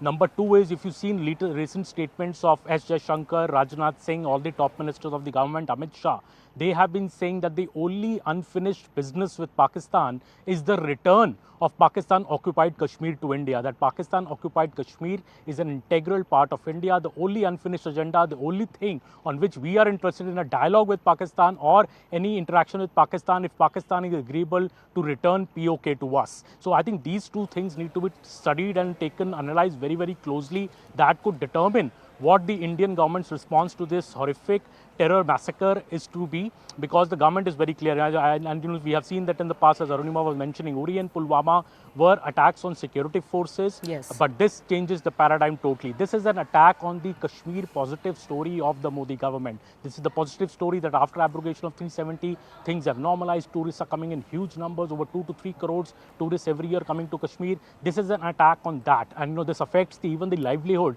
of the Kashmiris, who are dependent in a big way on the tourism inflow which comes to the state. So this is, I think, a double blow, and that is why I think the government's response this time could be bigger than Uri or than Pulwama. Well, absolutely. This is not a yearly or a decadal issue. This is a multi-generational issue. This is a civilizational issue. Blood will be shed. India has shed a lot of blood. The question only is, whose blood is going to be shed? And these are the moments and the thought process in the entire country, because this problem is not going to go away. It is not going to end. We've seen it with dialogue. We've seen it with a hand of friendship. We've seen trade, economy, nothing matters as far as this equation is concerned. So what is that solution that the Indian government can come forth with? This is a moment of reckoning. A moment has presented itself. It is about how well we can use this moment now to ensure that this does not keep happening. My colleague Ishan continues to track the latest from Baisaran Valley itself. Ishan, you were giving me a sense of what is happening as far as the search operation is concerned. We're also getting the identities, more and more of the identities of the terrorists who could be involved. Give me a sense of what more we're learning on that. Well, yes, the pictures that we have been able to play out, if it's right, then is the same group basically which was involved in carrying out attacks in Gulmarg, and possibly the same group of which one of the members was killed in Srinagar. And if the sketches are absolutely point blank correct and have been made, these are all of them are from Pakistan based, and they had infiltrated from Pakistan and then towards the parts of Jammu region, and then slowly they came making their route to Gulmarg, carried out attack there, and then moved on from there. And their strategy has been actually to be on the mountains, to be deep inside the jungle, and carry out targeted attack on security forces, because the security forces presence here is very minimum. So it becomes a little difficult for the security forces to maintain a kind of strategy around this place. Now I'll show you around how the situation is at the moment. Now if you look from this side, you see that right now there's a heavy bandobast of security forces. There's a large presence of security forces, including the NIA team and other paramilitary forces are deployed in strength to ensure that the evidences are not tampered, to ensure that situation remains calm, peaceful. They're able to, keep the evidences there so that vital clues and leads can be established from this place.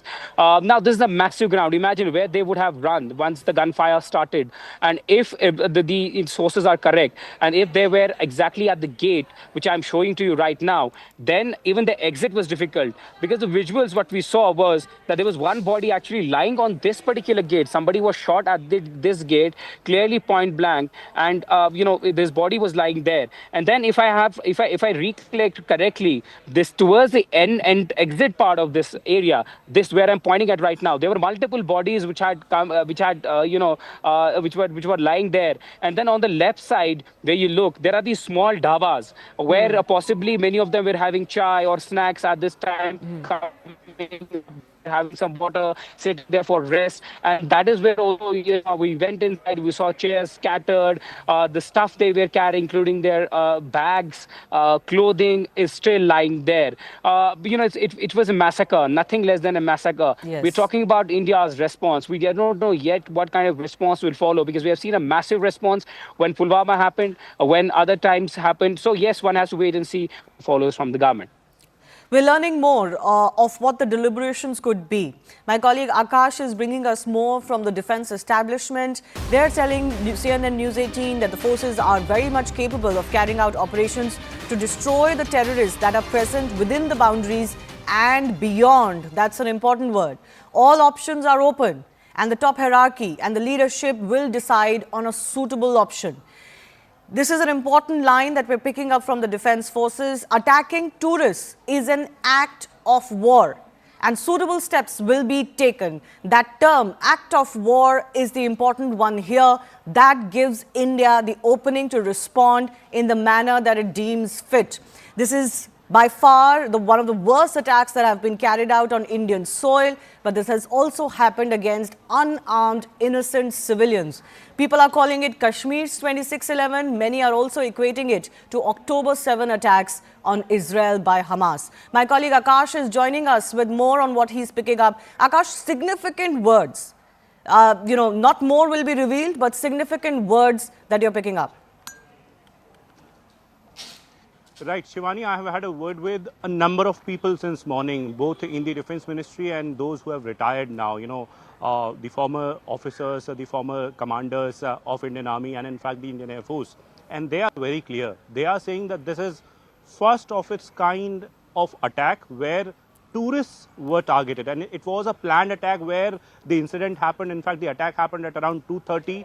They had planned their, arrival and the departure as well, and possibly they fled the particular area. And this is the reason why they are saying, both, officers in the Ministry of Defense and also those who have retired, the experts, they are suggesting that all options are open and it will somewhere be decided, in the current meeting that is happening with Raksha Mantri Rajnath Singh, because 3 service chiefs, CDS, NSA, and all other top officials, are very much present in that meeting. They are deliberating as to what happened under what circumstances and what about the progress as far as search operation is concerned. Also, they are saying that CCS meeting is very important because this is an emergency CCS meeting that has been called by the Prime Minister, cutting short his, visit to Saudi Arabia. In fact, when he arrived at the airport, then only, he was briefed about the latest updates. And now we are learning that Home Minister Amit Shah, would be reaching here in New Delhi. And then we have this important CCS meeting where it would be deliberated as to what can be the next course of action. Also, as far as the options are concerned, so we have seen in the past, Shivani, that how, Indian forces have responded to the attacks. We have seen the surgical strikes where, terror camps were in fact, destroyed, terrorists across the border were neutralized. We have seen the airstrikes, conducted by Indian Air Force. And today, when we have our tourists, in our boundaries, in our land, targeted, definitely, experts say that there would be some sort of response. Whether or not it is going to happen today, tomorrow, day after, it is something that, the top hierarchy leadership would decide. And not a matter of if, but a matter of when. I think that much is clear. But, some of the self-imposed boundaries that India put on itself in the past, they've evaporated, right? There were some self-imposed restrictions that we put on ourselves. There was this entire talk about, being friendly so that we don't risk any nuclear activation, etc. All of that has been thrown out of the window. And the international community and the sentiment has also changed, particularly in context of what happened on October 7 vis-a-vis Hamas and Israel. And we're seeing the aftermath play out even today. Act of war is, if India sees it like that, then the options are many, Akash. Right, and Shivani, I just want to give an example. You see, we had the ceasefire understanding in 2021. There was a time, when we used to hear that, in Kathua there is a ceasefire violation, in Rajouri there is a ceasefire violation, in Punch there is a ceasefire violation. But after 2021, when a bullet is coming from across the border, you are, retaliating to that particular fire. You are retaliating to that particular mortar that is coming from across the border. We have seen that how, ceasefire violations have gone down drastically. And this is the, India that we talk about, new India, where we won't be tolerating, we won't be disturbing you, we won't be initiating the attack. But if you will not, disturb us, then we will not spare you. This is the clear message that is coming out of the officers, posted in the Defence Ministry and across the. But Akash, speaking of the defense LOC, there is a establishments. criticism when something like this happens as to why are we so afraid of a hot LOC? Why do we even have this ceasefire? After what has transpired in Kashmir, what is the response you're getting on this?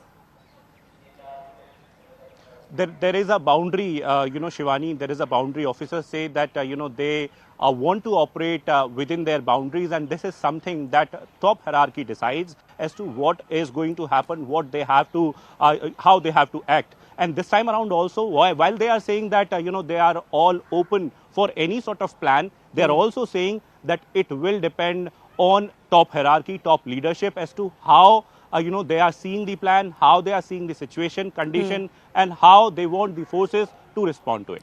Okay. Aman, bringing you in as well, important words that Akash is picking up. Terror within and beyond India's boundaries. I think it almost seems like a given because we've executed this in the past, that terror launch pads or particular groups associated, their hideouts, etc. could be targeted. The bigger question is whether there's going to be anything beyond that. And I was delving into that diplomatic option. For example, whatever cursory ties still exist between India and Pakistan. Indus Water Treaty, other diplomatic issues, the trade that is still going on with Pakistan. These are all options that the government must explore. Well, yes, there are a number of options, and I think what Akash was saying, that one particular line, that the government sees this as an act of war. That's a very, very significant line because, yes, innocent tourists have been targeted this time. When the last time a big attack on civilians in India had happened, that was the Mumbai 26/11 attacks, and BJP has always criticized the UPA government then of not doing anything, just sending dossier by dossier, going to the US, complaining against Pakistan, but not acting even after over 160 people were killed, including foreign tourists were killed in that particular attack. That has been the strong criticism of the BJP of the last big attack on civilians which happened in India. Under the Modi government regime, this is the biggest attack on civilians in India. The 26 tourists being killed in cold blood in Pahalgam, this is the biggest attack on civilians. Yes, the Modi government has decisively acted earlier against Pakistan, with these airstrikes and surgical strikes at the time of Uri and Pulwama, when our security forces were attacked. But what will be India's response? Because this takes a level higher. Yes. This is, you are attacking unarmed people who are non-combatants. How will India respond to this is now the key. And as I was mentioning to you earlier, that this is the time when India has to act decisively, put an end to state-sponsored Pakistan terror for good. That is what officials are saying. Now, what will be the strategy? Of course, we won't speculate into that. But I think this flurry of meetings, the fast action we have seen in the government in the last 12 hours, in the last 16, 18 hours, ever since the news of this attack came and the gravity became clear to the government, shows that the government means business. And we will hear soon as soon as Mr. Amit Shah, I think, is back in Delhi, the CCS meeting happens. First, number one, the neutralization of the actual perpetrators. I think that is priority number one. As Arunima was mentioning earlier, the operation is already on. Yes. But the larger response to Pakistan is something that the government will tell us, and maybe tell us after they do it. Absolutely. I do thank my colleagues Aman, Arunima and Akash for joining us. We're going to keep a very close eye on the operations on ground, but of course the meetings and the big ones that are expected in the national capital as well. Time for me to take your leave, but stay with us. CNN News 18 continues its continuous coverage after a very short break.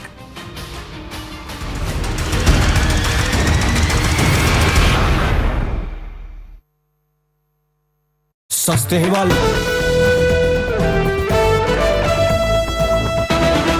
you see Home Minister Amit Shah on your screens, and he's interacting with some of those grieving families, and you can make out the sadness, the disappointment on some of these faces that you see on your screens of the people who the Home Minister is interacting with. So in all likelihood, these are family members of the victims of the Pahalgam terror attack, and you see some of those women, they're crying their heart out, pouring their heart out to Home Minister Amit Shah, really narrating their ordeal. Because let's not forget, while the men were singled out, they were singled out on basis of their faith, their religious practices.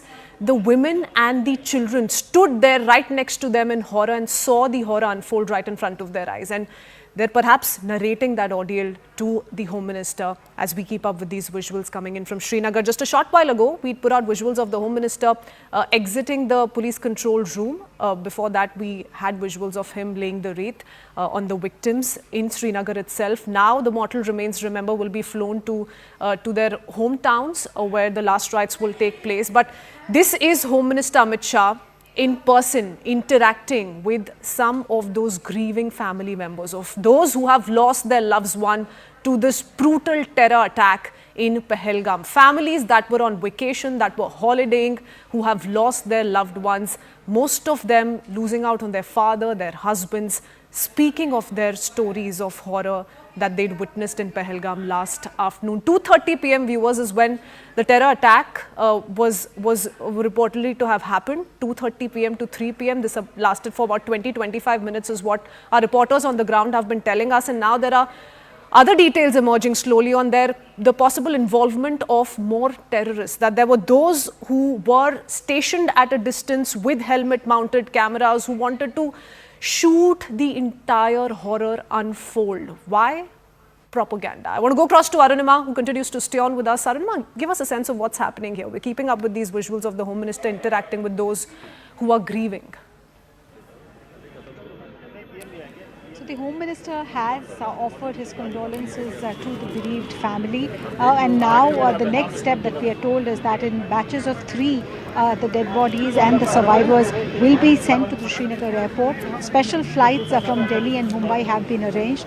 So the coffins will be sent to either Delhi or Mumbai, and then from there to their onward journey, because some of the victims are from Bengal, others are from Maharashtra, from Karnataka, some are from Chhattisgarh. So government is trying to make special arrangements so that the mortal remains can reach their point of origin at the earliest. And the family members, they're asking the government is that there is a bureaucratic process involved in identifying the body, in getting the postmortem report, and perhaps also the death certificate. And only then, when all these legalities are completed, is a body usually released. But given the situation, all they are asking the government is to help them tide over this red tape as quickly as possible, so that they can go back home and grieve with their loved ones. In most cases, it was just the husband or the wife who were honeymooning, or the husband, wife and the kids, and now the kids are without a father. That's the situation in most cases. Okay, even as I'm speaking, the Bharatiya Janata Party Committee on Public Accounts of Lok Sabha, they are here. I think I just spotted Aparajita Sarangi. Let me see if I can get you a word with Aparajita ji. Aparajita ma'am, ma'am, would you want to share your condolence? Would you want to share a word of condolence? Okay, so this is a parliamentary committee which is also going to pay their last respect, and they said that once they come out, they'll speak to us. KC Venugopal was also here from the Congress party. So they're all trying to put up a united face and saying that we are one with the victims, and the victims are also requesting the government only one thing: the survivors, allow us to go back home, give us a sense of closure, allow us.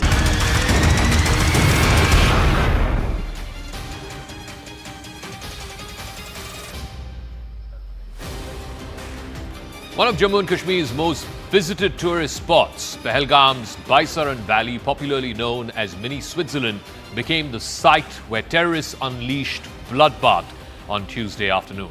As tourists there were enjoying pony rides and snacks, their gala time was interrupted by a group of armed terrorists, at least 4 of them who were dressed in army fatigues. The group of terrorists rounded up victims. They segregated them by gender and by religion before shooting them dead point blank. Agency sources have informed CNN News 18 that the site was deliberately chosen and the aim of the terrorists was to cause maximum casualties.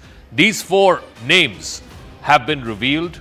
This picture, which was one of the last pictures of them taken before this operation happened yesterday, it's now been released by the agencies. 3 out of these 4 have been identified as Asif Fauji, Abu Tala and Sulaiman Shah. They came, they unleashed carnage. At least 26 people are feared dead. At least 10 of them are said to be in critical condition, so the death toll is likely to go up. These 4 came, unleashed mayhem, and have now dispersed back to the jungles that they came from. The National Investigation Agency has joined the investigation. They are now the lead points people for identifying not just the ones who carried out this attack, but also the ones who were their handlers, who were the source behind this attack that happened yesterday. The Army, the CRPF, other allied paramilitary forces have also joined the search operation. It is difficult terrain. It is forested terrain. Mi-17 choppers have been pressed into service as well. There are geospatial equipment that are being used. An all-out operation has been launched to smoke out these 4.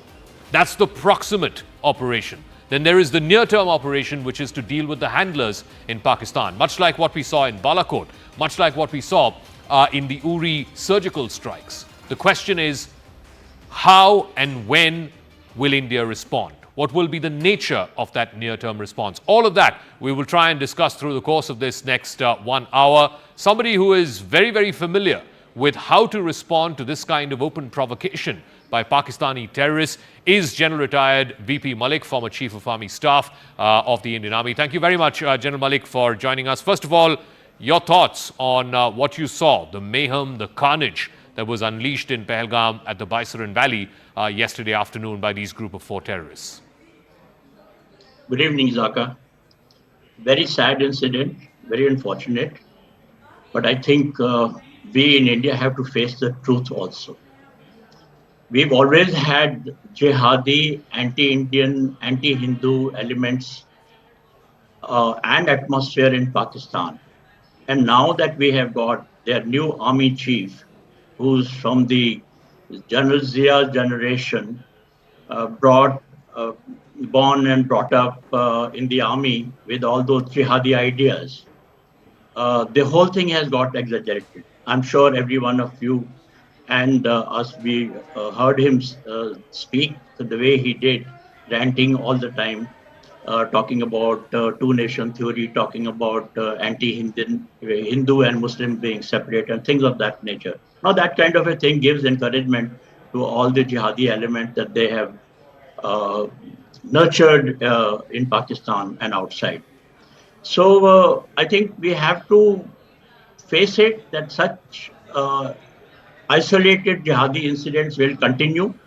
They are continuing now, and there may even be more in the time to come with the kind of atmosphere that is there in Pakistan.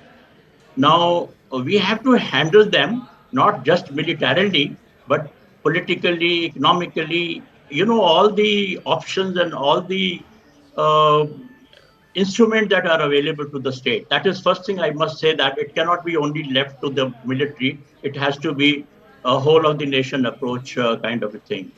Now, as far as this particular incident is concerned, I think we have to remain alert and we have to carry out both defensive as well as proactive or offensive operation. Let me first take the first part. Okay. I would like to question the unified command first. What happened to our intelligence? Have we failed somewhere?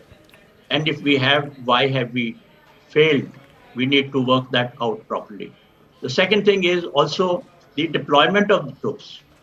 Now, I have always seen a large amount of deployment in Srinagar during the Amarnath Yatra and when the VIPs come. Now that we have the tourist season going on and in such large strength tourists are coming, have we deployed adequate number of troops to these tourist spots like Pahalgam and others? I know that the nearest army unit is pretty short of this place called Aish Muqam. That is where the army unit is, not in Pahalgam or beyond that. I mean, I know about the army, but I can't say anything about the police. Sure. So we have to look into that deployment part. Have we been doing proper deployment for during the tourist season of the kind that it has happened? It has now that. There are also, we have to look into the counter-infiltration measures, whether they are adequate, not adequate, how have they managed to come. And of course, the intelligence also has to got to see these people who have been helping the tourists from, helping the terrorists coming from the other side. Now, these are the short-term measures we must get into and look into that immediately and work out what needs to be done. General As Malik, far as I'm going to long-term just measures give me are- 1 second. I'm getting a piece of breaking news. Just hold your thought for just 1 second. I'm going to go to this breaking news and then come back to you about what the nature of India's response should be. These are top intelligence sources who are telling CNN News 18 that A, this was a well-planned attack by the Lashkar groups. The TRF is the front that has taken the responsibility for this attack. This attack is purely by foreign terrorists from South Punjab. That's the indication that we're getting from top intelligence sources. These groups infiltrated in larger numbers earlier. It could be 5 months ago, it could be 6 years ago, it could be at any point of time. Almost 150 FTs or foreign terrorists are sitting in various strategic points in Jammu and Kashmir. They did a proper reconnaissance of the area in a very systematic fashion much before the entry happened yesterday at about 2:30 in the afternoon. Both the entry and exit points and the timing of the entry and the exit was calculated in a meticulous way multiple times. There were 3 people who were there inside where the operation was happening, and there were 3 other people who were standing guard at the entry and exit points. This is a new kind of warfare. For the very first time in a very long time, civilians, tourists who are non-Kashmiris have been targeted. This module apparently hid for months in the mountain ranges and came out just for the attack yesterday. And this has been timed very strategically, very meticulously, as General Malik was also saying a moment ago, just before the Amarnath Yatra. The Amarnath Yatra begins in the summer. And this is when the snow-capped mountain peaks start melting. So they've deliberately chosen this time. Of course, we've been talking about the fact that it has been timed to the US Vice President J.D. Vance's visit here in India. It has been timed to Prime Minister Modi's visit to Saudi Arabia. So all of this is strategically chosen by this terror group. They want to send out a signal, not so much to the local Kashmiris there, but more importantly, they also want to send out a signal to the Indian state, to the Indian forces, and to Indian tourists who are touring Kashmir from outside of Kashmir, from mainland India. And I want to go back to General Malik on this. Now, the question, General Malik, is India has to respond. I don't think India has a choice not to respond. We've seen 2 kinds of responses in the past. One is the conventional response that we've seen with artillery shells. You know, you were the COAS when Kargil war happened. And more recently, we are seeing unconventional or non-conventional responses with the surgical strikes, the airstrikes that happened in Balakot. What may be the nature of India's response to what we saw unleashed yesterday in Pahalgam? Doctor, firstly, thank you for the new information that you have given.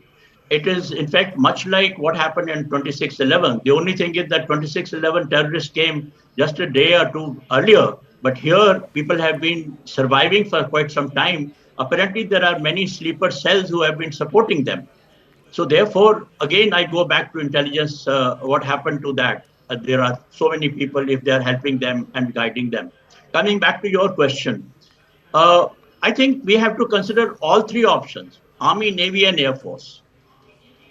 And whatever suits us at this time, depending on the target that we choose, we have to look into that. It could be combined, it could be single service, but it has to be looked at into the whole spectrum of the military capability that we have got. And we should use it. The timings are also important. The target, of course, is very important. So I think it will have to be done that way. And the CCS meeting is taking place today. You're right. I also feel that some action has to be taken. I mean, we cannot do without it. There are also contingency plans that we have got all along the border and the LOC. The armed forces have those contingency plans, and they could also be looked into. I'm not going into the exact locations or the timing, etc. But some of those contingency plans which are available with us, they can also be utilized now to make an effective response. I'm using the word effective response to the Pakistani, both the armed forces, their camps, the jihadi camps, as well as their infrastructure. So these options are available with us. It's a question of taking a decision. And when we are looking at these options, they should not be looking only at the army or only on the land. It should be a thing that can be, we can utilize all three services, whichever way we want, whichever is the more effective. I also want to get a word in because the timing and the context is very clear. I mean, the aim of the terrorists was to dissuade tourists who are coming from India, and I believe in 2024, 2.3 crore Indian tourists from outside of Kashmir visited Kashmir. So one was to dissuade them from coming. Two, that would of course have a direct bearing on the local economy. But how would you speak to, General Malik, the concerns that have also been raised that there are extraneous factors? The Trump tariffs, it's a difficult time for the economy. You don't want to go into a full-fledged war at a time such as this. With China, which is an important factor in all of this, for the last 5 years, you've had an eyeball-to-eyeball confrontation after Galwan. You're just beginning the process of normalization. A disengagement has been completed in all the friction points. How would you, account for, how will India's response, because I agree with you, India has to respond and be seen as responding forcefully, effectively, as you said. But how does it also take into account these extraneous factors? Look, when we take such actions, then we have to keep an eye on the escalation. Because action taken like this, as we were discussing, both politically at military level, we have to look into the escalation control part of it. The timing is bad, there is no doubt about it. I remember when President Clinton came, when I was army chief at that time in 2000, and these people killed 36 Sikh inhabitants in Kashmir. So they are working on these timing. These are all planned incidents that are taking place. And they have been, obviously, it has been planned very well, the manner in which these people have infiltrated, stayed here, wrecked their area, and then used their weapons.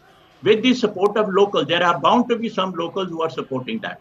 And somewhere our intelligence and infiltration, counter-infiltration measures have failed. But now that it has happened, and as I said, this is not the first time it has happened earlier. And I'm sorry to say, but it will happen in the future also, despite whatever action. When we take these counter-action, it can't be just once only. It has happened. We have done the Pulwama at that time, or even at Uri time, we have reacted. But it cannot be just one-off. It has to be, this message has to be sent over and over again whenever such things happen. And they must be prepared the Pakistanis must be prepared to face the consequences whenever they try and do things like this. All right, General Malik, thank you very much for speaking with us. As always, a pleasure for listening to you and your insights and your military strategies. Thank you very much for speaking with us here on CNN News 18. I want to just, before we go to the next piece of breaking news, just bring you up to speed with, give you a sense of where this location is. It's called the Baisaran Valley. It's a very, very popular tourist destination. To try and make sense of where exactly it is,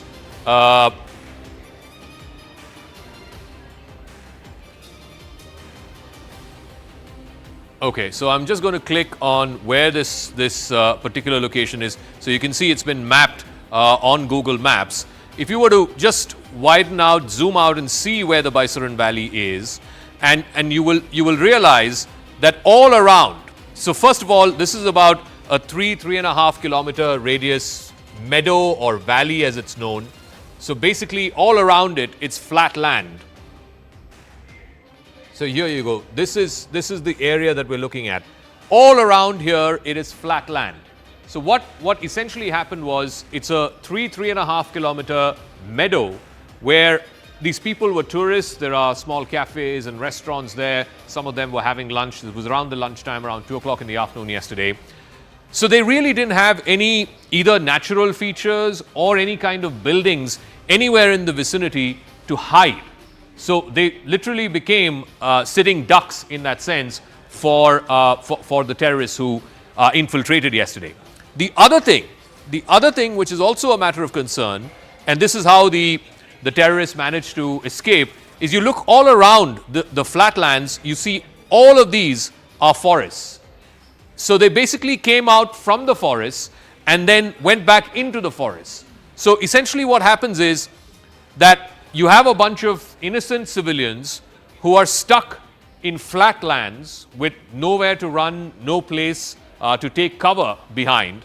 And after that, if you were to see where the terrorists escaped to, it's to the upper reaches. So all of these are forest lands. All of these are forest lands. And here is where it becomes very difficult to try and trace them down. Of course, they've now deployed Mi-17 choppers of the Indian Army. They have deployed other geospatial equipment. As we see the tweet that's been put out by the Home Minister, he's of course gone to Kashmir. He's been in Srinagar since yesterday. He went and met with the families first in Srinagar, and of course, and then subsequently after that, he's also gone to Pahalgam and met with the families in the medical hospital in Anantnag as well. So the Home Minister has just tweeted, "I assure all the families in the entire country that the terrorists who kill these innocent people will not be spared at all."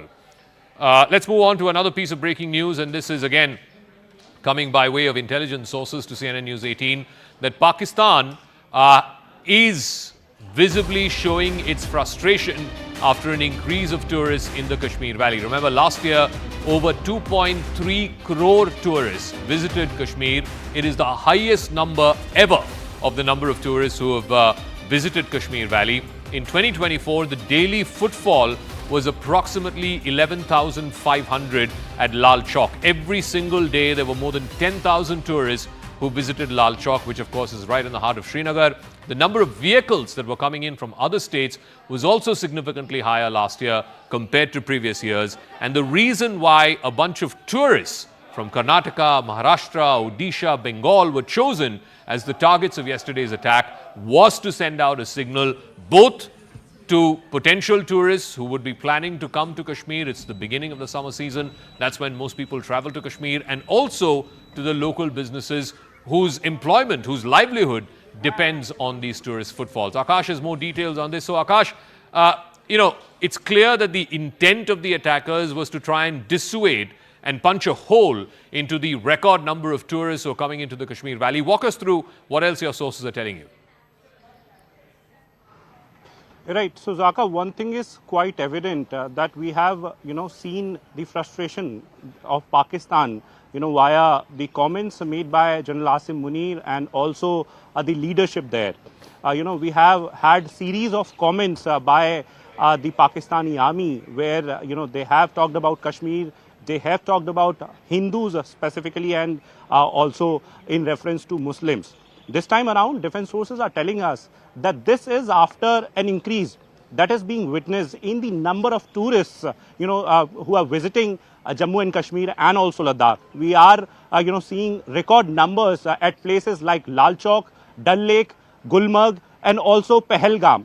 And, as you rightly pointed out, 2.35 crore is the number for 2024. In fact, at Lal Chowk, we are seeing a footfall of more than 10,000 people on a daily basis. And this is becoming a matter of frustration for Pakistan. We are seeing, their campaign on Telegram. We are seeing their campaign on Twitter. And, we are seeing their attempts to disrupt the peace and harmony via these attacks, the attack that has happened yesterday. Definitely, as of now, several sort of meetings are happening, Zaka, and everyone is in fact waiting for the sort of response or the sort of reply that will come out of the Indian government. We have this important CCS meeting at 6 p.m. today.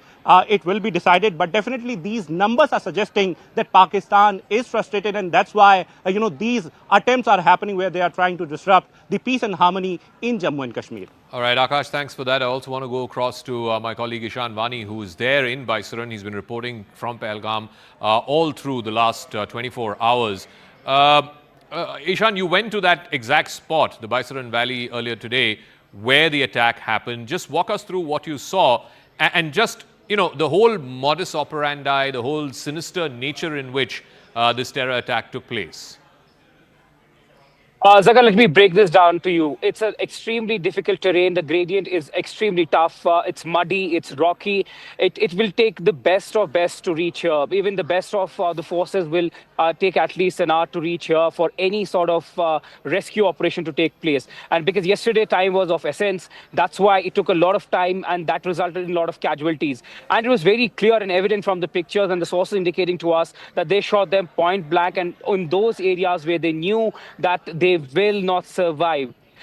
Behind me, you might be able to see these beautiful looking peaks, but yesterday they became a name of disaster and casualties of so many lives who had come to just enjoy these mesmerizing beauty, which are snow-capped mountains. And what else would one want? But yes, this yesterday had a scene like no one has seen before at this peaceful place like Pahalgam in South Kashmir. And this Baisharan Valley is also known as mini Switzerland. Who would have imagined that such kind of blood will spill on in this Baisharan Valley? This is the mountain peak behind me. If you could see, I'll take you through this. I'll just rotate my camera and show you that this particular mountain peak is where they are believed to have come from. Look at the dense foliage and the thickness of these pine trees, where they disappeared later on, and the forces are trying to hunt them down in this particular location.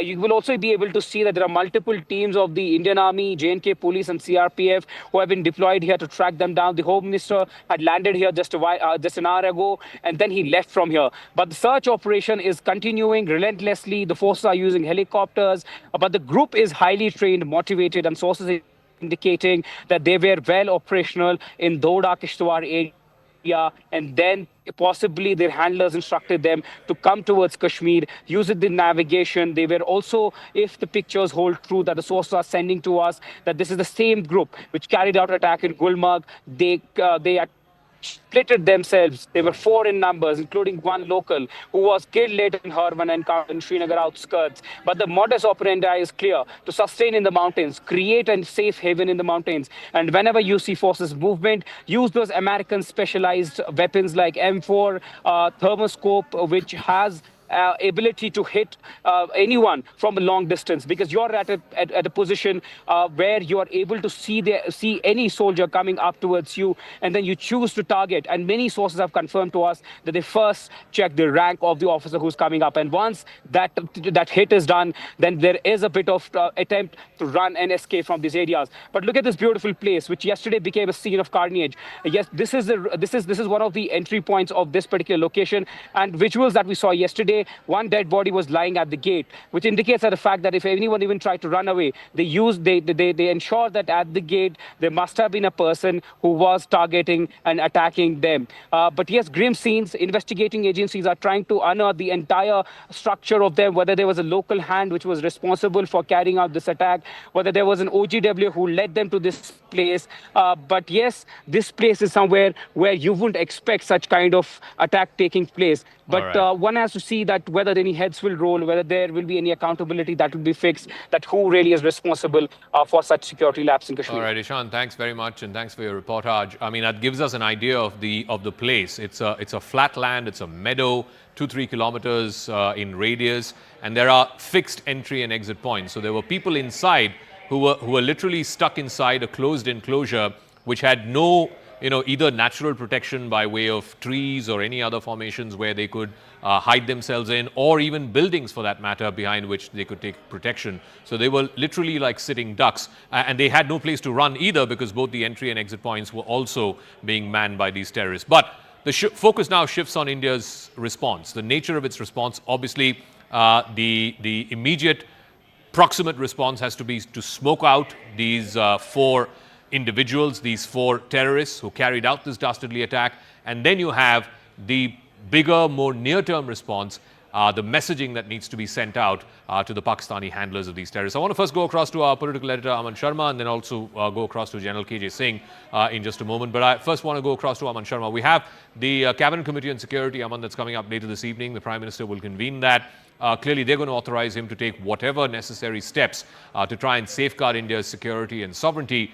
The question, though, is, from what we have seen in the past in Pulwama Balakot, what we saw in Uri, what do we know about what could likely be the potential nature of India's response?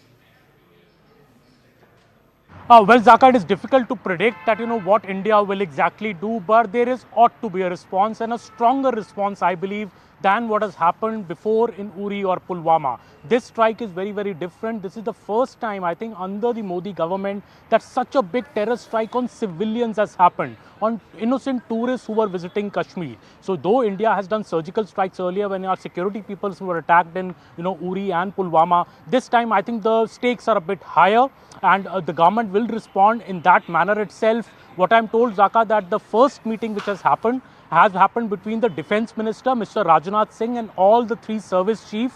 If it has just concluded in South Block, the meeting lasted for 2.5 hours, Zaka. It was a detailed meeting, complete presentation has been done by the army on what exactly has happened in Pahalgam, what are the steps ahead, have also been deliberated at this meeting. This is what I am told. And now the ground has been set for the big CCS meeting, which happens later today evening under the chairmanship of the Prime Minister, where the CCS, the top ministers of the government, and the three service chiefs will also be present to tell the Prime Minister what could be the way ahead, what are the options on the table. Is India now going to take that giant step of putting an end for good to Pakistan-sponsored terror? Is that going to happen? Because earlier, yes, we have destroyed launch pads, we have gone and destroyed terrorist, centers in POK and in Pakistan, but Pakistan-based terror continues to flourish, and hurt India. So is India willing to end it for good? That is something that I think is top on the government's mind. The government earlier, Zaka, has also spoken about that POK is unfinished business. The only unfinished business with Pakistan is the return of Pakistan-occupied Kashmir to India. So, now is the time. Some in the government say it's time to walk the talk. And this is the opportunity. This tragedy is now giving India that, that leverage to stress to the world that Pakistan is a factory of terror. And that is what Donald Trump's, complete support to India, solidarity to India in his message, Vladimir Putin's full solidarity to India, I think is acting as that momentum to the government action when it happens. The Prime Minister is also not going to Kanpur tomorrow, where he was supposed to go for a visit, because one of the unfortunate victims of this tragedy belongs to Kanpur. So as a gesture to as a honor, for the victim, the Prime Minister has cancelled his Kanpur visit. All eyes now, Zaka, on the evening visit of the meeting of the CCS, where some big decisions could be taken. Of course, we'll know what big action India takes only when it happens. But the deliberations are very much on the gravity of this whole incident is very much upon the government. We saw the Prime Minister coming back early. We saw Home Minister rushing to Srinagar. So all eyes on the evening meeting now after Rajnath Singh's big meeting with the service chiefs has just finished at South Block. I think I go back to that phrase that India had used, one of the commanders had used, that the nature of the response, the timing and place of response will be chosen by India. It will not be decided by the enemy. So let's try and go across also to General Retired KJ Singh to try and make sense of what the nature of India's response could be, because, like I said, there is a geopolitical, geostrategic calculus and context in which this attack has happened. A few weeks ago, you had the massive attack on the train that happened in Balochistan. Of course, that was a direct challenge, a direct security challenge to the Pakistan Army establishment. Just last week, you had the Pakistan Chief of Army Staff, General Asim Munir, using words that you would never associate with a professional army chief, saying, this is why we had the two-nation theory. Hindus and Muslims are fundamentally two different people. The twain shall never meet, so on and so forth. And then a week later, you have this dastardly attack happen in Kashmir. So, General Singh, paint this whole geopolitical calculus for us, because clearly Pakistan and its armed forces, its defense establishment, was feeling the heat, whether it was in Balochistan, whether it was on either side of the Durand line between Pakistan and Afghanistan, all the Chinese projects that were being targeted inside Balochistan. And now, after the army chief's comments last week, they have pulled out their most used calling card, which is to turn to Kashmir and disturb the peace and equilibrium in Kashmir. Dhaka, Jai Hind. First of all, I would assure you that I am retired, but I am re-attired into a role of promoting national security, awareness on this, and preparing our country to have citizen warriors. That's the mission that we have taken up here in where I live. So, Zaka, see, we all know that Pakistan is in a state of turmoil, and we have all recounted that Balochistan, Khyber Pakhtunkhwa, even the Pakistan's border with Afghanistan, the very bogey of strategic depth, all that has fallen flat. TTP is running riot in Pakistan. And Pakistan has got economic distress. People are out on streets demanding the lowering of inflation, basic supplies, all that is there. But what has happened in India is something where their calibration has definitely gone wrong, because they have crossed the threshold, and they have probably invited a reaction which they will not be able to cope up with. That doesn't mean we have to go out on an all-out war. There are various options which are always available as contingency plan. There is already panic in Pakistan. Their forces are mustering. They are preparing for a Balakot type of strike.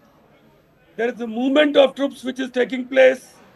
And imagine a situation where 11 and 12 corps of Pakistan, which are towards the Afghanistan border, the western border, can't be pulled out, because moment you do that, Balochis and TTP would take their violence to a higher level.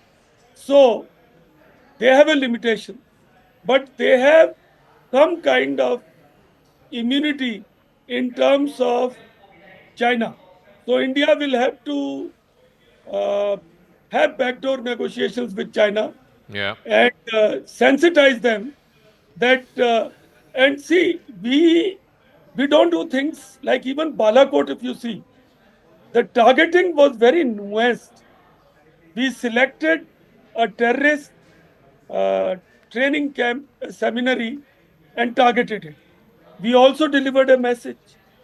We selected a target in Khyber Pakhtunkhwa, took it outside Kashmir, and conveyed a message to Pakistan that we can't be limited to this. So there are people who are working on it, and I quite endorse your line of thinking. We will not do it based on panic or hysteria. Actually, I'll appeal to people who are whipping up this. See, after Kandahar, there was so much of panic, hysteria. I'm also anguished, but we should not put such a pressure on our government. They are forced into something like what we did after Kandahar. Let us trust our security agencies. All right. Our government, they have shown determination.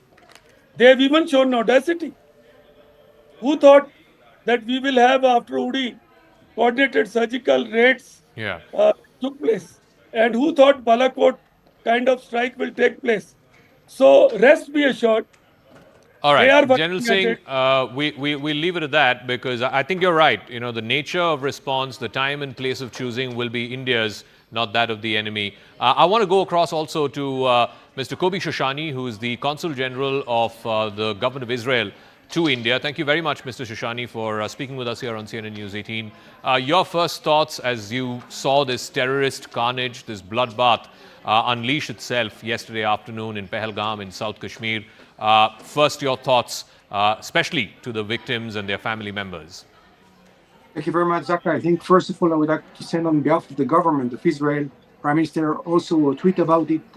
And of course, we here, condolences to the family of the victims. I saw the photos, and I saw especially the photo of this woman hanging her husband, dying husband, in front of her face. That shattered my heart, I have to say.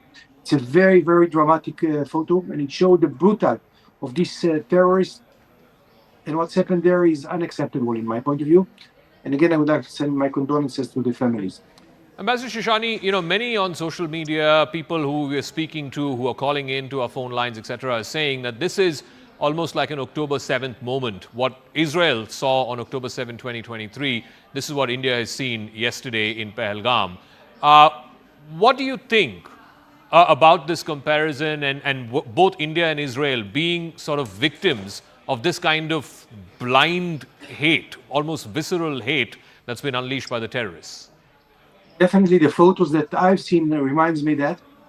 I have to say that the terrorists and terrorism has no borders, and it's a past, and they are cooperating together.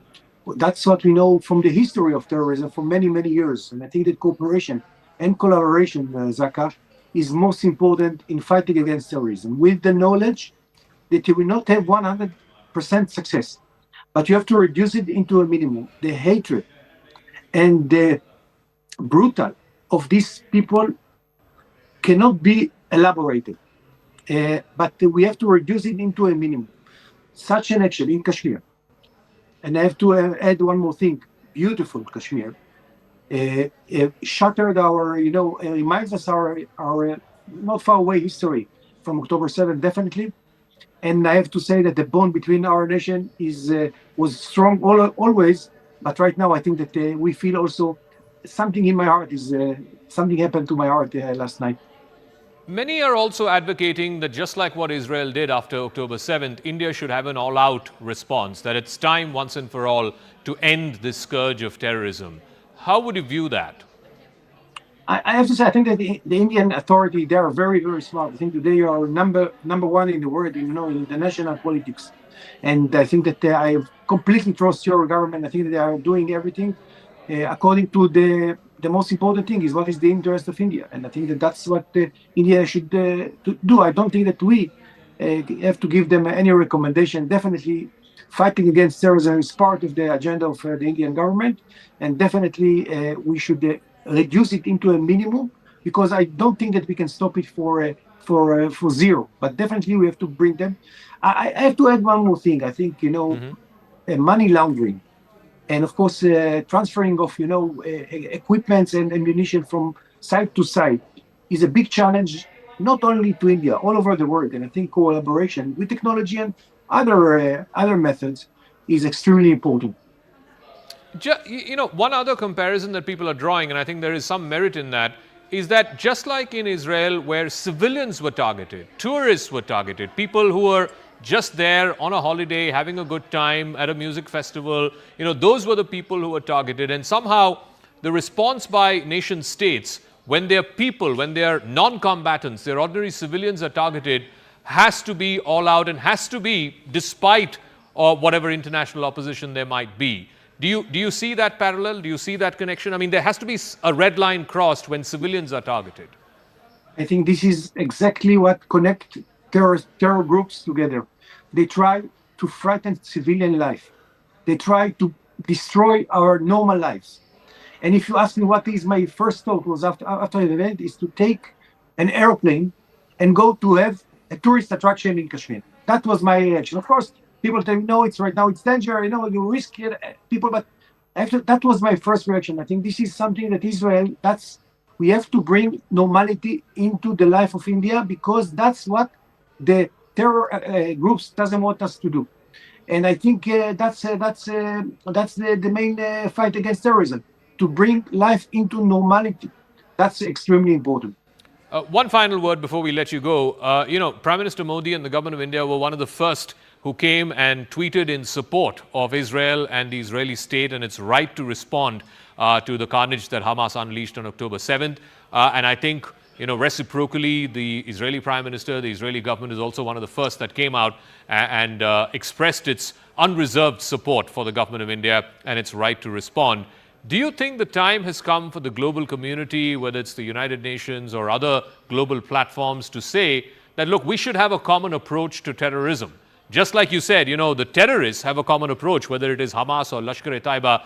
They seem to be very clear in their common approach. But nation states should also be very clear in a common approach, because this is, at the end of the day, a global phenomena, a global terror phenomena, and there has to be a common coordinated approach to tackle it. Let me split the answer into two parts. First of all, thank you very much for India. Thank you very much for Prime Minister Modi after October 7th. It's really, really entered to our hearts. And the bond between India and Israel, and by the way, the new administration in the United States, showed the connections between the leaders which is very, very important. And actually, it's frightened. These are another the terrorist groups. That's the first part. Concerning United Nations, sorry to disappoint you. I don't have any expectation from the United Nations. I'm so sorry to say it like that. They are controlled by, I don't know, other monies. I don't know what's going on. I don't have any expectation from the United Nations. They don't care. Sorry to say that. All right, Ambassador Kobi Shoshani, we'll leave it at that. Thank you very much, and thank you for your support at this time of extreme grief and tragedy here in India, just like India extended its support to your people when they were attacked on October 7th. Thank you very much, Ambassador. I appreciate it. All right, I just want to bring our viewers up to speed with, just the global outpouring of support and condemnation that's come India's way in the aftermath of the Kashmir terror attack in Pahalgam. But we're given to understand that Pakistan is now continuing to provoke. There was a statement that was put out by the Pakistan Foreign Ministry earlier today. And, this would have been seen as staple fare under normal circumstances. But we're not living in normal circumstances, not after what we saw unleashed in Pahalgam yesterday. So the basic empathy and humanity that you would expect from any nation state, from any diplomatic establishment, that was missing in the statement put out by the Pakistan Foreign Ministry earlier today. It simply said that regarding the terror attack that happened in Anantnag district of illegally occupied Indian Jammu and Kashmir, like I said, words matter, phraseology matters. Even in normal circumstances, it would matter. But one could discount that, look, this is what nation states do. They indulge in a degree of semantics. They indulge in language that is suitable to them, but not at a time such as this, when the families have still not fully grieved their loved ones passing away in such a dastardly fashion, when the wounds that have been laid bare open yesterday have not fully healed. For the Pakistani government, the diplomatic establishment, to couch its words of sympathy, its words of condolence by saying about the terror attack in Anantnag in illegally occupied Indian Jammu and Kashmir, I think it's just, frankly, it's just below the belt, and frankly, it's inhuman. But let me go across to Siddhant, who is more on this. Siddhant, what are you picking up in terms of, clearly India will respond, and the response will be forceful, it will be effective, and it will be deterrent in nature. What are you picking up, though, from Pakistan, from China, in terms of how they are looking at the outlook for the next 1-2 weeks, where the Indian response will be more fully viewed out? Yeah. So, Zaka, we have in fact compiled this list of support which countries have extended to India, or rather the condemnation that we have received on this attack from various countries at various levels. So, allow me some time. And we would like to break it down for our viewers, Zaka, that 15 condemnations have come at the level of heads of states and heads of governments, at the level of vice presidents, which includes countries like UK, Australia, France, Germany. In fact, condemnations have come from 9 foreign ministers, 9 foreign ministries, and 10 at the ambassadors level in India, 6 embassies here in India, and several other miscellaneous accounts. So these countries are standing in solidarity with India. In fact, many of them have extended their full support to India. Perhaps says a lot about the power of Indian diplomacy and how India has very successfully managed to outmaneuver Pakistan's disinformation campaign, lies against India. In fact, Zaka, yesterday Prime Minister Modi was in Jeddah.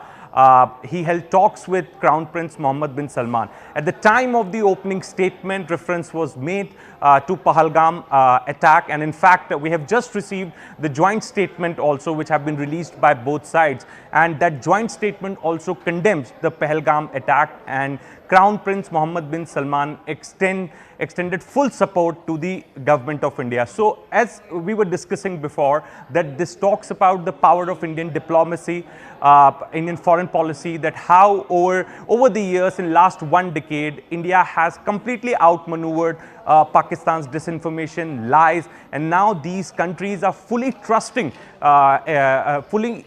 India. Whatever India decides to do, perhaps these countries will support India.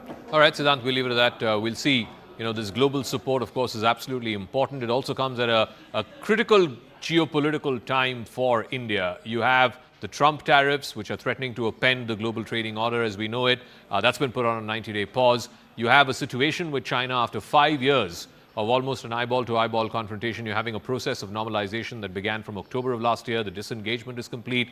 Now we're looking at some kind of normalization of civilian flights, the Kailash Mansarovar Yatra, etc. So at a time that is as critical as this, India has to calibrate a response to what happened yesterday in Pahalgam. I want to go across to Arunima, who's joining us from Anantnag. We also have Akash, who's covering the Defense Ministry here. Arunima, the Home Minister was there in Srinagar this morning. He was at the police control room. Then he was in Anantnag. He was in Pahalgam. He's now, I believe, will be leaving or is in the process of leaving for Delhi, where the CCS will happen later this evening. What are the immediate priorities for the Home Ministry, for the Home Minister? Because India needs to be seen as responding to what happened yesterday. See, if you talk about Home Minister and Home Ministry, then this is a direct challenge to his authority, because Jammu and Kashmir, in spite of an election, is still a union territory. There is a Lieutenant Governor, and law and order is under the Union Home Ministry. Jammu and Kashmir Police reports to the Union Home Ministry. So if there is a terror attack here, the direct question that is being asked is of the Home Minister, especially since opposition has listened to the Home Minister in Parliament when he has pointed out that law and order situation has improved by leaps and bounds, and which is correct. Statistics seem to back that. Stone pelting has gone down massively. Valley has seen relative peace, no hartals. But this incident of Pahalgam has shattered all of that. And if you look at Mahua Moitra's tweet, she's giving you an indication that once the dust settles down and once the opposition realizes that it's enough of not doing any politics over these dead bodies, they are going to ask questions of the Home Minister. So the first thing that the Home Ministry, Jammu and Kashmir Police will have to do is to find the perpetrators and bring them to justice. But that will be only the nearest of the goal possible. There's a larger goal, which is to avenge the terror attack, and that's why CCS is meeting in the evening. There will be a number of options on the table as far as launch pads in Pakistan-occupied Kashmir are concerned. As far as ISI's terror regime is concerned, both the intelligence, internal and external intelligence agencies will come up with what they know, and the military will be asked for operations on the table based on which a decision will be taken. I can tell you that POK, which has often been mentioned by the BJP in its manifesto, is part of Modi 3.0's agenda. But will this make India do something drastic in POK? That's what I'm watching at the moment.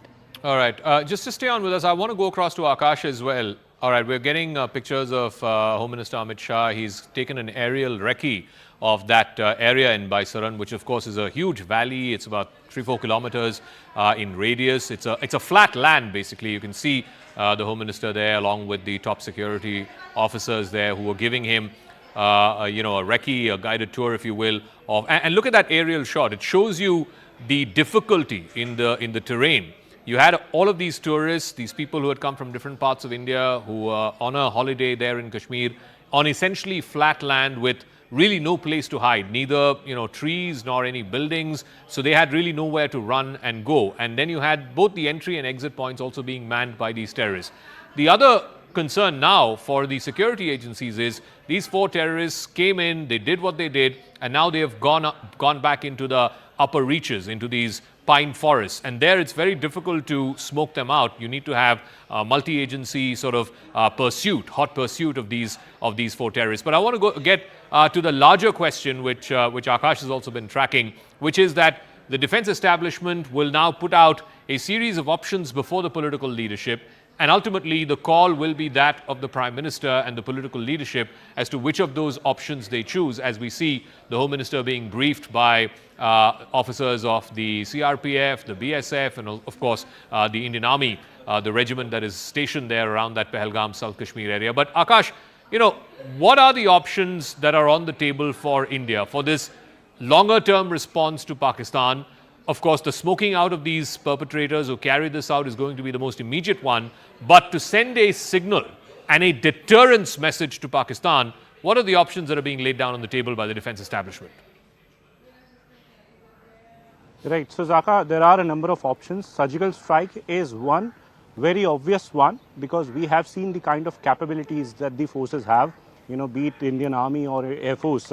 they have carried out operations across the border. We have seen in the past that how they have conducted the surgical strikes. So one option can be that they are, crossing the border and destroying the terror camps of Lashkar-e-Toiba and Jaish-e-Mohammed. This is something, that has been done. In fact, in the past, we have seen that how earlier the camps were destroyed in POJK. The second one is that, at this point in time, given the circumstances, the conditions, you just don't want to cross the border, then artillery is something that can be opted. We know the kind of missiles that India has, a number of systems that we have. So definitely that is also one option. And, these missiles are, capped for conditions like such. The third one, is again the obvious one where, we can have some sort of technology, based assessment as to where we can strike and, what are the kinds of jets that can be used from the boundaries or beyond the boundaries, and, military operation can be done. There are a number of options, Zaka, but remember, as far as the design of the attack, the strategy as to what they are going to opt, how they are going to react is something very confidential and, will not come out till the time plan is executed. And we are assuming that the plan was very much discussed in the meeting that has recently happened between the Raksha Mantri Rajnath Singh and the three service chiefs. And now, some sort of briefing will also happen during the CCS meeting, and after that, maybe some sort of decision will be taken. But Zaka, defense experts and the sources are categorically saying that options are open and they are very much capable of carrying out any sort of attack, decisive attack, on the terrorists within the boundaries and beyond. They are also saying that this time around, these terrorists, have attacked the tourists, which is being considered as an act of war, Zaka. I think that red line certainly did get crossed yesterday with that attack on civilians, tourists who, like I said, have nothing to do with, the geopolitics around Kashmir or the Kashmir issue. I want to go back to Arunima and get a quick closing word, which is that A, the fact that civilians were targeted and therefore whatever India's nature of response has to be firmer than what we saw in Pulwama and what we saw in Uri. And secondly, just off late, the focus had shifted to the Jammu, Poonch, Rajouri sector simply because it was said that after 370 and after the changed sort of political realities in Kashmir, the terrorists had also changed their tactics. Much of the attacks were happening in this side. But now in Pahalgam, with this attack, are we now seeing yet another front being opened? Is this a change of tactic, as it were?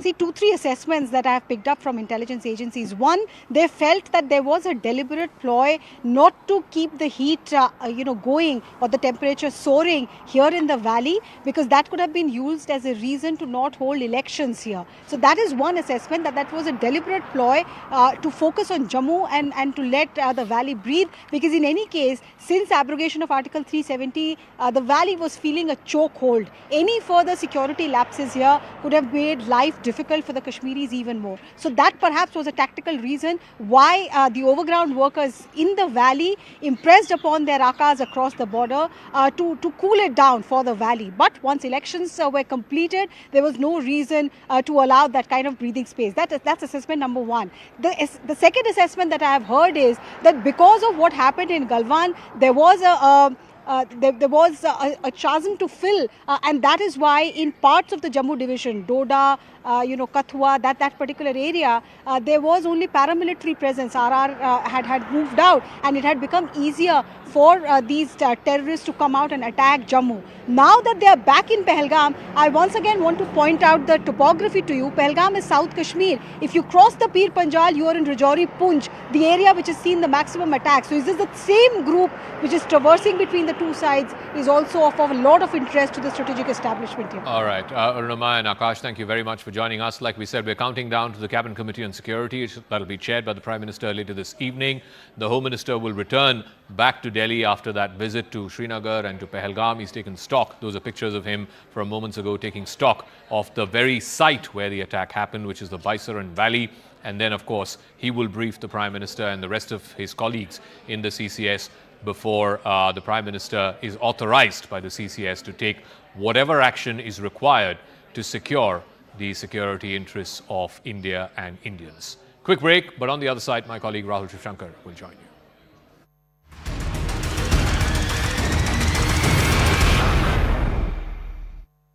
MDH का kitchen king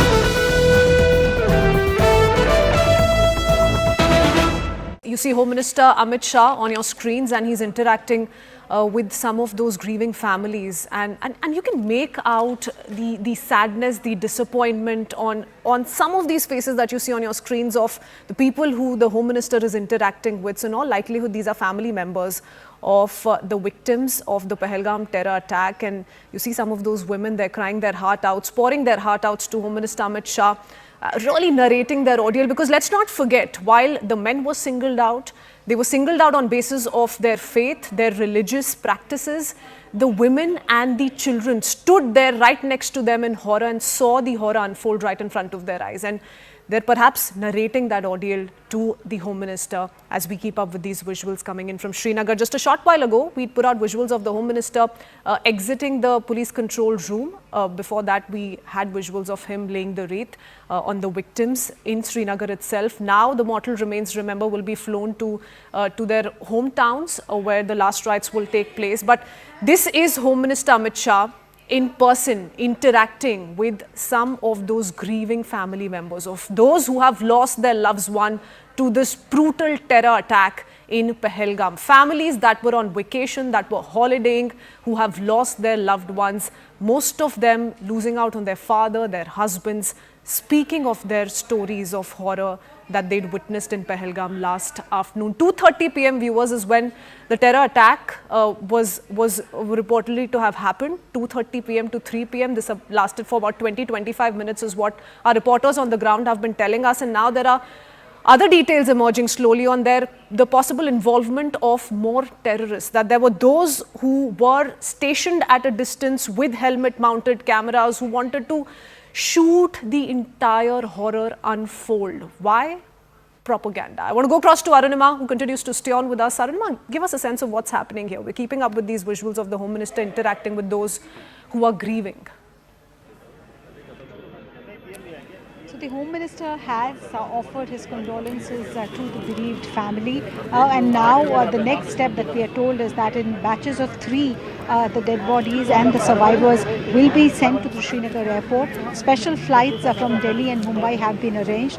So the coffins will be sent to either Delhi or Mumbai, and then from there to their onward journey, because some of the victims are from Bengal, others are from Maharashtra, from Karnataka, some are from Chhattisgarh. So government is trying to make special arrangements so that the mortal remains can reach their point of origin at the earliest. And the family members, they're asking the government is that there is a bureaucratic process involved in identifying the body, in getting the postmortem report, and perhaps also the death certificate. And only then, when all these legalities are completed, is a body usually released. But given the situation, all they are asking the government is to help them tide over this red tape as quickly as possible, so that they can go back home and grieve with their loved ones. In most cases, it was just the husband or the wife who were honeymooning, or the husband, wife and the kids, and now the kids are without a father. That's the situation in most cases. Okay, even as I'm speaking, the Bharatiya Janata Party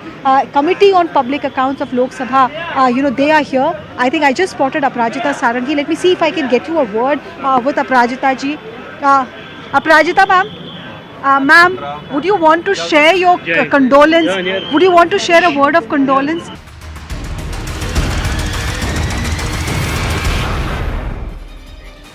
Viewers, it's coming up to 24 hours since peace was wrecked in Pahalgam. 27 are dead, and they were killed because they were Hindus. The reports that are emerging are absolutely heart-rending. The stories of those that have been killed were of hope at one time, cut short by bigotry. Some people were going to turn a particular milestone 24 hours from now. Others were celebrating their marriages. Some were there as newlyweds. Others were there because they wanted to take in the charms of Kashmir. They have returned today in caskets, and those caskets you can see in the middle of your screens, lined up as the Union Home Minister pays his last respects. They came from Mumbai, they came from Bengaluru, they came from Orissa, they came from Bengal, they came from Kerala, they came from every corner of this country to celebrate Naya Kashmir. But they were betrayed. They were betrayed by a false promise and by a gun that was loaded with hate. Not only one set of betrayers, there are several. Yes, Pakistan must take the lion's share of the blame because it is bigotry exported from there that has led to this carnage. But the state, the Indian state, cannot wash its hands off this terrible travesty simply because it has been talking about normalcy for the longest period of time, saying that we have been able to remove the roots of separatism. Well, they're very much alive. The onus now is on the executive led by Prime Minister Narendra Modi, who you can see in those pictures. These are pictures from early this morning, 7 o'clock in the morning, as he landed from Jeddah in Saudi Arabia. Along with the NSA and other members of his team, he held an immediate meeting at the airport itself, viewers, to take stock of the situation. We know that in a few moments from now, there is going to be a CCS, the Cabinet Committee on Security will be meeting. Steps will be taken to outline really the response. The NIA has joined the investigation. Army and CRPF have joined the search operations. All-out operation has been launched to nab the cowardly terrorists. We even have their pictures there. You can see it. Asif Fauji is suspect number 1. He is supposed to be a hardened, very well-trained terrorist. Suleiman Shah. There were 4 of them. That is what we are being told. Abu Tala, one of them already killed. So we are to believe. But viewers, it is not just about these foot soldiers. It is about reaching to the very depths of this conspiracy, and that will take us not just beyond the borders, but which will transcend borders. Let's go straight across to our reporters who are joining us. One from, of course, New Delhi, Akash Sharma, who is live from South Block, and Arunima, who is live from Anantnag. Let me first begin with you, Arunima, because unfortunately it is in Kashmir where this travesty has unfolded. What did the Home Minister exactly do there in the state over the last 12 hours? What are you learning? Are there any immediate steps that can be taken at the regional level? See, Home Minister's agenda was 2 points. One, to do a security review and understand from the operational commanders on the ground what went wrong. Clearly something went wrong because 26 people, innocent civilians, lost their lives and it took time for the responders to reach them. It took time to get them medical attention because the place where the terrorists chose, the area where which they chose was not motorable. It took time for information to reach Pahalgam town, and then the response party also took some time. Many of the survivors believe that their loved ones died simply because they did not get enough medical attention on time. They bled to death. So something clearly went wrong. So Home Minister wanted to understand, was it lack of intelligence, was it lack of coordination, or was it something else? So he did one security review. Second, he wanted to let the survivors and the family members know that Government of India is standing firmly with them and this will be avenged. If you see 2 back-to-back tweets that he has put out, he met the family members, the survivors at the police control room in Srinagar. There were children who were wailing. There were wives who have suddenly become widowed. They were, telling the Home Minister what they have gone through in the last 24 hours. Home Minister heard them patiently and then put it out on his social media. that Bharat will not bear this silently, this will be avenged. So I think that was the second big task that the Home Minister had, to assure the survivors that India stands with them. Now, task number 3 will be for the Home Minister to take his experience over the last 24 hours and his assessment to the Cabinet Committee on Security, chaired by the Prime Minister. And there, I think the next course of action will be decided in consultation with South Bloc. Now, we're seeing pictures on our screens of the Union Home Minister meeting some of the survivors, clearly shaken to their boots. What was said to Mr. Amit Shah by the survivors? 2-3 things. One, I can tell you, one eyewitness, one survivor told the Home Minister and the other senior officials who were present that this was pure segregated attack. 3 terrorists who were seen at close quarter came to where these tourists were. Children were first asked to move away, then the women were asked to move away, and then the men there were asked to identify themselves by name. Some were even asked, as per the survivors, some were even asked about their religious identity.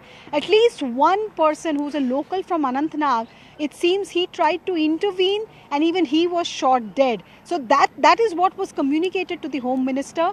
He was also told how helmet-mounted cameras were utilized to videograph the entire mayhem. I think that video, the plan was also to use for propaganda purpose. Third thing, like I told you, some felt that their loved ones died because they did not get enough medical attention. The general experience that these survivors have had over the last 24 hours was shared, and they had one request, that please help us get over the red tapeism, the bureaucracy that we ordinarily see when you have to recover a dead body from a mortuary or from a hospital. There's a lot of legalese involved. Please help us tide over that, because we want to go home and mourn and grieve in peace with our loved ones. I think the Home Minister gave specific instructions to everyone concerned to ensure that the families do not suffer even more and that they can be sent back home at the earliest. We also, of course, saw some people remonstrating with the Union Home Minister, Arunima. Do you know what those people were saying to him? Clearly, they feel let down. A lot of promises have been made about how their experience in Kashmir is going to be a wondrous one. Normalcy has taken root. The Indian state has responded. That has taken a bit of a setback, that entire narrative. Was that also something that was expressed to him, a sense of disappointment perhaps? Sense of betrayal is what some survivors, expressed. They said that we never thought that this would happen to us in Kashmir after we were told that law and order has really improved, and statistics did seem to suggest that law and order has improved in the valley. The number of stone pelting incidents have drastically gone down. Number of terror attacks had gone down before what we saw in Pahalgam. Overall, there was this sense of purpose amongst the youngsters also, who were only concerned with stone pelting earlier. So the tourists and the tourist footfalls over the last 3 years had also breached record numbers. So some survivors said that we came here thinking we were going to visit a paradise, but we have lost whatever little we had. A wife who lost her husband of 5 days, a child who was here to celebrate his class 12th exam results with his father and mother, going back as a fatherless child. So they did communicate to the Home Minister that they feel betrayed, and their sense of justice will be assuaged only if this is avenged. Only if this is avenged. That was the underlying leitmotif of that conversation. What you can see on your screens also are pictures of a spontaneous protest, we are told, that is broken out in Lal Chowk, some being led by political parties, others by local area market and traders associations. There has been a widespread shutdown. Arunima, I'm going to stay with you because I know that Akash and Aman are there with us, but I'm just going to hold them off for 30 seconds to a minute more, because I really want to get a sense of the mood right now in the valley. I'm told that large number of tourists are exiting. That's going to be a problem. And the J&K Chief Minister has also spoken about his disappointment and his own sense of loss at the fact that some of these people are going to be leaving the valley. So what's the mood there in the valley right now? Sense an absolute sense of frustration and despondency amongst the locals here. I saw protests by the Batmalu vendors, street vendors outside the police control room. There is protests going on in Lal Chowk in Srinagar. Schools have been shut. All of this, this highway usually is buzzing with tourists at this time of the the year. And there are a number of eating joints. There are a number of small shopping areas on this particular highway. But all you are seeing is ambulances running from one end to the other. All the shops have down their shutter. And if you manage to have any conversation with the local, what they say is, ye nahi hona tha. That's the constant refrain that you are hearing, that by targeting tourists, you have hit us at the spot where we might take a long time to recover. After the floods that we had seen, after the post-Burhan Wani agitation, then abrogation of Article 370 and COVID, we were finally limping back to normalcy. By doing this, you have set us back by a decade or perhaps more. That's the sentiment that I gather from the locals also. Well, their sentiment will, of course, echo widely in the valley, and perhaps some of these terrorists will realize that their tactics are no longer being tolerated. But Arunima, just a couple of more questions. You mentioned that obviously there was some sort of a failure with regards to intelligence. Now, was it a gap in intel? Was it a gap in processing the intel? Was there a gap in acting upon the intel? What really happened here? So I asked a top intelligence official that was this a failure? Did you fail to gauge or did you fail to get local intelligence? The answer was, who would have ever thought that tourists could be targeted in this manner? And he made a reference to what had happened in Akshardham in Gujarat, if you recall, where for the first time pilgrims were attacked. Even then it was something that was unthinkable. Even now the first assessment seemed to be that this is unthinkable. We did have intelligence, that's what the establishment says, that after the Balochistan train incident happened, there was an assessment. And if you recall, Home Secretary Govind Mohan visited Jammu in March, and just this month, in the first week of this month, Union Home Minister was in Srinagar chairing a meeting of Unified Command, asking for more focus on gathering of intelligence from the ground, seeking better coordination, because there was this general intel available that after Balochistan, Pakistan, to hide its own failure, would want to do something spectacular in Kashmir. The worst nightmares have come true. Was this a failure of implementation of the general intelligence that was available, or did the intelligence agencies fail to pick up the movement of this group which has been active in Pahalgam for the last 1 month? All of that is a matter of going over again and again. Some heads could well roll, but at this stage, I think the focus is to ensure that the search and cordon operations are successful, that the perpetrators, who agencies believe are still hiding in the forests of Pahalgam, are brought to justice.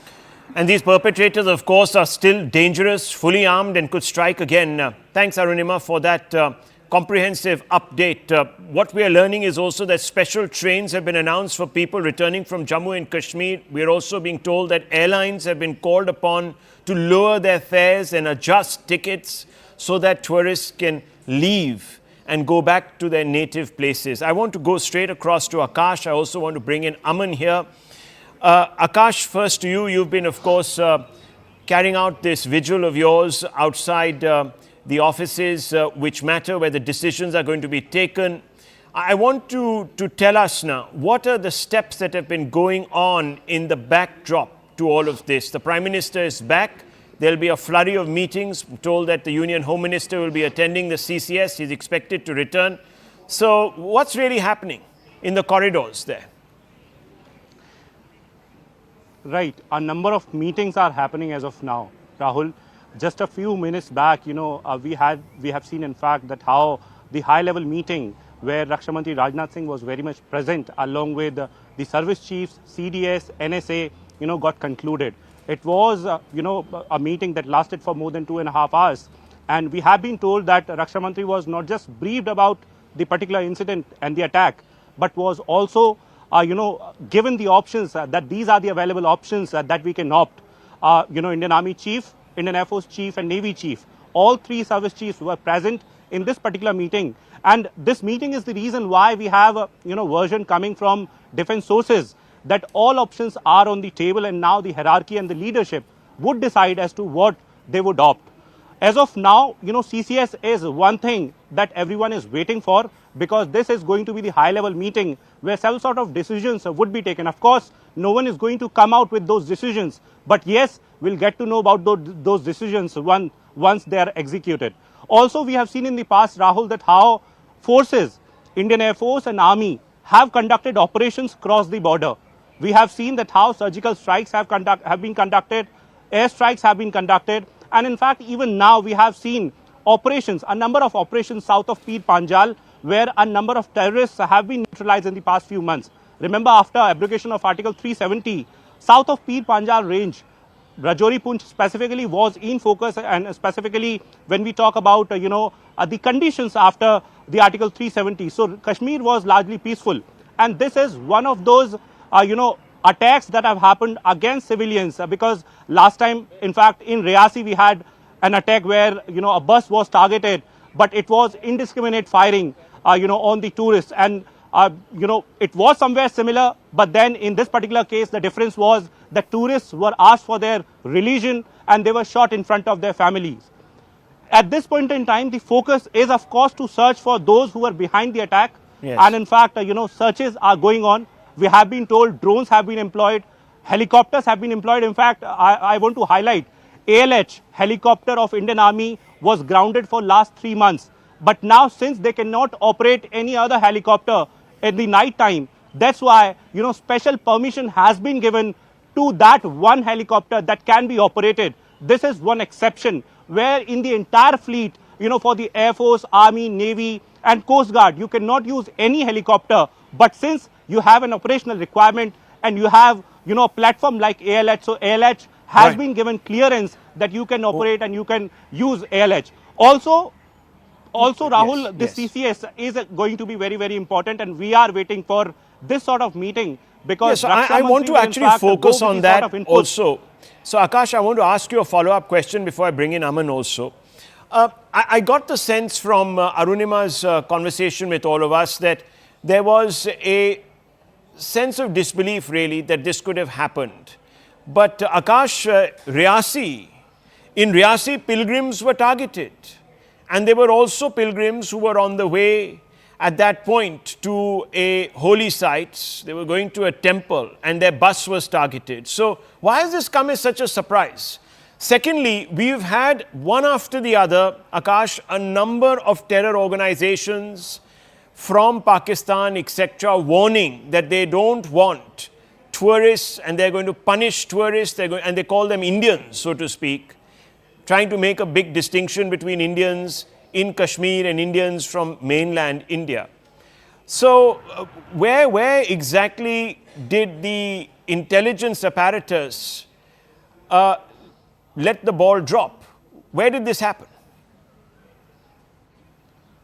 Right. In fact, when it is about the incident, the Reasi incident that happened in June last year, in fact, at that point in time, officers were very clear that this time around, it is one of those very few incidents where civilians are being targeted, because we have seen that how, in Rajouri and Poonch, several sort of incident happened and the troops, the convoys were targeted. Even at that time, it was somewhere understood that, just because they wanted to target someone, they wanted to target a vehicle, and the bus was the obvious target at that point in time, they opened fire, and it was an indiscriminate firing. It was not a planned firing on bus. This was somewhere the understanding. But in this particular case, it is a bit different, where it was planned, executed, and they ran away from the particular area. In fact, the timing is very important, Rahul. At around 2:30, this incident has happened. And, we have been told that they carried out the whole attack. In fact, it took around half an hour or so, and after that, they fled from the area.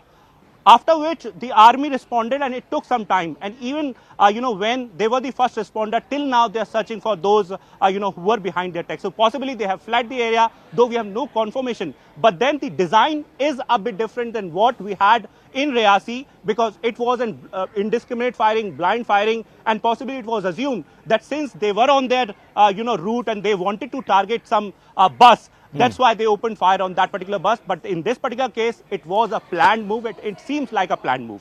Well, clearly someone in the intelligence establishment has to come out and tell us really how this attack was permitted in the first place. Kashmir has been on high alert. How is it that terrorists struck with such impunity? Let me go across to Aman. Akash, stay on with me. I want to bring in Aman. Aman Sharma, of course, reporting at length on the response now at the union government level. Aman, there are 3 or 4 things that I just want to quickly draw to your attention so that you can weave them together in a narrative. Number one, the Prime Minister, the Union Home Minister, the highest echelons of the political establishment have vowed revenge, exacting revenge. They've said that evil will be punished and it will also seem to be punished. That's one. Number two, the international community, pretty much all global leaders have not just said that they stand with the people of India, but they stand with India, which means that the suggestion is that we know that the genesis of this crime lies beyond your border, and therefore this is a provocation from another hostile, inimical country, and we stand with India in fashioning a response as they want and please. And number three, most importantly, the conversation that will now take place is whether we can afford to escalate at a time of uncertainty, global economic uncertainty. So these 3 things, how do you see them and how do you see the government response unfolding from here?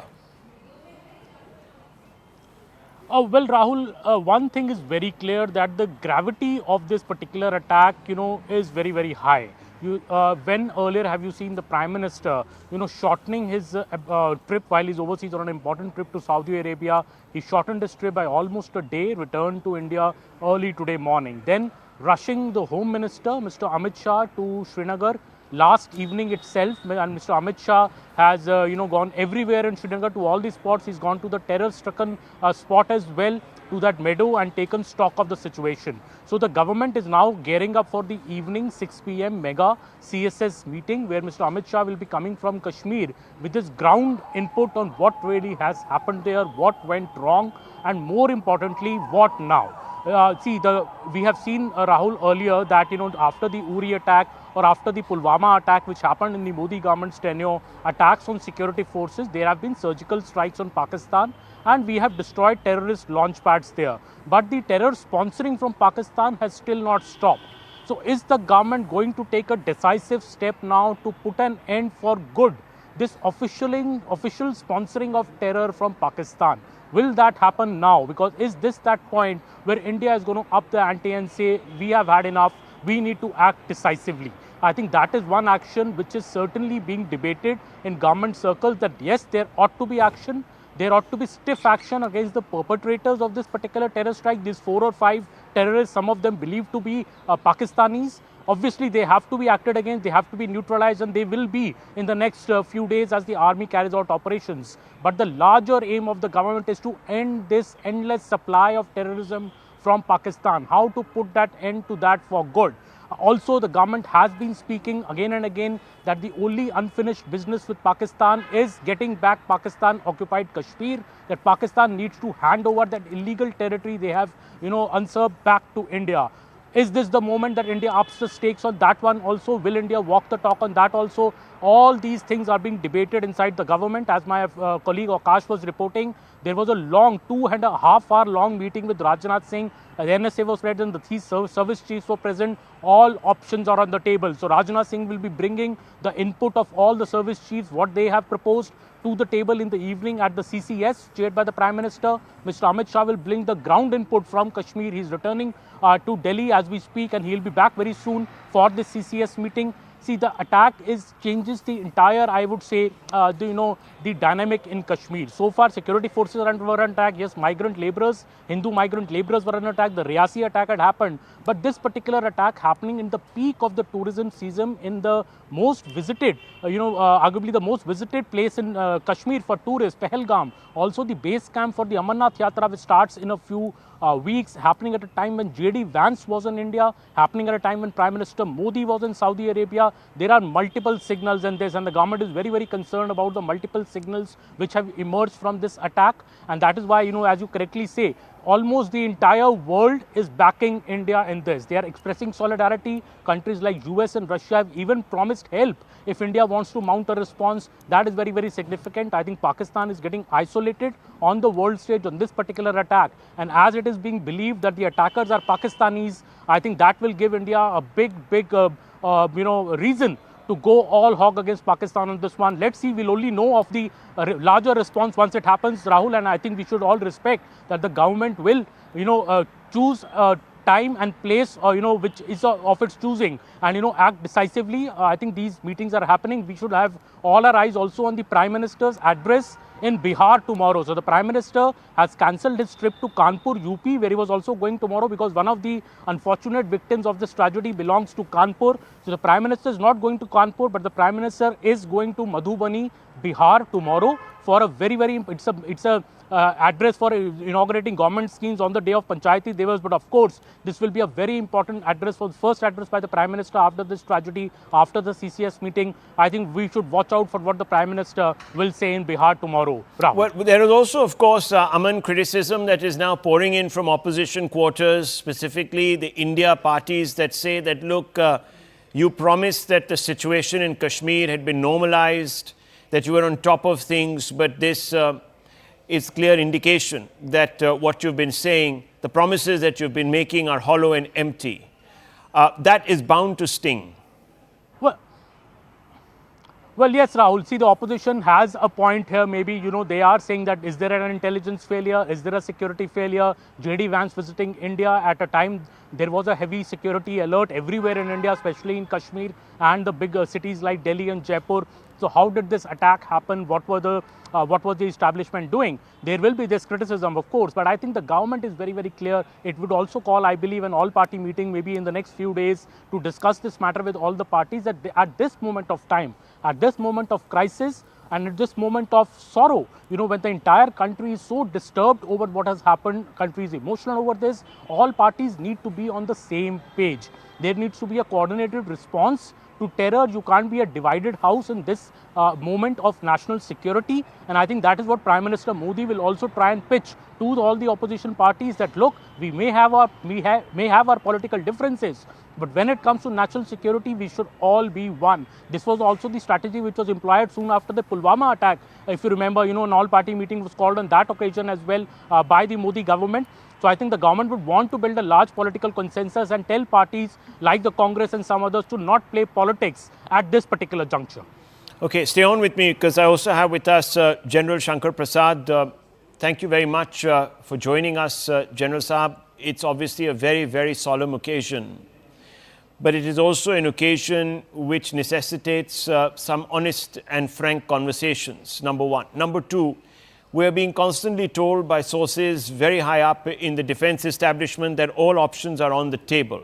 What do you make of this statement, number one, and generally speaking, of the situation as it has, this carnage as it has unfolded before our eyes? Well, you have summed up pretty much what I wanted to say. First question is that what has Pakistan done? One major thing that Pakistan has done is to completely ruin the economy of the people who are just living on the tourism that goes on the summer months of 3, 4, 5 months. Therefore, the whole of Kashmir today is anti-Pakistan. Not that they were not earlier, but today they're really chanting slogans anti-Pakistan. And those people who may have been underground workers supporting this terrorism will now be exposed more openly by the local population. Just for example, of the number of terrorists that took part in this incident, 3 amongst them are believed to be those who are locals and local residents, perhaps those are the ones who are giving shelter to these guys who were operating, who actually came and fired. Now, these 3 people, whoever they are, would be definitely known to the local villagers, will also be known to the local business people, the shopkeepers and others. They will be soon identified.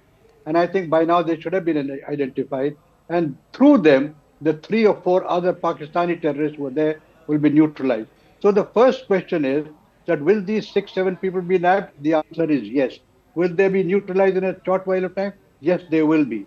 And will there be more underground workers that will be surfacing now? Yes, they will. The local population has understood that this is the game that's not going to go. The next part of your question is, what are the possible responses? There are many options, as I said, and many of your reporters are also saying. There are economic options. There are military options. There are use of Army, Navy, Air Force, paramilitary, covert, drones. Millions of other options are available today. Let's first deal with the economic. You see, as it is, Pakistan was very much on the FATF grey list. Perhaps they've come out of it now. With the kind of support that the world powers are giving us today in support of India and anti-Pakistan, I think very soon Pakistan will again be put into the blacklist of FATF.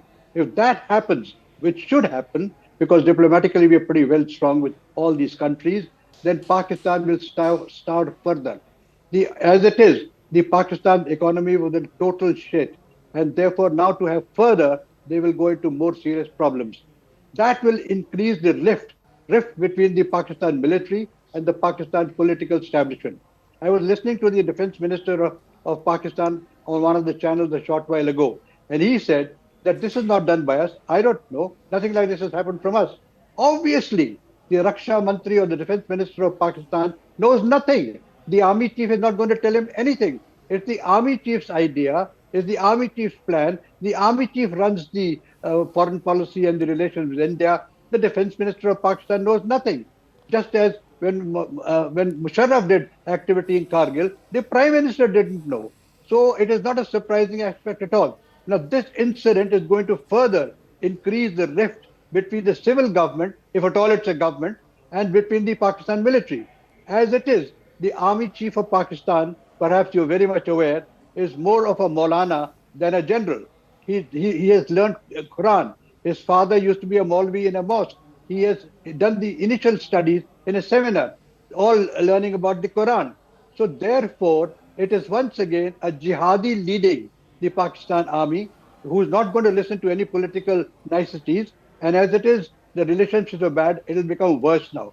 So the internally Pakistan is going to suffer, economically the Pakistan is going to suffer, militarily of course the armed forces will take some action which will be very, very decisive and very effective. It will last for a long time. Pakistanis must remember that. It's not going to be anywhere close to what Balakot was. It's going to be perhaps much worse. There are many options available with the Indian government and the military establishment. A lot of more advanced technologies have come in. We've got, I don't want to narrate those technologies on the television, but those can all be employed to give a very, very tough reply to Pakistan. And remember, the head of this whole thing is the Pakistan army. This incident has taken place at the behest of the ISS, who have trained, armed, and equipped these people. And the army chief this time is directly involved with it. You heard the statement of the army chief just about a week ago, and he was talking about holding a jugular vein. So all these things can be linked together. The intelligence agencies will put it all together, and we will soon have a military option of very decisive nature. The economic options are also existing besides the FATF. Yes. We can also do some activities, which I do not want to discuss on the television, which will affect Pakistan's economy immensely. Well, very And they will quickly, not General Saab, some breaking news coming in. The Chief Minister of Karnataka has gone ahead and made a very sharp attack on the government, saying that this is born out of an intelligence failure, much like in Pulwama. So that is a very clear political attack on the government. The government is going to obviously have to face up and address these concerns that are being expressed and these questions that are being asked, because clearly they were caught off guard, specifically with respect to this attack.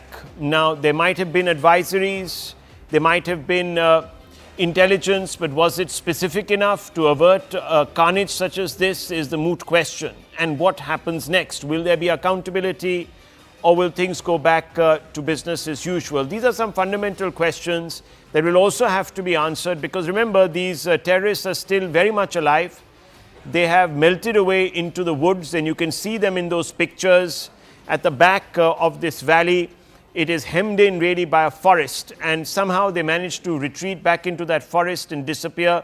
There is talk that they came to this particular location, this picnic spot, which is fenced in really, at least on one side, and separates it from the highway on a motorbike, or perhaps even a few motorbikes, because some of them have been recovered. An unmarked motorbike certainly has been recovered earlier in the morning, and many people think that overground workers have basically supplied them the necessary resources they needed to commute in an area where it is difficult to move about, because there are no real metal roads leading up to this picnic spot. So very quickly, I just want us to take a minute and listen in to this news report that was filed by our correspondent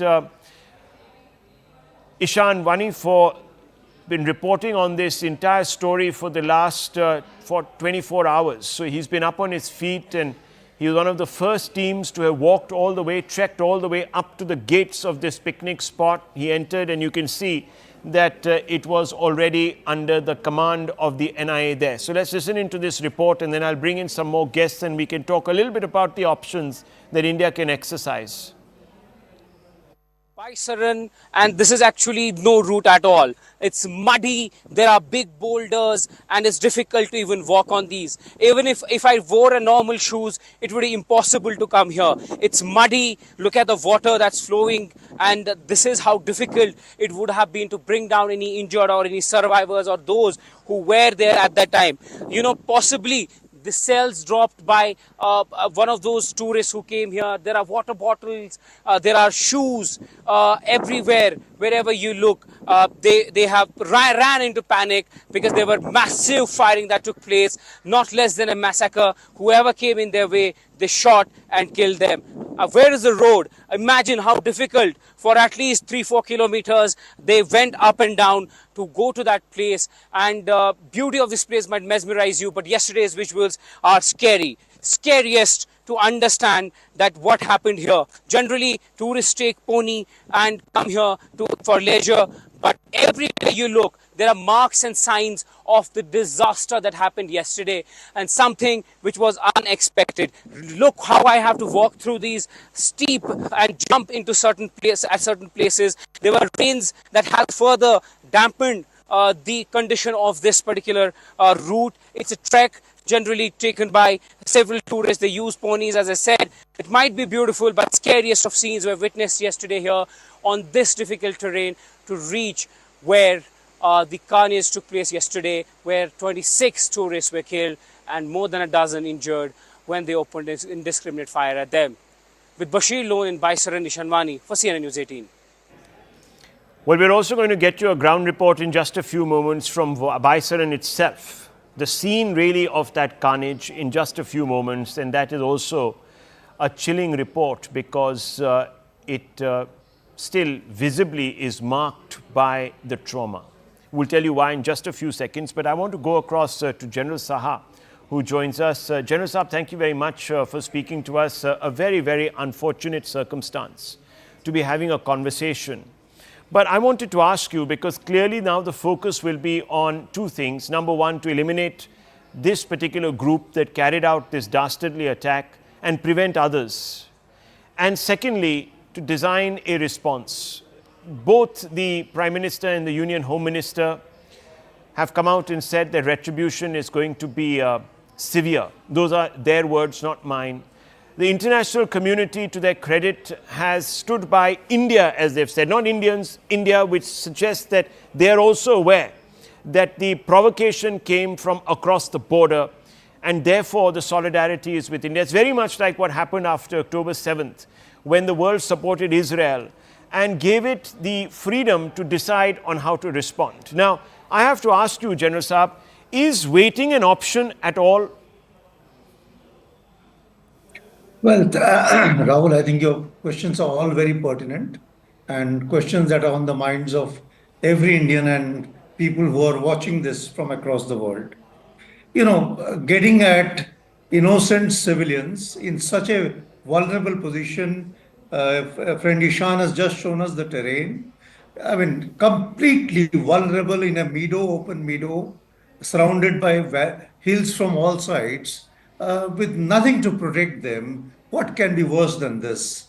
And what is, more disturbing actually is the way the whole situation is unfolded. And it is not of particularly this incident. It's like a new avenue that has opened up, starting from Rajouri, from Pir Panjal, south of Pir Panjal towards Kishtwar, and getting back to that good old 1995, if you recollect the kidnapping of those foreign tourists, Al-Faran, exactly, yes. 1995. It is near about the same area. It is getting over there And if you go back to Kishtwar, one is coming towards this side, from across Sinthan, and the vulnerabilities into Western Ladakh. So we should be looking at the greater arc and the potential for damage when we think about the response that we are talking about. So besides getting hold of these 3 or 4, whatever the number is, and to neutralize them, we have to be very sure about that the response that we choose to do measures up to the appropriateness, considering the larger ramifications of what is happening over there. So I think that's important. Post Uri, we saw the launch pads being taken on. Post Pulwama, we saw the training camps being taken on. So I'm very sure that the scale and the expectation will not be forgotten when we hear, as you said, quote unquote, the retribution would be appropriate. So I'm sure all that will be factored in. It is important because we are seeing an element of gung-hoism from Pakistan. Everybody has been talking about the speech of the Pakistan's army chief. There is an element of emboldenment, I think, by events in Bangladesh, which is at the same time, by the state of affairs within Pakistan. Militarily, they are getting it from what is happening along their western front, and economically and politically, we know what is happening over there. And look at the timings. I mean, one, of course, peak tourist season. Just three days back, registration for the Amarnath Yatra has started. So this timing and everything has been chosen the way it has been chosen. So therefore, I think we have to be very sure that a very befitting response is given. Otherwise, it is going to shake up, the entire achievements that have been there since August 2019. It is very important, I think, for the forces in the field to very quickly regain very strong connect with the people with the people out there. Ground level connect, I think, is going to be very significant. Otherwise, as you just highlighted yourself, some help from the overground workers, the reports which you're getting, without that kind of help, such an attack, I don't think it is possible to actualize it. So I think it is important that that connect is revived, because electronic measures of intelligence is all very well. So that ground level connect, I think, is very important. And somehow this free space which seems to these people seems to have managed to get with all the sponsoring from Pakistan is all very well, but on the ground, this free space that they have got, that also needs to be curtailed. So at Are you every surprised, level, General Saha? Are you surprised that these people could strike with such impunity and then on top of it get away? Yeah, I mean, I don't doubt your question. And the fact of the matter is, to be able to get away and now 48 hours. So therefore, it is important that, we are already hearing large scale search operation and all that. So this search operation has to be complemented, as I say, with very quick activation of all potential sources or all past sources, because unless and until you have the right ground level inputs coming in, it's going to be a very big challenge.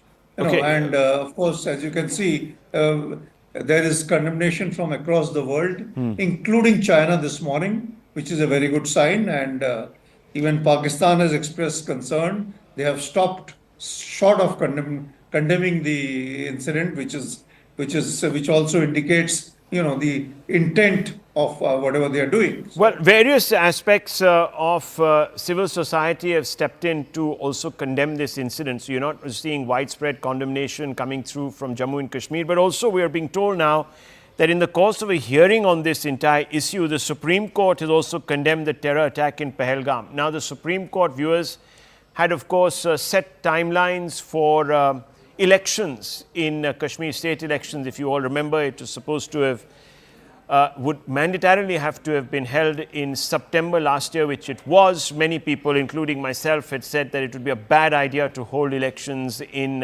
Jammu and Kashmir so soon after the normalcy returning, but the Supreme Court didn't want to hear that kind of feedback, neither did the government. So we had a situation where, incumbent by the Supreme Court decision, the deadline, the government went ahead and gave its nod. Now, whether that was premature or not is a different conversation, but I want to just bring in Ananya Bhatnagar for a few seconds or so, because he can tell us a little bit about the Supreme Court's comments and the context of those comments. Ananya.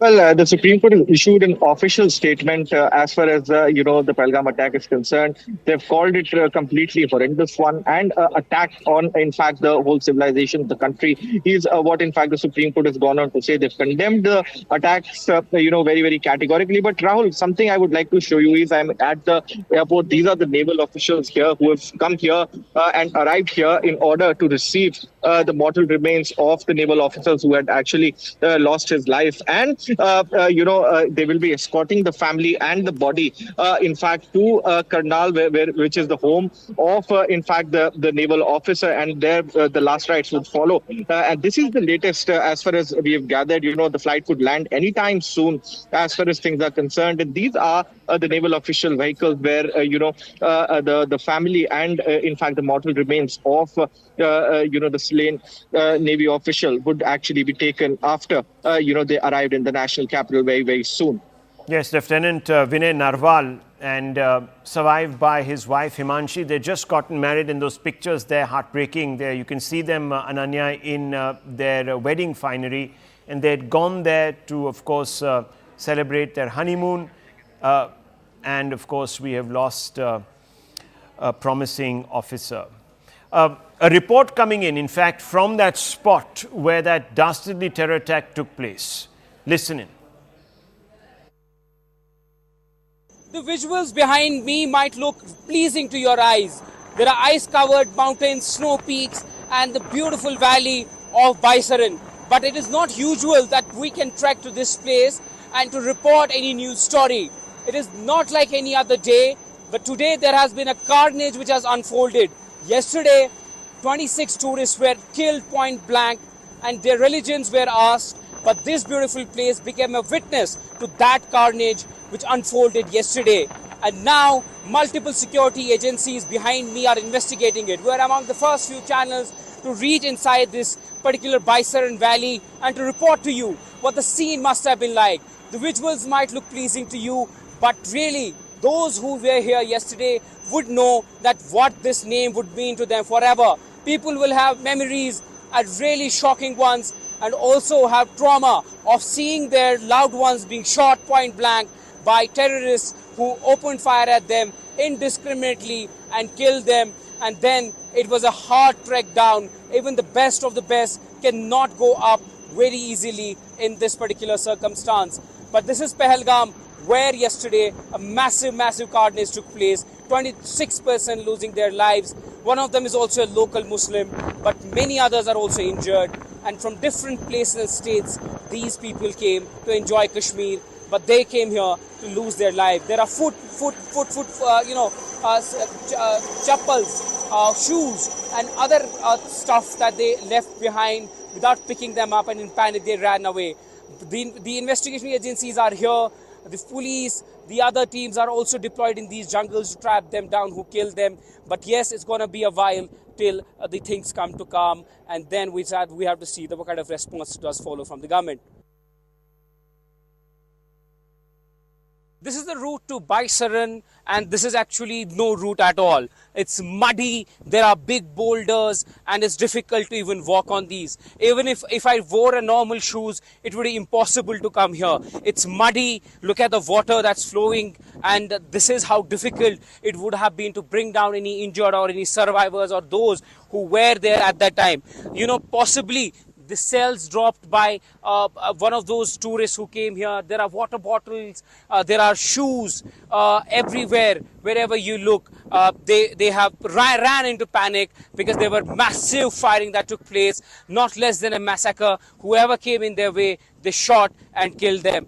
Where is the road? Imagine how difficult for at least 3-4 kilometers they went up and down to go to that place. And beauty of this place might mesmerize you, but yesterday's visuals are scary. Scariest to understand that what happened here. Generally, tourists take pony and come here for leisure, but everywhere you look, there are marks and signs of the disaster that happened yesterday, and something which was unexpected. Look how I have to walk through these steep and jump into certain places. There were rains that have further dampened the condition of this particular route. It's a trek generally taken by several tourists. They use ponies, as I said.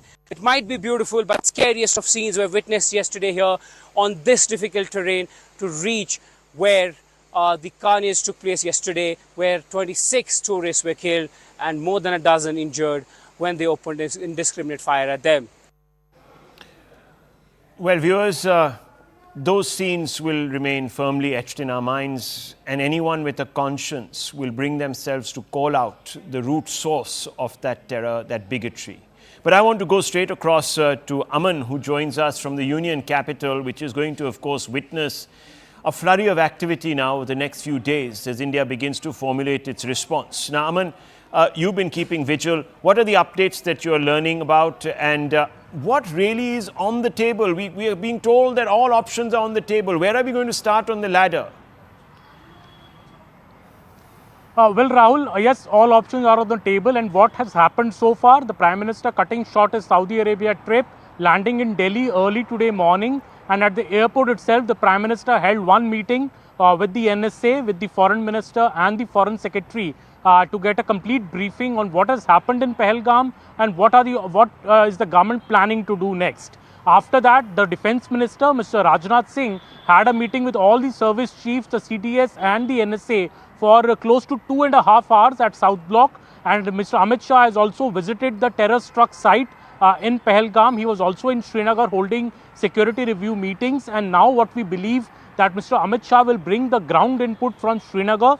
Mr. Rajnath Singh will bring the input from the service chiefs on what all they have explained about the options, what all India can do. All this will assimilate now in the evening, very important 6 p.m. Cabinet Committee on Security meeting to be chaired by the Prime Minister, where number one, the immediate priority to hunt down these culprits, to hunt down these perpetrators, some of them who are believed to be Pakistanis. So the number one priority of the government is that these perpetrators need to be neutralized, they need to be caught, neutralized, whatever, but the forces are going all out against them. Number two, of course, the big priority, Rahul, is what then, what next? Is India going to up the stakes and take steps which end Pakistan-sponsored terror for good? Will we go that far? That is the big thing for the government to decide, because, government has been acting with surgical strikes after earlier big terror strikes which happened from Pakistan. But on our security forces in Uri and in Pulwama, we saw this ground strike and then the air strike.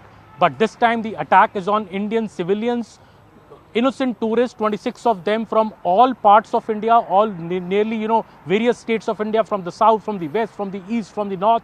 So this is something that I think has enraging emotions in India. People are very upset about it. The government is very, very deeply cognizant of the same. A senior official explained to me earlier today morning, and especially this point that the attackers made, after they killed the men, Rahul, yes, they came up to the women and told them that go and tell your government, go and tell Modi what we have done. So a senior official in the morning was telling me this is a direct dare to the Indian state, to the Indian government. This is like an act of war. And the government will have a response. Of course, the government will choose the time and place of its, when it will respond to this. But the government is seeing this as an act of war against Indian citizens, against innocents who have been killed in the valley, and taking back all our efforts, to bring a sense of normalcy to Kashmir, to make it a tourist haven. All those, ambitions and all those aims have been deeply hurt by this attack. The attack also coming out at a time when J.D. Vance was in India. Right. So, all these steps are being considered by the government. Will wait for the CCS meeting today evening, and most importantly, the Prime Minister's address in Bihar tomorrow, I feel, Rahul, will also be very, very important. Okay, Aman, thank you very much. Stay on with us. I just want to also quickly inform our viewers that the role of 2 more local terrorists is under the scanner for aiding and abetting. Arunima, who we were just speaking to a short while back from Anantnag, breaking this news story. We'll catch up with that and we'll get you more details in just a short while after this break. Don't go away.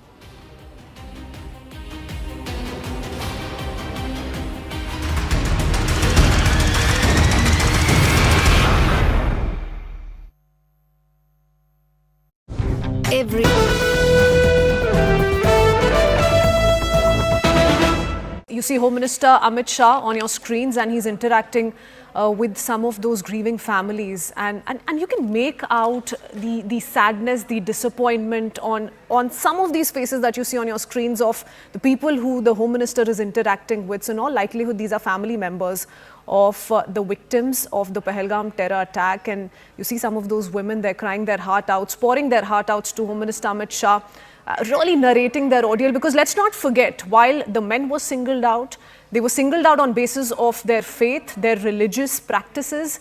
The women and the children stood there right next to them in horror and saw the horror unfold right in front of their eyes. And they're perhaps narrating that ordeal to the Home Minister as we keep up with these visuals coming in from Srinagar. Just a short while ago, we put out visuals of the Home Minister exiting the police control room. Before that, we had visuals of him laying the wreath on the victims in Srinagar itself. Now, the mortal remains, remember, will be flown to their hometowns where the last rites will take place. But this is Home Minister Amit Shah in person interacting with some of those grieving family members of those who have lost their loved one to this brutal terror attack in Pahalgam. Families that were on vacation, that were holidaying, who have lost their loved ones, most of them losing out on their father, their husbands, speaking of their stories of horror that they'd witnessed in Pahalgam last afternoon. 2:30 p.m. viewers is when the terror attack was reportedly to have happened. 2:30 p.m. to 3 p.m. This lasted for about 20-25 minutes is what our reporters on the ground have been telling us. And now there are other details emerging slowly on the possible involvement of more terrorists, that there were those who were stationed at a distance with helmet-mounted cameras who wanted to shoot the entire horror unfold. Why? Propaganda. I want to go across to Arunima, who continues to stay on with us. Arunima, give us a sense of what's happening here. We're keeping up with these visuals of the Home Minister interacting with those who are grieving. The Home Minister has offered his condolences to the bereaved family, and now the next step that we are told is that in batches of 3, the dead bodies and the survivors will be sent to the Srinagar airport. Special flights from Delhi and Mumbai have been arranged, so the coffins will be sent to either Delhi or Mumbai, and then from there to their onward journey, because some of the victims are from Bengal, others are from Maharashtra, from Karnataka, some are from Chhattisgarh. So government is trying to make special arrangements so that the mortal remains can reach their point of origin at the earliest. And the family members, they're asking the government is that there is a bureaucratic process involved in identifying the body, in getting the postmortem report, and perhaps also the death certificate. And only then, when all these legalities are completed, is a body usually released. But given the situation, all they are asking the government is to help them tide over this red tape as quickly as possible, so that they can go back home and grieve with their loved ones. In most cases, it was just the husband or the wife who were honeymooning, or the husband, wife and the kids, and now the kids are without a father. That's the situation in most cases. Okay, even as I'm speaking, the Bharatiya Janata Party Committee on Public Accounts of Lok Sabha, they are here. I think I just spotted Aparajita Sarangi. Let me see if I can get you a word with Aparajita ji. Aparajita ma'am, ma'am, would you want to share your condolence? Would you want to share a word of condolence? Okay, so this is a parliamentary committee which is also going to pay their last respect, and they said that once they come out, they'll speak to us. KC Venugopal was also here from the Congress party. So they're all trying to put up a united face and saying that we are one with the victims, and the victims are also requesting the government only one thing: the survivors. Allow us to go back home, give us a sense of closure, allow us to grieve with our extended families. Oh, yes, absolutely. And we've been putting out some of those horrific visuals that have been captured by those who survived the terror attack. There are those who spoke of how they mistook the firing initially as firecrackers. Some thought it was some sort of a routine of firing that the armed forces were undertaking. Such are the stories that continue to come in. Arunima, we'll come back to you. Ishan continues to get us several ground reports to keep us up to speed on what's happening in Pahalgam. Take a look. Ready? A massive anti-terror operation is currently underway. I'll show you behind me. CRPF men who are combat ready have been deployed in the jungles of Pahalgam to track down these attackers. And this is place in Baisaran where this attack unfolded. And now with heavy equipments, they have come here. And we have been told that an NIA team is also present on the ground. They are looking for any suspects and also taking vital clues and leads. Multiple teams of the security force are on the ground. We are told that Amit Shah will shortly be also visiting this place, try to get a first-hand account of how the situation is, how the things look like. But forces have been deployed in numbers. A difficult trek. It took us several hours. It was sweaty to even come here, and one could just imagine what the tragedy for those who were stranded here, who were stuck here, who were injured. How difficult was it to bring them down, and took a long time to reach here in Baisaran. And on my right-hand side is the area where this carnage yesterday unfolded. But this is the jungle. Look at the dense and silence of the jungle. When no one speaks, this is how it looks like. Very scary to even come here. But there, yes, there's a massive operation that is underway. You see, there are thick pine trees which cover the entire area, and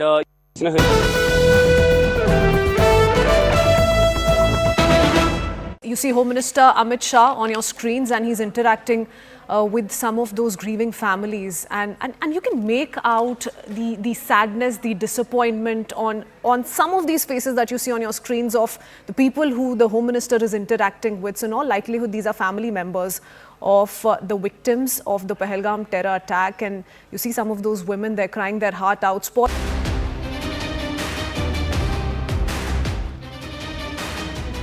We start this edition of news with some breaking news coming in. Priyanka Gandhi's husband and businessman Robert Vadra has taken to social media to comment on the Pahalgam terror attack.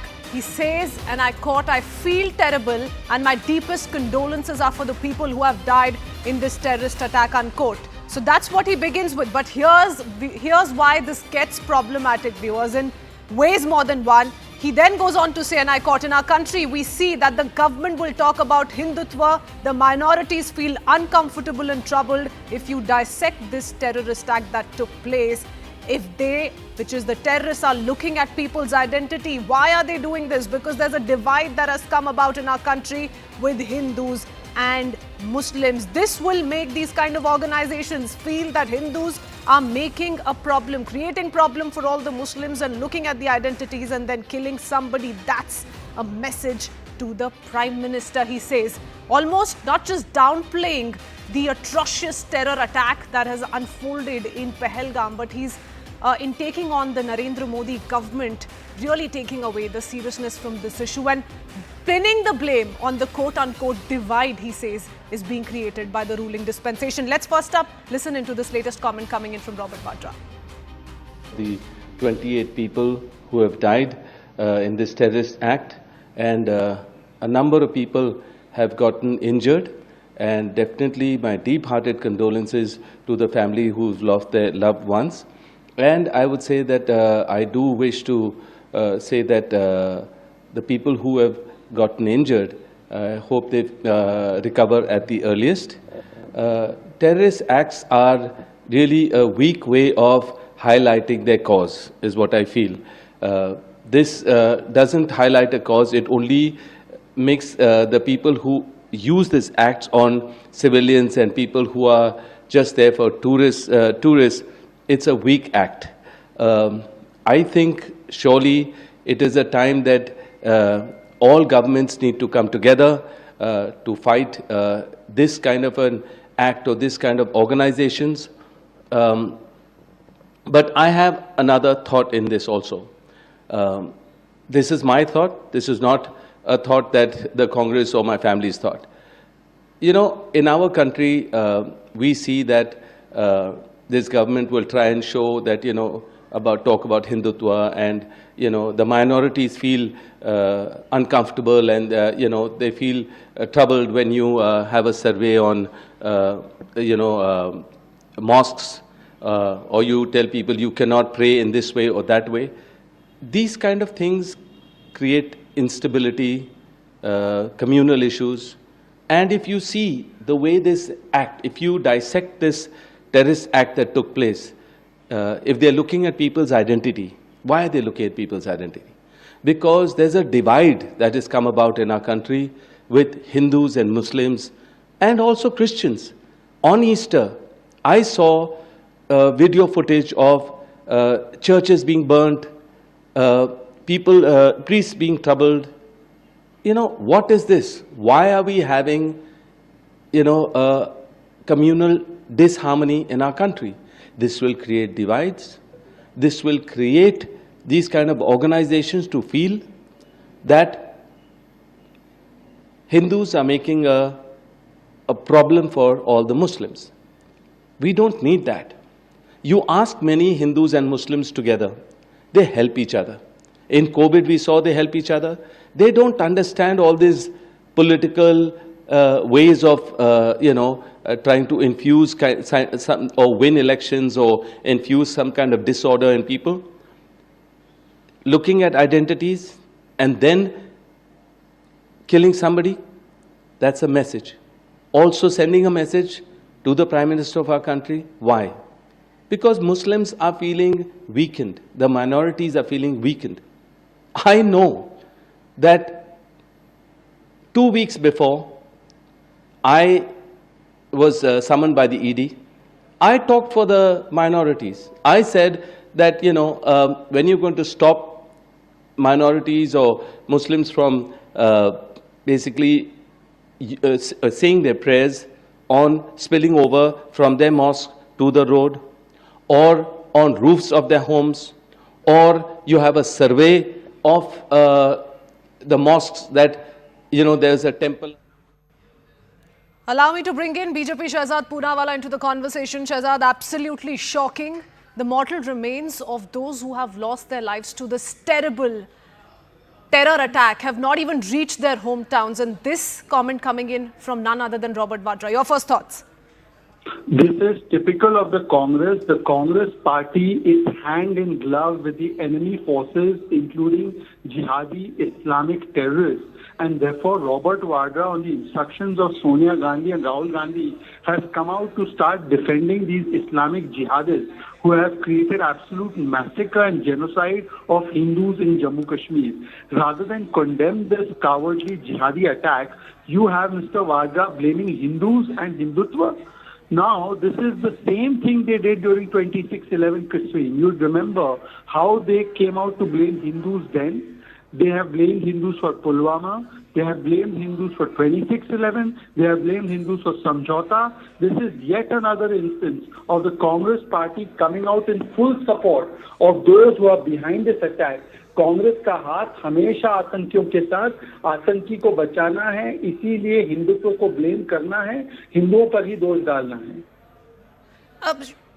Shehzad, there's another problem to this. If you read in between the lines and closely listen into that comment coming in from Robert Vadra, there's a portion wherein he says, and I quote, this will make these kind of organizations feel that Hindus are making a problem or creating a problem for all the Muslims. He's even hesitant in calling out these terror outfits as terror outfits. Yes, and by saying this, he is legitimizing, justifying the actions of these dreaded, cold-blooded terrorists. When you start giving excuses, you say that Muslims are feeling weak, Muslims are feeling insecure.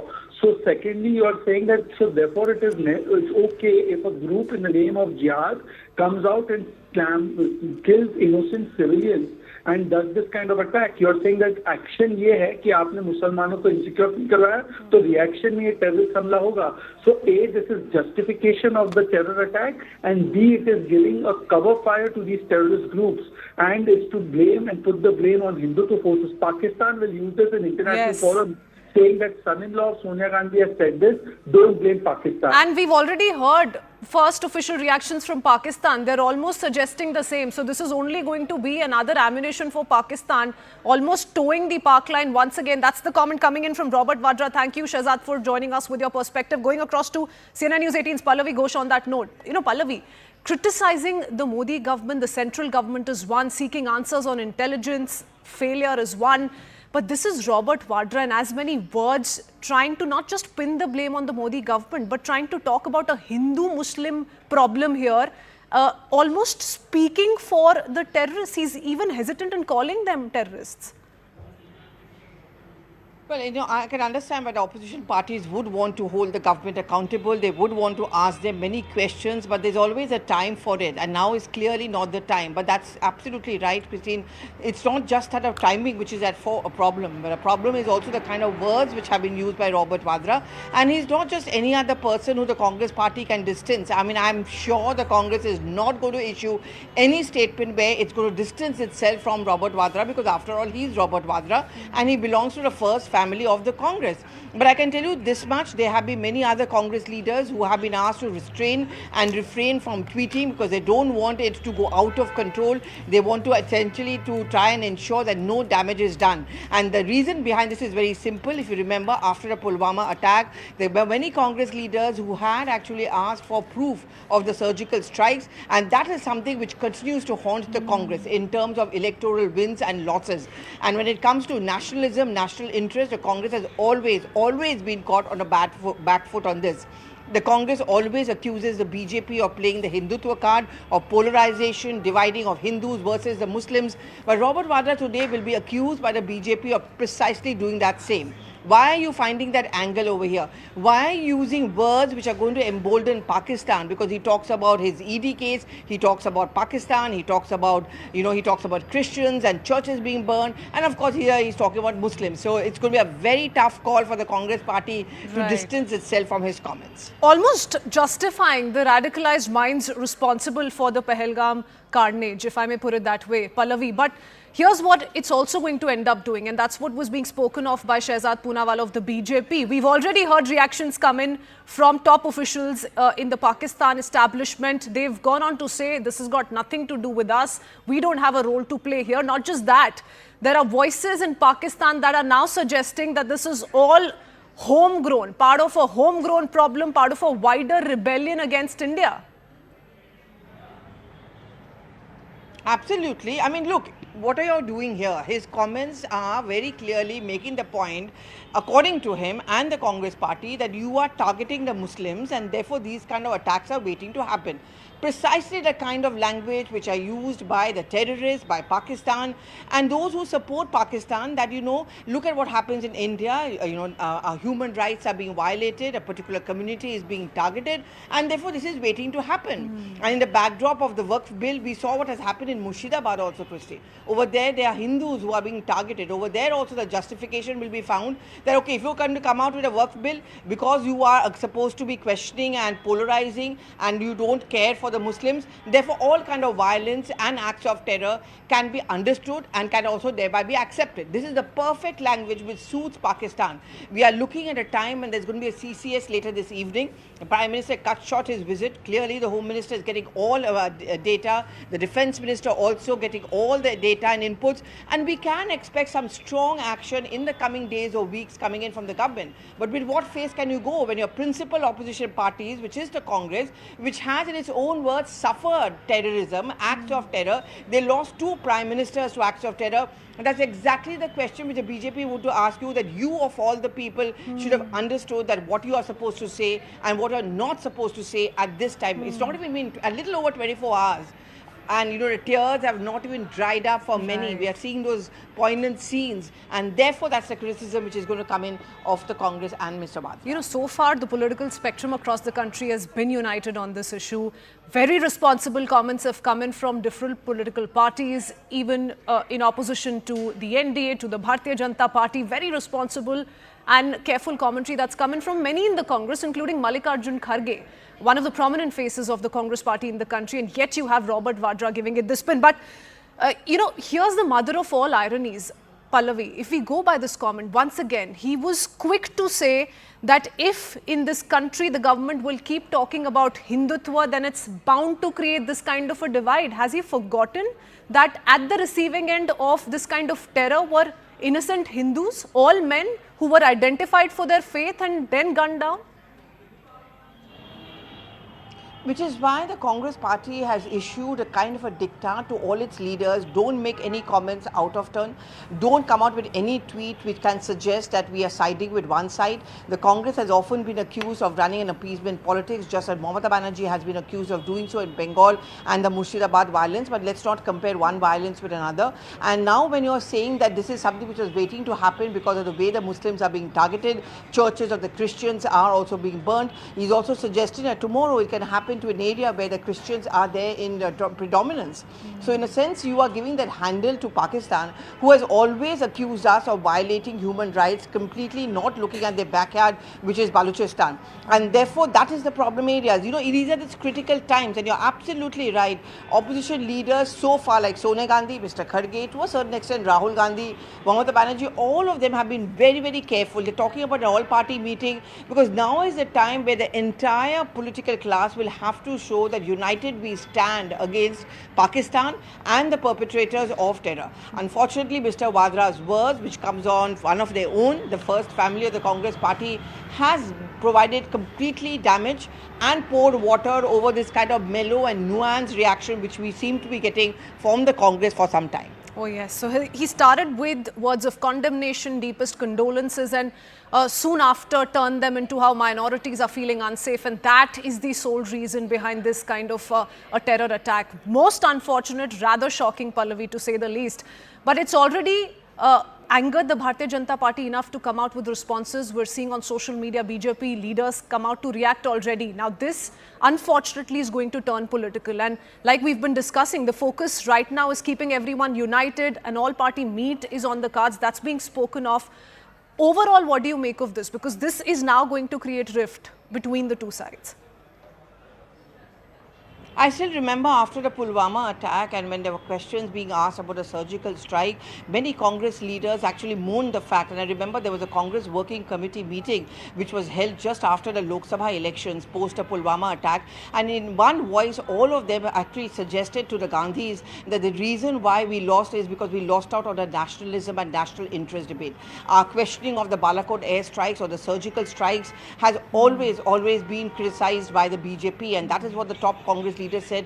We should be more careful, which is why the Congress has tried to project itself as a party which alone understands what terrorism is all about. I mean, Rahul Gandhi on many platforms has spoken about his grandmother, his father becoming victims of acts of terror, and therefore we would have expected a certain amount of sensitivity today. Unfortunately, that was not sensitivity, there to be seen. Pallavi, which has been projected by several world leaders when the entire world has come out to call out this terror attack for what it is.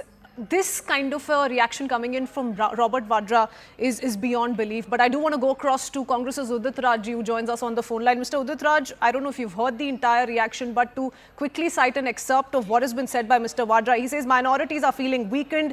This has become one of the things that is happening very frequently, pins the blame on the Prime Minister. The Bharatiya Janata Party say the moment minorities start feeling secure, these kind of acts will stop. He's not even calling it a terror attack, sir. See what happened, you are doing more politics what BJP is doing. You guys as Sir, anchor and don't pin the blame on the media. Guys as anchor Sir, and journalists aren't ashamed of this is it. absolutely insensitive on his part, and we're going to call a spade a spade. The victims have suffered terribly. The families are still tearing out, sir. And this kind of an insensitive comment. You are mercenaries, you are shameless guys. Disgusting. Sir, please comment to what or react to what Mr. Robert Vadra said. It's very easy, convenient to pin the blame on the media every time.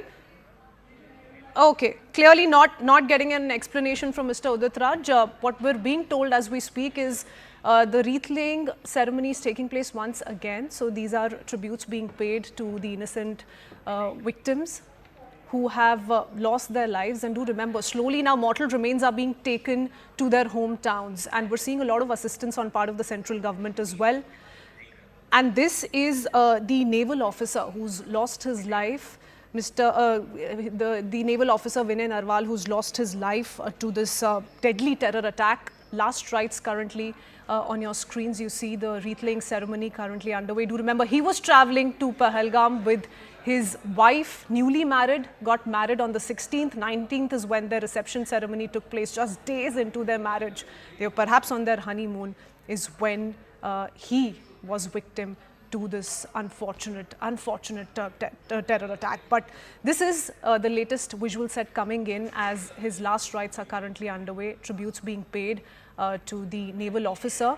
And do remember that he's survived by his wife, who was also very much present at the site of the terror attack in Pahalgam, the meadow, 6 kilometers ahead of Pahalgam, where at least 4 to 5 gunmen launched this absolute disaster on some innocent people, including the naval officer who's being paid tributes as we speak. Going across to Akash, who joins us with more details.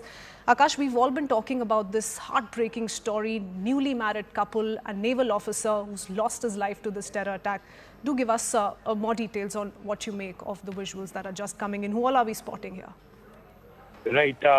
Lieutenant Vinay Narwal, the officer who has lost his life in Kashmir yesterday. The mortal remains have just reached New Delhi airport, and we have these shots coming. In fact, Chief of Naval Staff, Admiral D.K. Tripathi can be very much seen, in fact, and some other senior officers of the Indian Navy are very much there. This is the replaying that is, going on here. In fact, this is one unfortunate, incident, the attack, that happened yesterday. And the officer, who hails from Karnal, got recently married and was on honeymoon, in Pahalgam when he was shot dead in front of, others. And in fact, we are learning that a barrage of people have gathered at, his hometown, in fact, at his house in Karnal. But these shots are important enough to tell the story, in fact, to the entire country, that how people have suffered and families are suffering after the particular attack that happened yesterday, where we have lost 26 individuals, including this Navy officer. He recently got into Indian Navy. He's a lieutenant. Lieutenant rank is the initial ranks in the officers. And he recently got married as well. We have been told that on 19th April he got married. He was on honeymoon when these terrorists came and asked for the identification. And it was the time when he was shot in front of his wife. We have been told that in some time from now, the mortal remains will be taken to his hometown, that is in Karnal, where we have a large gathering.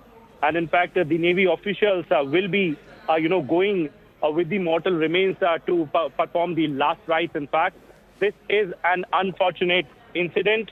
The entire country is mourning the death of these 26 individuals, where we have one IAF official, Indian Navy official, IB official, and several others from different parts of the country. This is an incident that is somewhere exposing Pakistan, the forces, that are backed by Pakistan, the groups that are backed by Pakistan, and somewhere there is a demand that some sort of response should be given to those, who were behind these attacks. In fact, we have seen that how in the recent months, several sort of attacks have happened. But this is one of the kind of incident where tourists were targeted, and in fact, they were identified.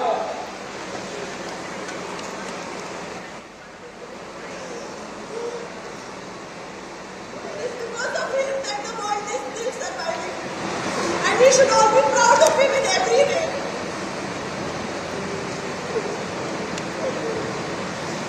In every way.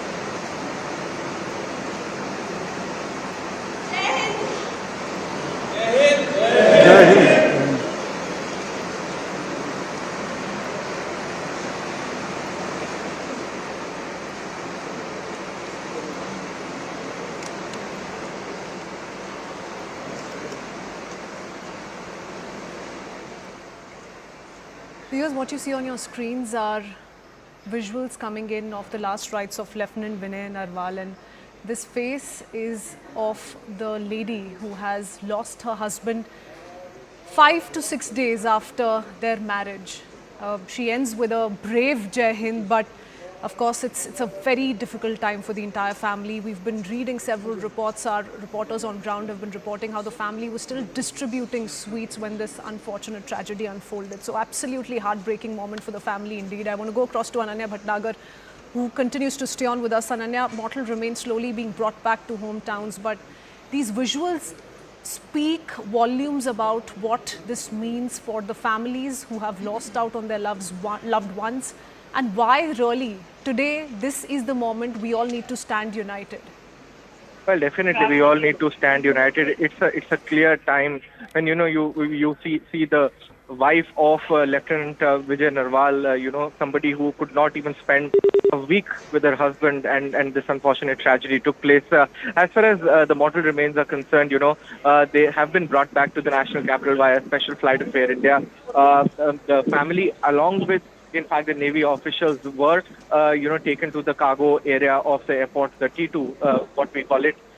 They have been taken. The CM of Delhi, along with certain senior officials, Navy officials, are in fact, paying a tribute to the slain officer. But it is a time, Christine, where the whole nation needs to stand against the kind of, barbaric attack that has occurred on us, and the kind of killings that have taken place in the valley, at a time when, we were seeing the valley flourishing with a high amount of tourism, and now we've taken a bad hit as far as this, barbaric attack is concerned.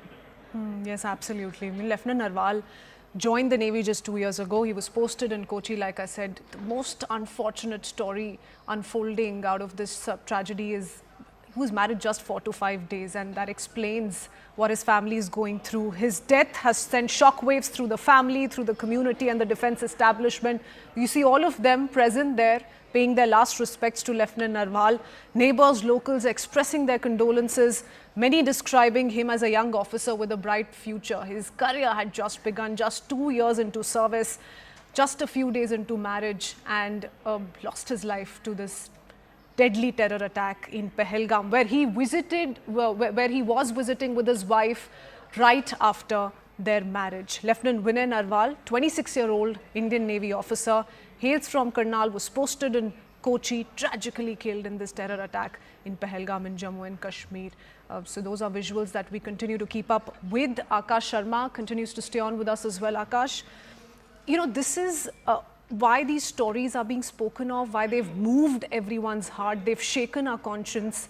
2 years into service, a few days into marriage, an absolute loss for the family and the establishment.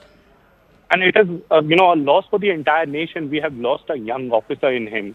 In fact, you rightly pointed out, lieutenant is the rank, as I was mentioning earlier, is the initial level rank, in the officers in Indian Navy. He was just 26, was entering into a new phase of his life. He just got married, was on a honeymoon period, went to Pahalgam, wanted to enjoy the beauty there, wanted to enjoy the scenery there. But who knew that, the terrorists would come there, those who have no religion, those who have, no identity as such. These are terrorists, and one should condemn this sort of attack and the forces, that are behind this sort of attack. We know that how, Pakistan has been talking about Kashmir, has been talking about Hindus in comparison with Muslims. Hindu and Muslim is something that they have been talking about. General Asim Munir, I remember the statement, that came from him just few days back. I know that how, the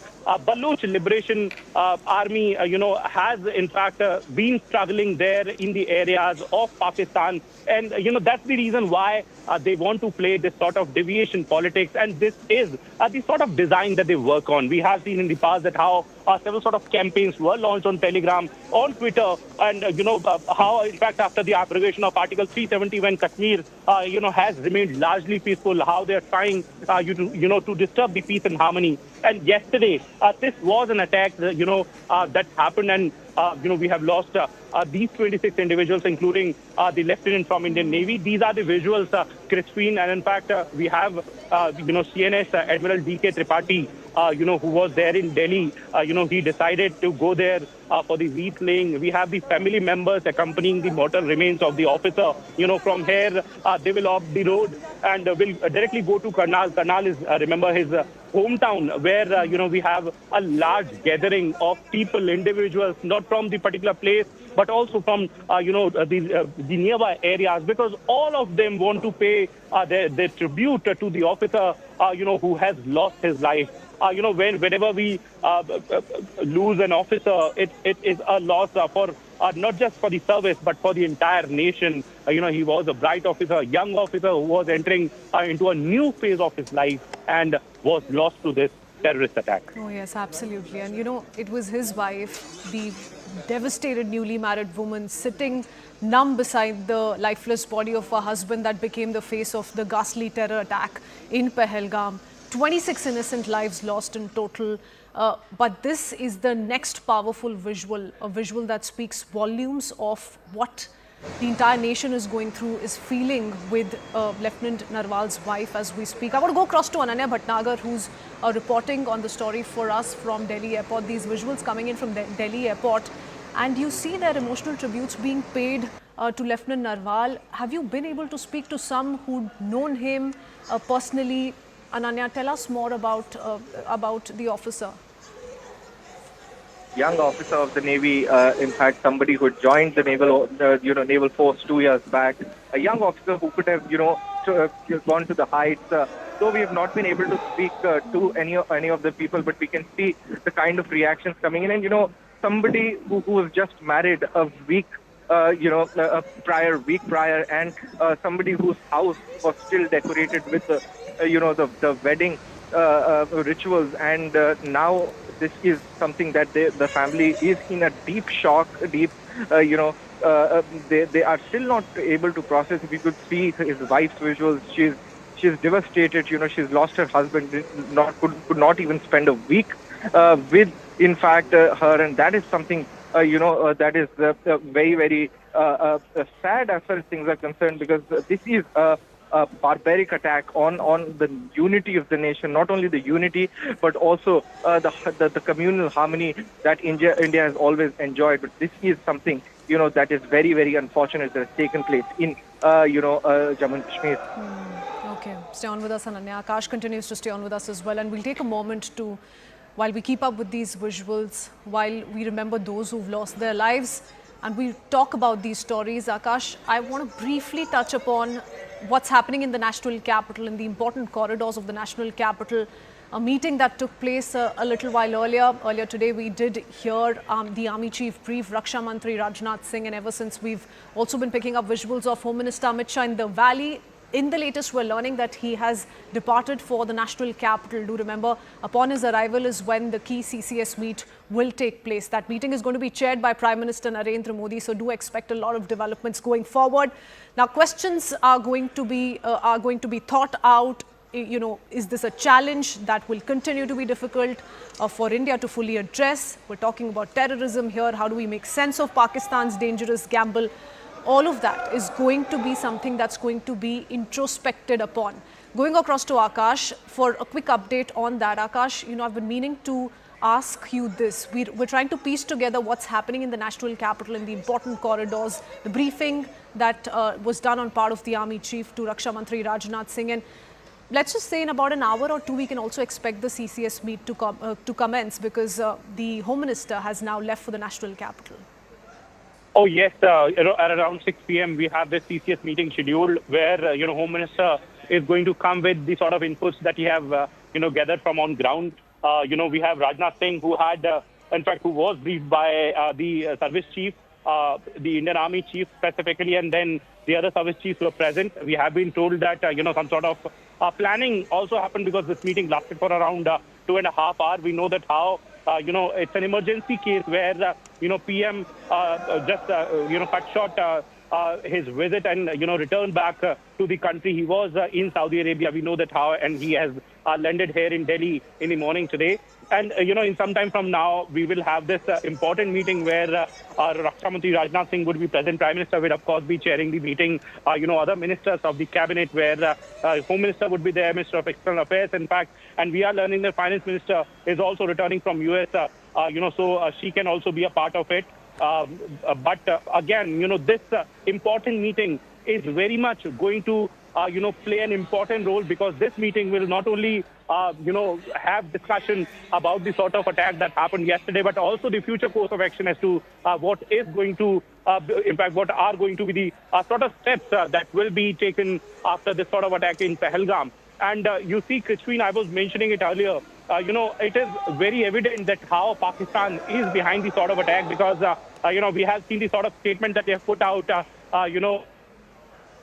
sort of statement that they have put out after the sort of attack that have happened here in Pahalgam. And also we know that how the TRF, that is the offshoot of, Lashkar, has taken the responsibility. We know that how there are inputs that the group was active in Kashmir area, in the border area, has traveled to the particular region, has carried out the sort of attack. It was a planned attack where, 2:30 yesterday, they went to this particular trekking site in Pahalgam, segregated the men and, women, and then asked for the identity of the men, the individuals there, then, started shooting them in front of their family members, in front of their loved ones. In fact, 26 individuals, including the Navy officer, the Indian Air Force officer, and also one IB officer, have lost their life.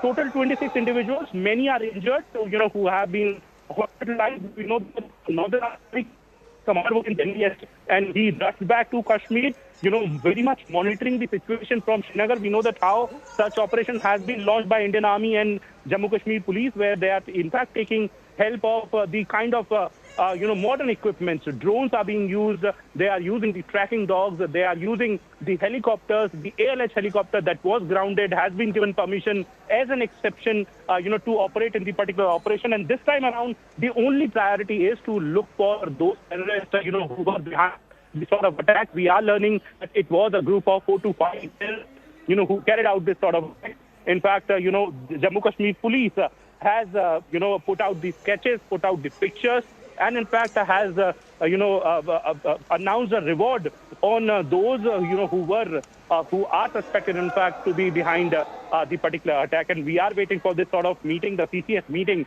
that is going to happen at 6 p.m. today. That is going to be a decisive meeting. It will have the sort of deliberation. The ministers will sit together. Ministers will come up with the sort of inputs that they have got. Raksha Mantri with the inputs that he has got from the service chief.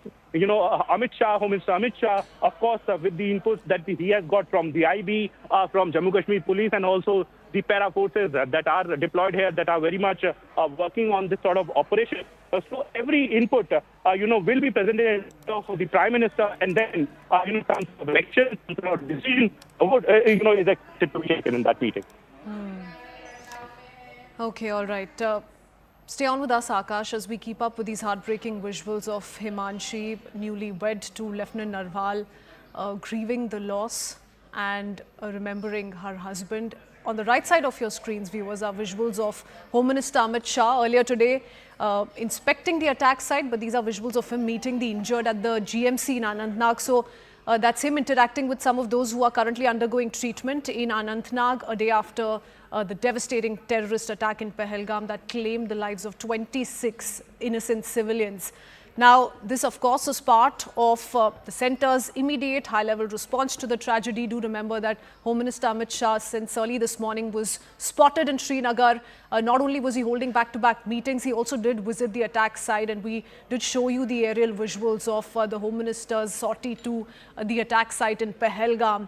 Senior officials have, of course, been sharing details of how the Home Minister has taken stock of the situation. On ground zero, he first began his day by paying solemn respects to the slain tourists during the Wreath ceremony, and this at the police control room in Srinagar, followed by which he proceeded to the Government Medical College. This is a visual set coming in from the Government Medical College Anantnag, where he met some of the injured survivors and also inquired about their treatment, reassured them of government's unwavering support.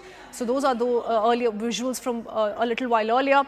Following this is when the Home Minister visited or inspected the attack site himself.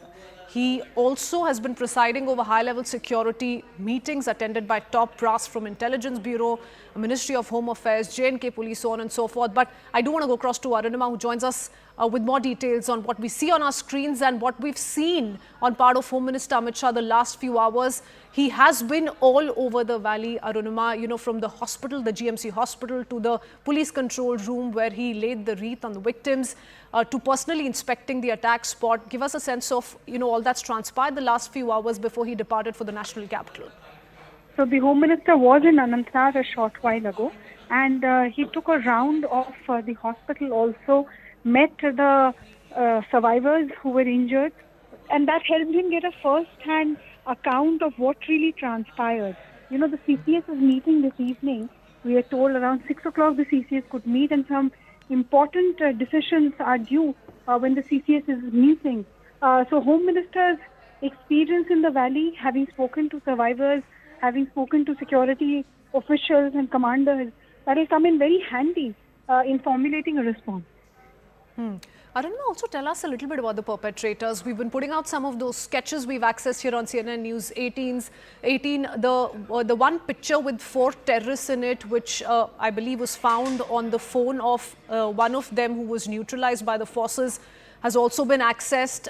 What's the sense we get from the security establishment as far as the perpetrators are concerned? Yes, so Junaid was one of the terrorists who allegedly carried out the Sonmarg tunnel attack, and subsequently he was identified, and in an operation he was killed. So after the operation, his phone was seized, and this photograph was found stored in his phone gallery. The 3 people seen with him have been identified as Abu Fauji, Abu Talha and Suleiman. This is a group which agencies suspect have been active in the valley for some time now in Pahalgam area. Forces are not sure at this stage if they are responsible directly for the attack that we saw in Pahalgam, but they are a starting point for the investigators. They could have provided logistical help or provided with support.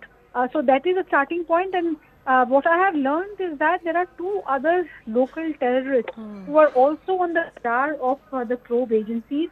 These 2 local terrorists who go by the name of Arbil and Asif. Arbil and Asif are 2 terrorists whose antecedents are being checked, and it is being confirmed whether they were responsible in any way. Okay. So, total of 5 suspects currently on the radar of the force. Okay, all right. Many thanks for that quick update, Arunima. Speaking of all that's happening in Jammu and Kashmir, let's take out 2 minutes to play out this reaction of Jammu and Kashmir Chief Minister Omar Abdullah. Here's what he said in the latest. कर्मसार क्या कहना चाहेंगे? आज आप जनाजे में भी आए।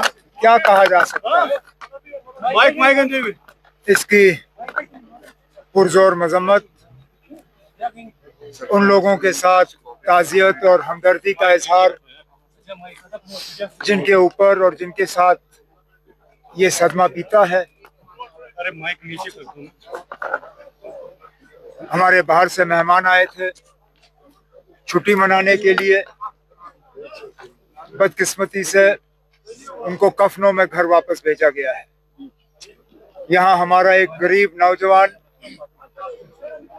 मजदूरी करके रोजी रोटी कमाने वाला आदिल घर से निकला था मेहनत की कमाई करने के लिए। बदकिस्मती से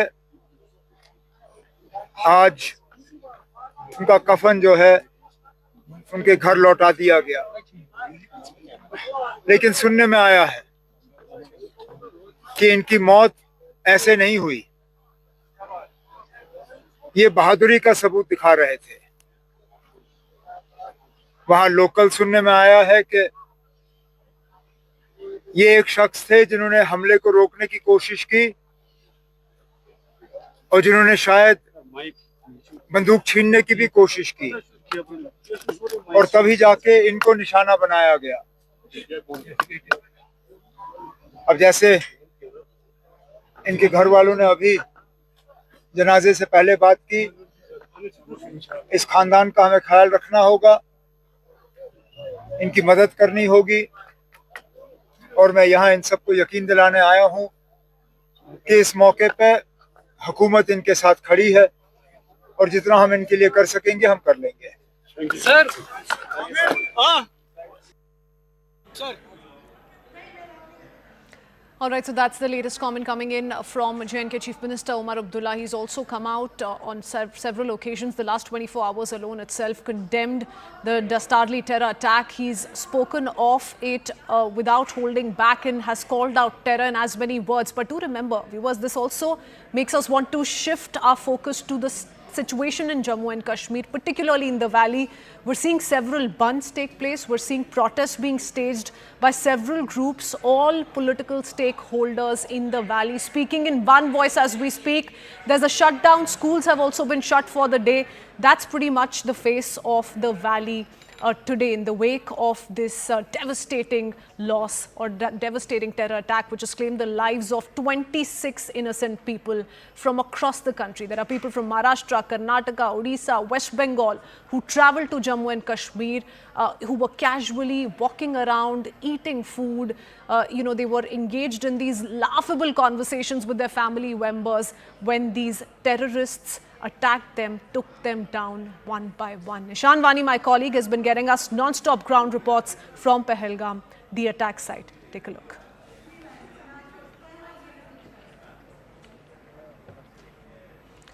All right. I beg your pardon. Nishan Vani joins us live on the broadcast. Nishan, do give us a sense of what's happening in the latest. A short while ago, we saw visuals of Home Minister Amit Shah inspect the terror spot. There surely is a lot of movement there itself, because right now we're being told that search operations are continuing still. We're reporting minute by minute updates on the perpetrators and what really the security agencies are up to. What have you been able to gather the last few minutes, Ishan? Well, search operation is going on at the same time. Security forces are also gathering clues and leads to track them down. Look, it's a very difficult terrain and an intense operation. If at all they are able to engage them in a gun battle, it would be very difficult to trap them down. One, because they are highly trained, highly motivated. At the same time, they are the ones who have been responsible for several attacks, including civilian targeted attacks, attacks on the Indian Army in Rajouri, Poonch sectors, and they have also been responsible for carrying out an attack on the army convoy in Gulmarg, if our sources are correct. And the group is a similar one which had come from Pir Panjal towards Kashmir, but have been stationed here for a while. There is still some air activity that is going on, officials coming here. There's a team of NIA which is camping in Pahalgam to actually know about the leads and clues and to collect evidences from the spot. We saw that multiple NIA members were trying to collect samples, they were collecting clues, and at the same time wherever there was blood stains, they were collecting them and checking that if they would be able to link them with the investigation and case further. Now it's very clear that their handlers and the people will be staying across, and that's where the instruction must have come to hurt these tourists, to hurt India, and that is the clear intent. Now the choice has again been interesting. Most of the attacks that have taken place south of Pir Panjal or in Kashmir, the attacks have taken place at certain points where it's difficult for the army and security forces to reach quickly, and they are buying time so that they can escape. And similarly, this point was chosen where security forces would take a minimum of 40-45 minutes to reach, and by 45 minutes post they get an alarm about an attack taking place at an isolated location. It would take them a while to even gather and then move there. So that is a kind of tactic which is not hard to pick even for the agencies. Like we have seen this happen whenever we have reported Ishan, in sorry to these interrupt you there, but this is a tourist hotspot, on a daily basis, especially peak season. There are thousands of tourists that walk up to or trek up to this particular point. It's a vast grassland, as we can see, so there's a flat land there. Why is it that there was no kind of security deployed? Anything you've heard on that note from officials stationed there? Well, exactly. That seems to be the point why we have been saying that there's a bit of security failure in this, apart from the intelligence. Because generally, if you have around 2,000 people visiting this place, which is isolated and close to the mountain areas. Considering the fact that they have chosen such kind of targets, there should have been an application of mind in the higher-ups that there could be possibility of attack taking place in these locations. And it's not impossible to guess, because once you are handling a certain situation, you should have seen through all of these things and place certain cops there at the gate or at different positions, considering the fact that when you're evaluating, you're seeing that this place does not have a road connectivity. There are similar kind of two places in Kashmir, in Pahalgam. One is Betab Valley and one is Aru Valley, but both have accessible road, but this one doesn't have any accessible road, and that's why this was picked up. And the failure is on part of the forces, that they did not person who are in charge of looking at the security aspect of it. They should have realized that this is a place where tourists go, and since mountains are something which have been frequently used by these outfits, that they should have stationed some personnel there as well. Okay, so a lot of questions that need to be answered still. Too soon, I'd say. There are other things that are being focused upon as we speak. Ishan, many thanks for getting us that quick update. We'll keep coming back to you. Thank you for sending out those ground reports. But let's shift our attention for the moment on what some of those who have been at the receiving end of this terror attack have been going through. This terror attack in Pahalgam has left families of the deceased in immense grief. Many still desperately searching for the missing loved ones. Not just that, some of them have not been able to fully digest what has happened the last 24 hours. What began as a peaceful vacation for many turned into a nightmare in no time as the devastating incident unfolded without any warning whatsoever. The tragedy has taken a grim turn, with official confirmations that have now climbed up to 26. One can say that the possibility of that number going up cannot be ruled out entirely, because there are those who are undergoing treatment still. But do remember, these victims are from several parts of the country, including Karnataka, Tamil Nadu, West Bengal, Maharashtra as well. And as these names of the deceased and the injured continue to emerge, CNN News 18 has been getting you these heartbreaking stories of loss and disbelief in the wake of the terror attack. Listen into some of the reactions. आपसे last कब बात हुआ था, कल या परसों?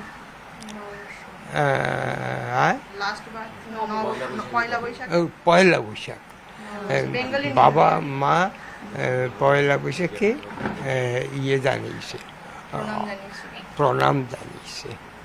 প্রণাম জানিয়ে তারপরে ও একটা ছিল কি নেশা ছিল, তার নেশাটা কেবল এরকম অল ইন্ডিয়ার মাঝামাঝি ঘুরতো, এখানে সেখানে, আবার কাশ্মীর।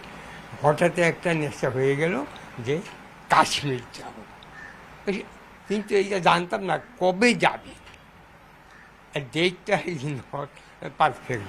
তারপর লাস্টে শুনলাম ইয়েস্টারডে আর কি, যে হ্যাঁ একটা ওর ওয়াইফকে নিয়ে আর ওর আর একটা বাচ্চা ছেলে কাশ্মীর গেছে ট্যুরে। কঠিন শাস্তি না, কিন্তু কি কেন এরকম হলো, আসল তো হলো যে শাসন, রাষ্ট্র শাসনে এইরকমভাবে, হ্যাঁ কেন এইরকম করলো বলার তো ভাষা খুঁজে পাচ্ছি না আমরা। মানে খবরটা দেখে তো আমরা প্রচণ্ড শকড, কি বলবো, এইভাবে একটা কোথাও ঘুরতে গিয়ে প্রাণ চলে গেল। এটা তো ঠিক কথা যে একটা জায়গায় যখন কেউ আসে তার তো সব কিছু চেকিং হয়, তাহলে সেই চেকিংটা কিভাবে হলো যে এরকমভাবে জঙ্গিরা হামলা করলো অথচ কেউ জানতে পারছে না? একটা জঙ্গি হামলা হবে, দেশের মধ্যে একটা জঙ্গি হামলা হবে, আমাদের intelligence. Father, who is more than 8 years old, he has just shattered, he has broke down, he has no words to say. What was his son's fault? His son's fault was that he only wanted to travel, and absolutely it's a very bereaved families. The condition is really bad, and the father literally has broken. Tan's mother is also with us, and literally they are in no condition to talk. Ashima, but you can see it's only their tears, and we really don't, they are really in how much shattered and shocked they are.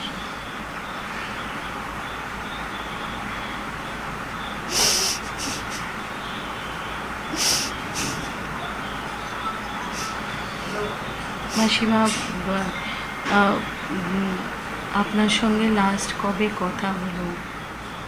পয়লা বৈশাখ প্রণাম জানিয়েছি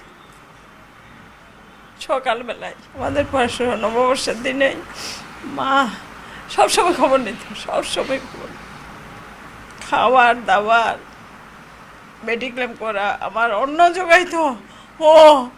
ও ছাড়া আমাদের কেউ নাই পৃথিবীতে। আমরা দেশ থেকে যখন এসেছি মা, এরম করেই এসেছি, হিন্দু না মুসলিম চেক করে করে ছেলেদের আর মেয়েদের শাখা না ভেঙে চুরে সিঁদুর পুছে।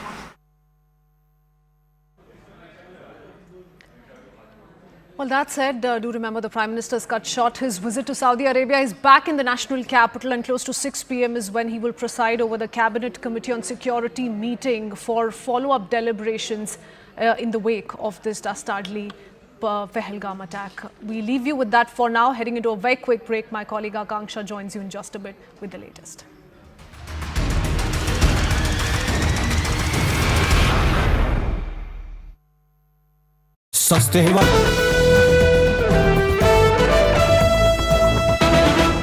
You see Home Minister Amit Shah on your screens, and he's interacting with some of those grieving families, and you can make out the sadness, the disappointment on some of these faces that you see on your screens of the people who the Home Minister is interacting with. So in all likelihood, these are family members of the victims of the Pahalgam terror attack, and you see some of those women, they're crying their heart out, pouring their heart out to Home Minister Amit Shah, really narrating their ordeal. Because let's not forget, while the men were singled out, they were singled out on basis of their faith, their religious practices. The women and the children stood there right next to them in horror and saw the horror unfold right in front of their eyes. And they're perhaps narrating that ordeal to the Home Minister as we keep up with these visuals coming in from Srinagar. Just a short while ago, we put out visuals of the Home Minister exiting the police control room. Before that, we had visuals of him laying the wreath on the victims in Srinagar itself. Now, the mortal remains, remember, will be flown to their hometowns where the last rites will take place. But this is Home Minister